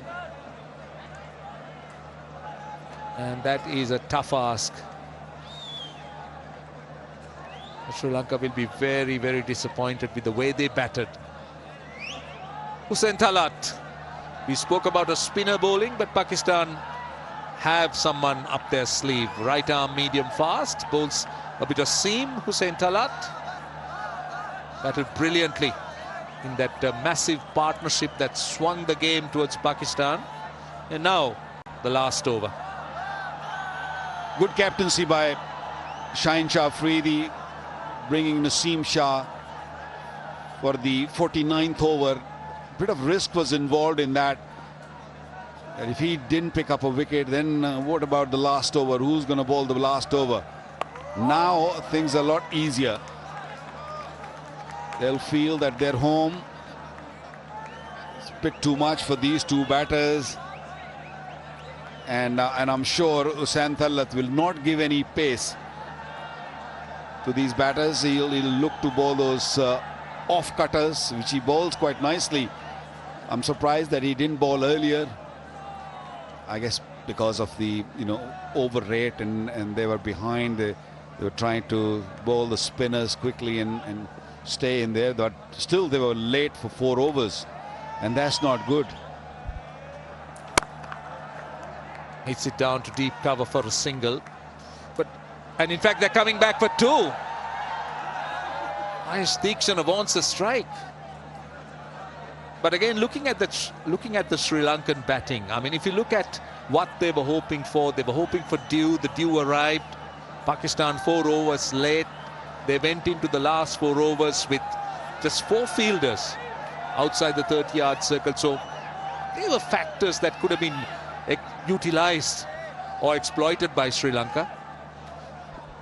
It was that middle part when Haris Rauf was bowling, where he picked up 3 wickets in no time. I think that really damaged the Sri Lankans. That will be called wide. I think losing 3 wickets in the span of 3-4 overs really damaged their momentum. Things were looking very calm, collective. They were going quite strongly at that stage. But Haris Rauf was just superb. He bowled fast. He bowled with smartness. Swung the ball.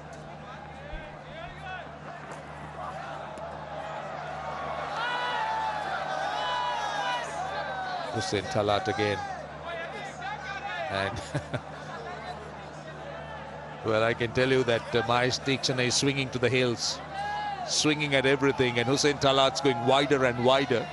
Now 17 or 4, but yes, you're right, Waka, that spell, those 3 wickets of Kamil Mishara and Kusal Mendis of consecutive deliveries, and then Pathum Nissanka. So that was the time that Pakistan dented that Sri Lankan momentum. And again, the wicket of Asalanka.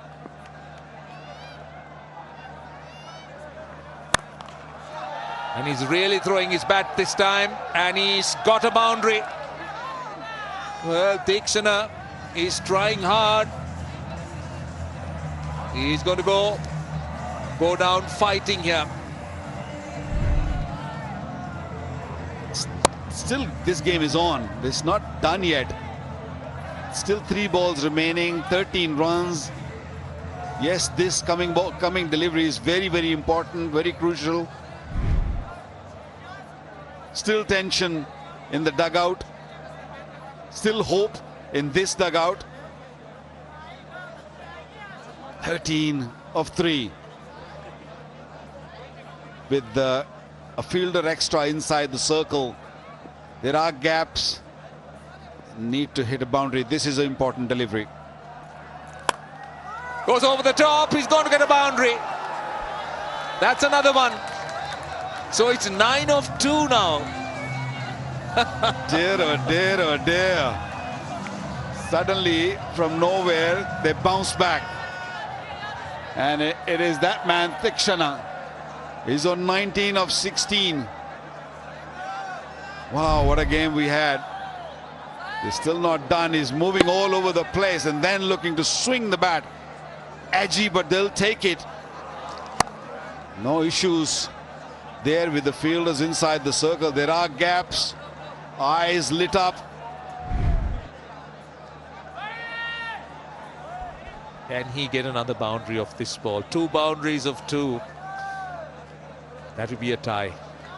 But they need a boundary. This is a very important delivery in the context of the game. 9 of 2, 8 to tie. And it's a dot. It's a dot. So Pakistan will feel safe, barring a no ball. I think Pakistan are safe here. Sometimes I don't understand why batters play these sort of shots, especially when you're a late order batsman or a tail ender. Just go in front of you, look to hit straight. The ball is not doing much. With that cheeky shots or a paddle sweep, there's every chance that you'll miss it, and that's what happened. Only no ball can keep Sri Lanka in the game now. Hits it firmly, and that is the game. They'll come back for 2, but it doesn't matter. They needed 9 runs of 1 ball. They got 2, so Pakistan win by 6 runs. A very close game. Sri Lanka fought hard, took the game almost down to the wire, and 293 for 9 is what Sri Lanka finally ended up in 50 overs.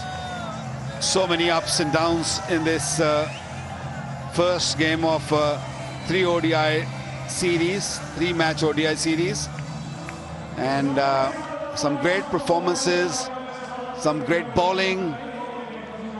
Excellent 100 by Salman Ali Agha. Sri Lanka bowled really, really well with the new ball. Batting was a little shaky in the middle. Came back nicely at the end with Hasaranga's 59. But this man, his spell was important. When things were cruising for Sri Lanka, R.S. Rauf came in and bowled a spell which took the game away from Sri Lanka in that period. And then Pakistani bowlers kept on putting pressure, kept on picking out wickets, and at the end winning the game by 6 runs. A great game of cricket, and Pakistan had their moments, so did Sri Lanka, but eventually Pakistan prevailing. And a very good game of cricket, resulting in Pakistan winning by 6 runs and taking the lead in this 3-match ODI series.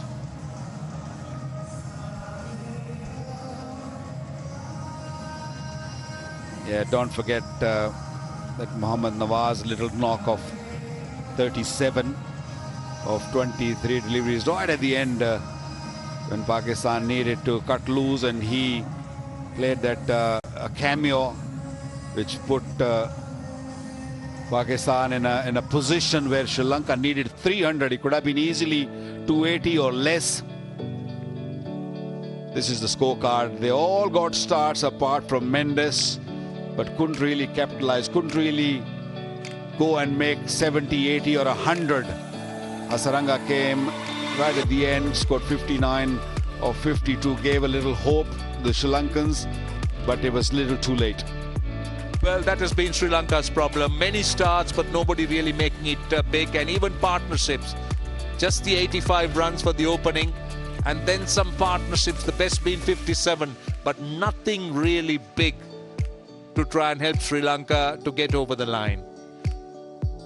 Pakistan bowling, well, Haris Rauf, head and shoulders above the rest, 4 for 61. Fahim also played a part. Nawaz 1 for 48.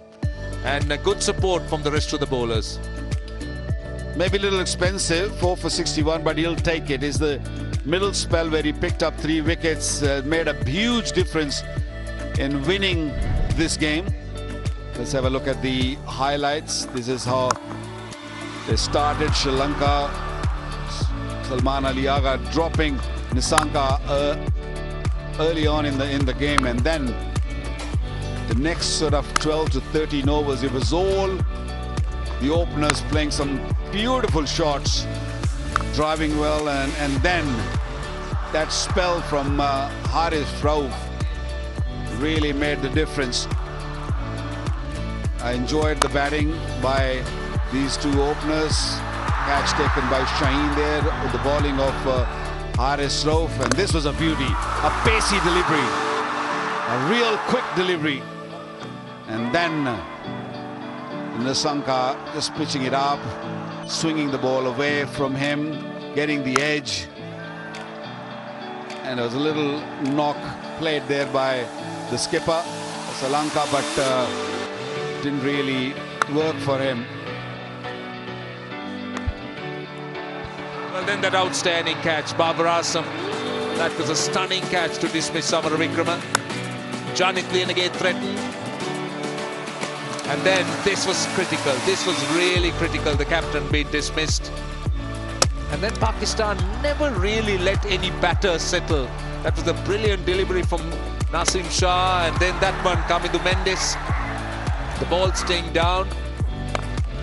And Shamira just looking to play that glory shot, caught and bowl. And Vanidu Hasaranga, who tried hard and very nearly single-handedly took Sri Lanka towards the target, caught in the deep. And Pakistan eventually winning by 6 runs. Right, so that's how the game ended. Pakistan 299 for 5, courtesy that 100 for Salman Agha, 105, good support from the rest of the batting. And Sri Lanka made 293 for 9, handing Pakistan a 6-run win in the opening game of this Tri-Nation series. So we're going to take a short break, and when you come back, it will be the post-match presentation.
Welcome back, and Pakistan winning the opening game of this tri-match series. 299 for 5. Salman Agha, magnificent 100.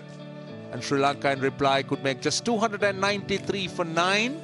Hasaranga fighting a lone battle, and good bowling by Rao, 4 for 61. So Pakistan winning by 6 runs, and it's time to join the post-match presentation with Uruj Mumtaz. Ladies and gentlemen, welcome to the post-match presentation of this first of 3 ODIs. The game went down to the wire, all 100 overs, and Pakistan coming out on the winning side, winning the first contest by 6 runs. Now then, I'd like to welcome and introduce my presentation party. Can we please start with welcoming Rear Admiral Fred Sinaviratna, retired, His Excellency, the High Commissioner of Sri Lanka to Pakistan, Mr. Augustin Christie Rubin, Deputy High Commissioner Sri Lanka, High Commission in Islamabad, Mr. Azam Rahim Durrani, Business Head North 2, Bank Alfala, Mr. Mohammad Jameel Ahmed, Sales Partner, Vigotel Mobile, Mr. Awais Gilani, Jazz Business Partner, Mr. Nabil Ahmed on behalf of Inverex Electrical Vehicle, Mr. Shah Nawaz, Distributor Hello Hair Shampoo, Mr. Mohammad Rizwan Khan, Sales Head North, Infinity Ventures Super Saf. The first award for tonight, can I please ask Mr. Rear Admiral Fred Sinaviratna, retired, to come forward to present the PCB Moment of the Match award, and the award goes to Babar Azam. What a tremendous take in the slips, extraordinary with that catch for the wicket of Samara Vikrama of the bowling of Haris Rauf. Next award, Mr. Mohammad Rizwan Khan will now come forward to present the Super Saf Bowler of the Match, cash award of 1,50,000 rupees. That again goes to Haris Rauf. Mentioned him a little while earlier, 10 overs, 4 important wickets, all 4 of those of the Sri Lankan top order. Mr. Mohammad Jameel Ahmed will now come forward to present the Vigotel Mobile Master Blaster of the Match, cash award of 1 lakh rupees, Mohammad Nawaz. Provided the finishing touches with the bat, 36 of 23 towards the backhand, 5 fours, 1 big 6, and a strike rate of 156 tonight. Next, can I please ask Mr. Shah Nawaz to come forward to present the Hello Hair Shampoo, 100% confident, all-rounder of the match, cash award of 1 lakh rupees, Wanindu Hasaranga. Brilliant with the bat, brilliant with the ball, kept the match in a tense position, 59 of 52. 7 fours, and add the 3 wickets earlier on in the piece as well. Next award, can I please ask Mr. Awais Gilani to come forward to present the Jazz Superpower of the Day cash award of 1 lakh rupees to Hussain Talat. Massive partnership with Salman Ali Agha, 62 to his name, 6 fours, 1 big 6, and struck it at 98. Mr. Nabil Ahmed will now come forward to present the Inverex EV Electrifying Batter of the Match cash award, 1 lakh rupees to Salman Ali Agha. Phenomenal 100, the second one in his ODI career, 105 of 87 deliveries, and a match-winning knock in the end. The player of the match, who is also Salman Ali Agha tonight, will stay on to sign the bat for Vigotel Mobile collaboration project in association with the Al Mara Foundation.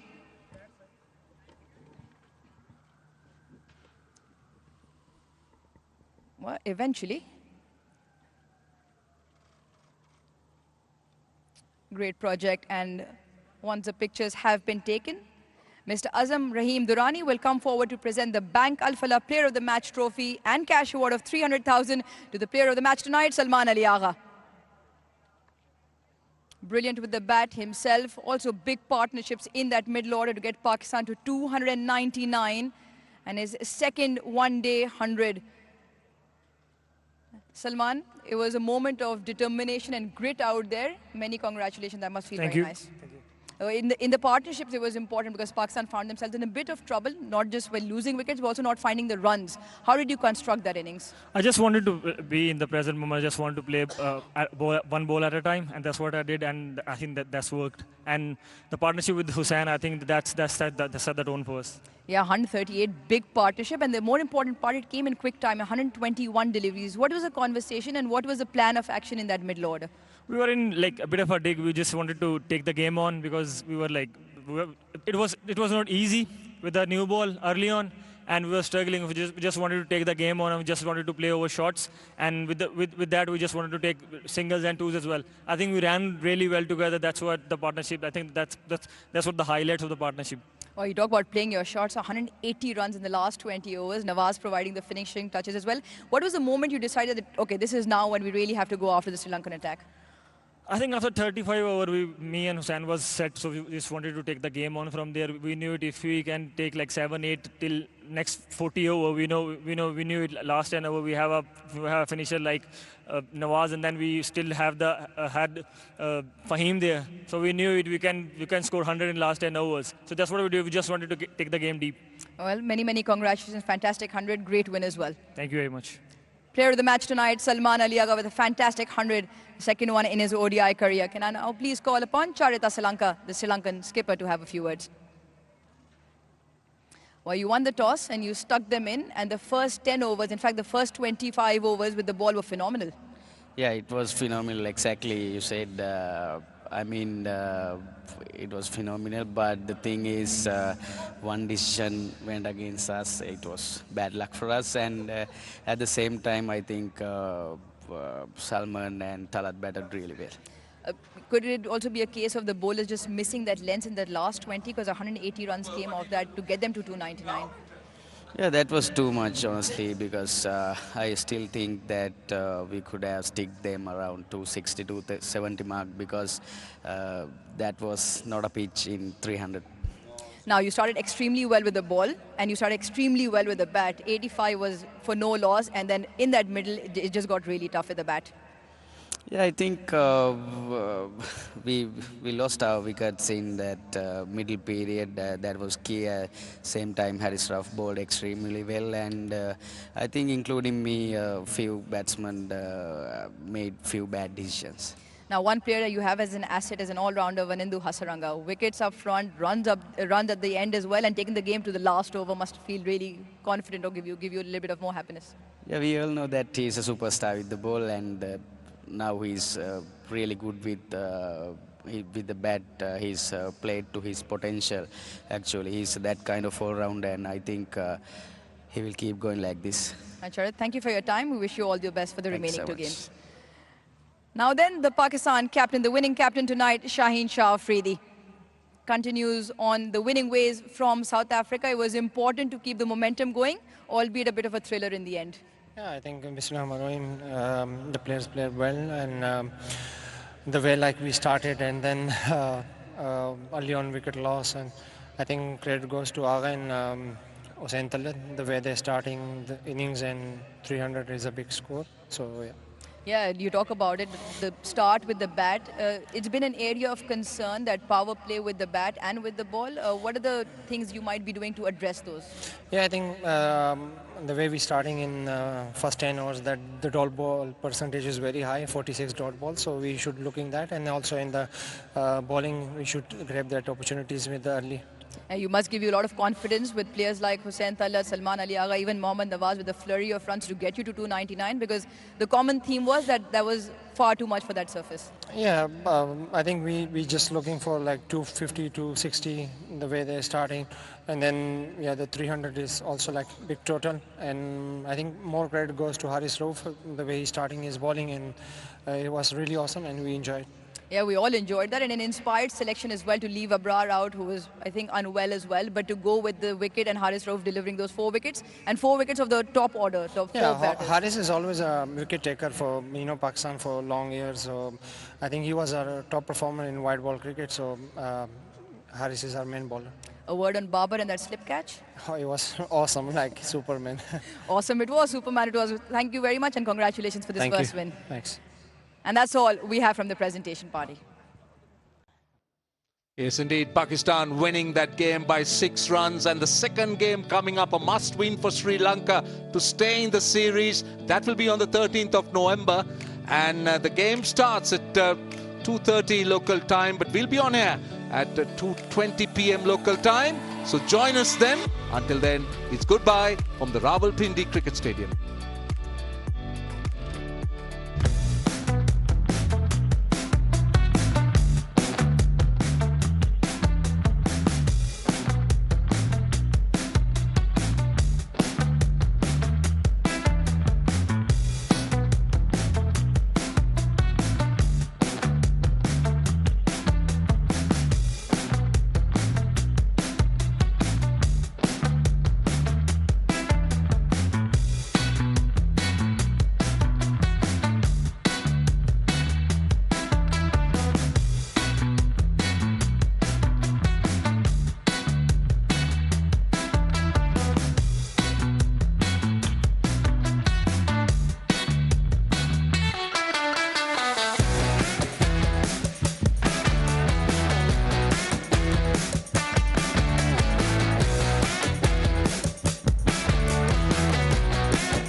Welcome back on pitch side, and great win by Pakistan. You've got to say they've started off the series really well and they managed to defend.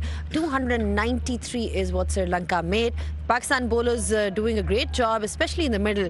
You got to see back-to-back wickets by Haris Rauf, and he practically changed the course of the match for Pakistan. And he also happens to join us here on pitch side. I've also got Amir Sohail here with me.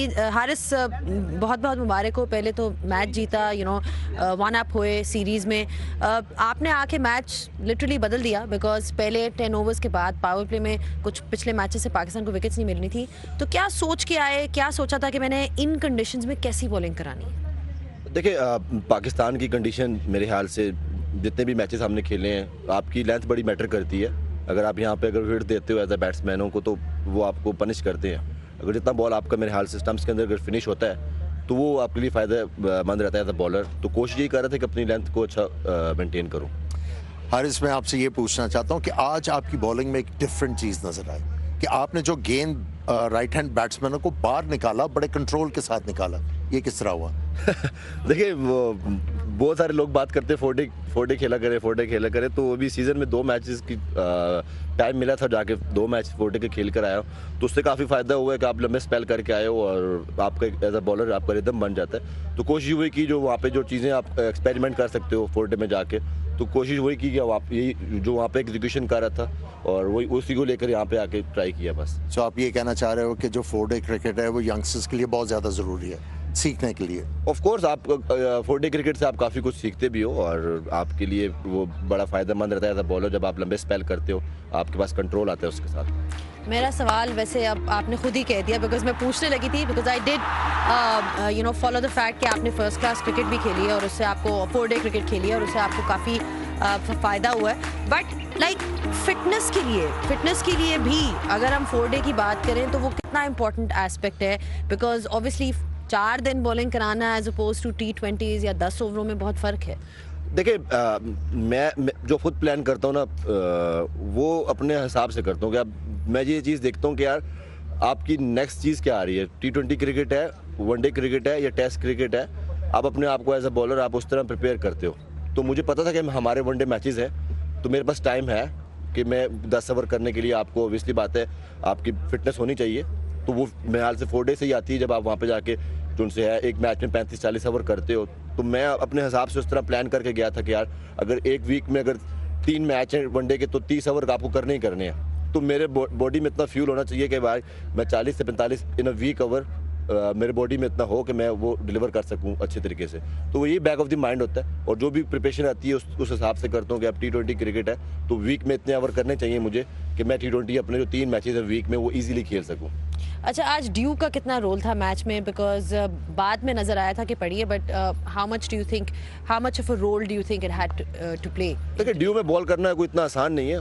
As a bowler आपको मुश्किल ही पड़ती रहती है, क्योंकि आपके पास ball grip नहीं होती है, आपकी सीम के ऊपर आपकी ग्रिप कम हो जाती है, तो उसके बाद कंट्रोल बहुत मुश्किल हो जाता है. तो मेरे ख्याल से ड्यू में बॉलिंग करना इतना ईजी नहीं है. जिस तरह की आप इनिंग में देखें वो आपसे ईजी हो जाता है कि आप अपने लैंड लेंथ ज़्यादा अच्छी तरीके से डिलीवर कर सकते हैं. शाहीन की लीडरशिप में आप पहले भी खेल चुके हुए हैं, बिकॉज कलंदर्स में आपका एक साथ है, तो उससे फ़र्क पड़ता है कि when you already played under captain and you understand कभी कभार कोई जेस्चर्स होते हैं, कोई तरीके होते हैं, हर एक का अपना एक तरीका होता है एज अ कैप्टन, उससे फ़र्क पड़ता है एक अंडरस्टैंडिंग में?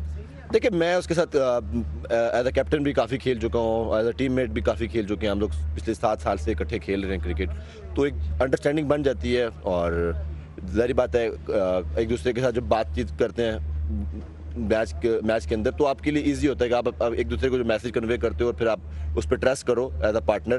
तो मेरे ख्याल से वो काफ़ी इंपॉर्टेंट होता है कि आप अपने पार्टनर पे कितना ट्रस्ट करते हो. अगर उसकी बात पे आपको यकीन है तो आप फिर कोशिश करते हो कि यार डिलीवर करने की कोशिश उस तरह ही करते हो आप, क्योंकि वो मैं फर्स्ट चेंज में आता हूँ तो वो लोग पहले बॉलिंग करते हैं, तो वो फिर कंडीशन के बारे में बताते भी हैं. और उसी कप्तानी में खेलना PSL में भी आपको पता ही है किस तरह की कप्तानी करता है. 3 टाइटल हम लाहौर के अंदर ऑलरेडी चैंपियन है और वो फाइटर है और हमेशा अपनी टीम को भी लेके फाइटिंग करने की कोशिश करता है कि यार टीम में स्पिरिट हो ऐसा कि आप फाइट करते रहो एट द एंड तक। अच्छा, एक और चीज़, जिस तरह बॉलर्स बैटिंग का भी हम देखते हैं कि पावर प्ले होता है और उसके बाद डिफरेंट फेजेस होते हैं। एक पार्टनरशिप बनाने के लिए बॉलर्स के लिए भी 3 फेजेस होते हैं, जिस तरह नई बॉल होगी, फिर मिडिल में हो गया। अब इसको आप कैसे देखते हैं एज अ बॉलर के किस तरह से आपने जो है अपनी बॉलिंग को एडजस्ट करना है एज पर if you are bowling in the power play और if you are bowling in the last 10 overs, क्या डिफरेंस है? ऑब्वियसली बात है, आपकी एज अ बॉलर आपके 3 फेसेस भी हैं और महल से फेस के मुताबिक आप ज़्यादा सिचुएशन पे जाते हैं। सम टाइम आपको विकेट लेनी पड़ जाती है, अटैकिंग बॉलिंग करते हैं, सम टाइम आपको कंटेन करना पड़ जाता है और रन्स रोकने पड़ जाते हैं एज अ बॉलर। तो महल से आप उस तरह अपने आप को प्रिपेयर करते हो यार कि अभी सिचुएशन क्या चल रही है, क्या डिमांड है, और फिर आप अपने आप को उस तरह कोशिश करते हो कि यार उस तरह की बॉलिंग की जाए जिससे टीम का फ़ायदा हो सके। आमिर, आपको इनकी आज बॉलिंग की क्या चीज़ खास लगी? Because you were obviously on commentary as well following his bowling overall. I think एक तो एटीट्यूड बहुत ज़्यादा पॉजिटिव था और डायल्ड इन बहुत ज़्यादा थे और लग रहा था कि चूँकि विकेट नहीं हासिल हुई भी थी और उस वक्त पार्टनरशिप ब्रेक करना बहुत ज़रूरी था, तो इंटेलिजेंटली बॉल किया। और आज जो मैंने इंजॉय किया है वो ये कि इनकी बॉलिंग के साथ आउट स्विंग जो है एसोसिएटेड नहीं थी। आज इन्होंने जो आउट स्विंगर किए और जो कंट्रोल के साथ किए, that was very impressive. Babar Azam ने बड़ा ज़बरदस्त कैच लिया आज स्लिप्स में, कि मतलब कि it was an outstanding effort from him और टीम भी बड़ी खुश थी। तो इस तरह के एफर्ट से कितनी इंस्पिरेशन मिलती है पूरी टीम को? That's the catch there in front of you. देखिए बिल्कुल ऐसा, अगर आप कैच पकड़ते हैं तो उससे टीम बूस्टअप होती है और उन्होंने उस टाइम महल से वो पार्टनरशिप भी ब्रेक करनी थी, इंपॉर्टेंट विकेट थी, उनका एक मेन प्लेयर था और उसके ऑलरेडी 2 एज लग चुके थे और मुझे 2 चौके भी हो चुके थे। तो फिर मैंने बात की यार मुझे एक स्लिप चाहिए यहाँ पे, क्योंकि मेरा बॉल अगर आउट स्विंग हो रहा है तो मोस्ट प्रोबेबली चांसेस है कि यार यहाँ पे निक लगेगा। तो वो अल्लाह ने किया कि निक लगा और इतना आउटस्टैंडिंग कैच हो गया, इसका यकीन नहीं था। चले ठीक है, thank you so much Haris for your thoughts and I wish you all the best. अभी सीरीज बाकी है, इंशाल्लाह आपसे दोबारा भी बात होगी। आमिर भाई ओ वेरी मच है, हम आपको थोड़ी देर और रखेंगे, तंग करेंगे, थोड़ा सा और बातें करेंगे with regards to what happened today between Pakistan and Sri Lanka. Will take a short breather and see you guys on the other side.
Well, this is how things went in this first one-day international between Pakistan and Sri Lanka. Pakistan made 299 for 5 in their 50 overs. Salman Ali Agha, the pick of the batters, he made 105, and then also contributions from Hussain Talat, Mohammad Nawaz. Sri Lanka, in response, Hasaranga put up a fighting performance. He made 59 in just 52 and really brought things close. It was a tense game in the end, but Pakistan won it by 6 runs. Well, we're back on pitch side just discussing how things went in this particular game. I've also been joined by Russell Alan and Arooj Mumtaz. Russ, there were moments in the game where you really thought that Sri Lanka had their chances. It wasn't an easy win for Pakistan by, if you look at it overall in terms of how they performed, how they fought out there. Hasaranga, let's talk about him. How good was he today? I was looking for this type of performance from Hasaranga. We know that he's always consistent and good with the ball. But with the moment he starts contributing with the bat, that's when the Sri Lankan team gets better, because that adds balance. You need bowlers who can contribute with runs. Ideally, if he can bat at 7, I think the Sri Lankan team will be stronger. Then you can play that attacking fifth bowler in that team, which is a weak link for Sri Lanka. But the way he goes about with the ball, always searching for wickets, is actually Wawindu. That wrong, and batters know that's coming, but they just can't pick it, neither can they play it. The wickets are picked up there, but the most important thing is the composure he showed with the bat. I don't know why Arooj Mumtaz is smiling, but I think she has something to add to what you said. I like that, Wawindu. I really like that. The wow factor. Very creative on your part, Russ. Is that an original? Is that your original? Do you have a trademark for it? Yes, Arooj. Well done. Well done, Well Russ. done. Well done, Russ, on the creativity. Full marks for that. Arooj, Pakistan, of course, in the first innings, it was all set up by Salman Ali Agha. And he seems to be a veteran now in the ODI format. He loves playing this format. I think it has to do a lot with his first-class runs. He's played a lot of first-class cricket. Waqar Yunus was talking about it, that any player who's played the longer version and who's got the balls under his bat, or for a bowler, if he's got the balls in his legs, in terms of the number of overs he's bowled, you will always find them performing well in the ODI format. It's better suited to them. They know how to construct the innings. It was a bit of a grind, don't forget. But for them to have a partnership of 138 in less than a run a ball, and also for him to score 105 of 87 deliveries, not only did he provide stability, but he upped the ante with the number of scoring opportunities with Pakistan missed in the first 25 overs. First 10 overs, Pakistan were 28 for 1 for. So for him to do that towards the back end and then provide that platform, 66 partnership with Nawaz towards the back end, so 299, and we all felt that was a bit much for that surface. It's quite interesting because just in the last, third one-day international, or was it the second one between Pakistan and South Africa, there was talk around when was the last time a Pakistani batter scored 100. And Salman Ali Agha, just talking about him, he has that ability to convert. And we were on about that because that chart showed Pakistan only has 900s this year compared to the top 4 sides, which are about 15, 14, 1600s. And it was about that, with that Pakistan batters were getting to 50s, 60s. And where we were missing out in big run chases or setting big scores is the lack of conversion. Syme's got a couple of hundreds this year, but for Salman Ali Agha to convert, and again, I've always found that he's probably the best suited in the middle order because he can play spin well, and most importantly, he runs hard up and down the wicket. It's exactly what he said at the post-match presentation as well. All right, then thank you so much to Russ, and thank you so much, Arooj, for your time. We learned a new term today as Wawindu. Well. Wawindu. That's what we would like. Don't you ever forget it. I think I've got a decent memory, Russ, and just like, we'll test him in the next game. But yeah, here you heard it from everyone. You heard it from Arooj Mumtaz and Russell Arnold talking about this game and how things went for Pakistan. Pakistan starting off really well in this one-day international series. We've got a break, and then we come back once again. The action continues here in Pindi for the second one-day international, and it's the KFC Bank Al Falah series, and the coverage will start at 1:55 p.m. All right, then that's pretty much all that we have for you from here. I hope you guys enjoyed this game. Pakistan leading this series 1-0. We'll see you in 2 days' time. Until then, it's goodbye.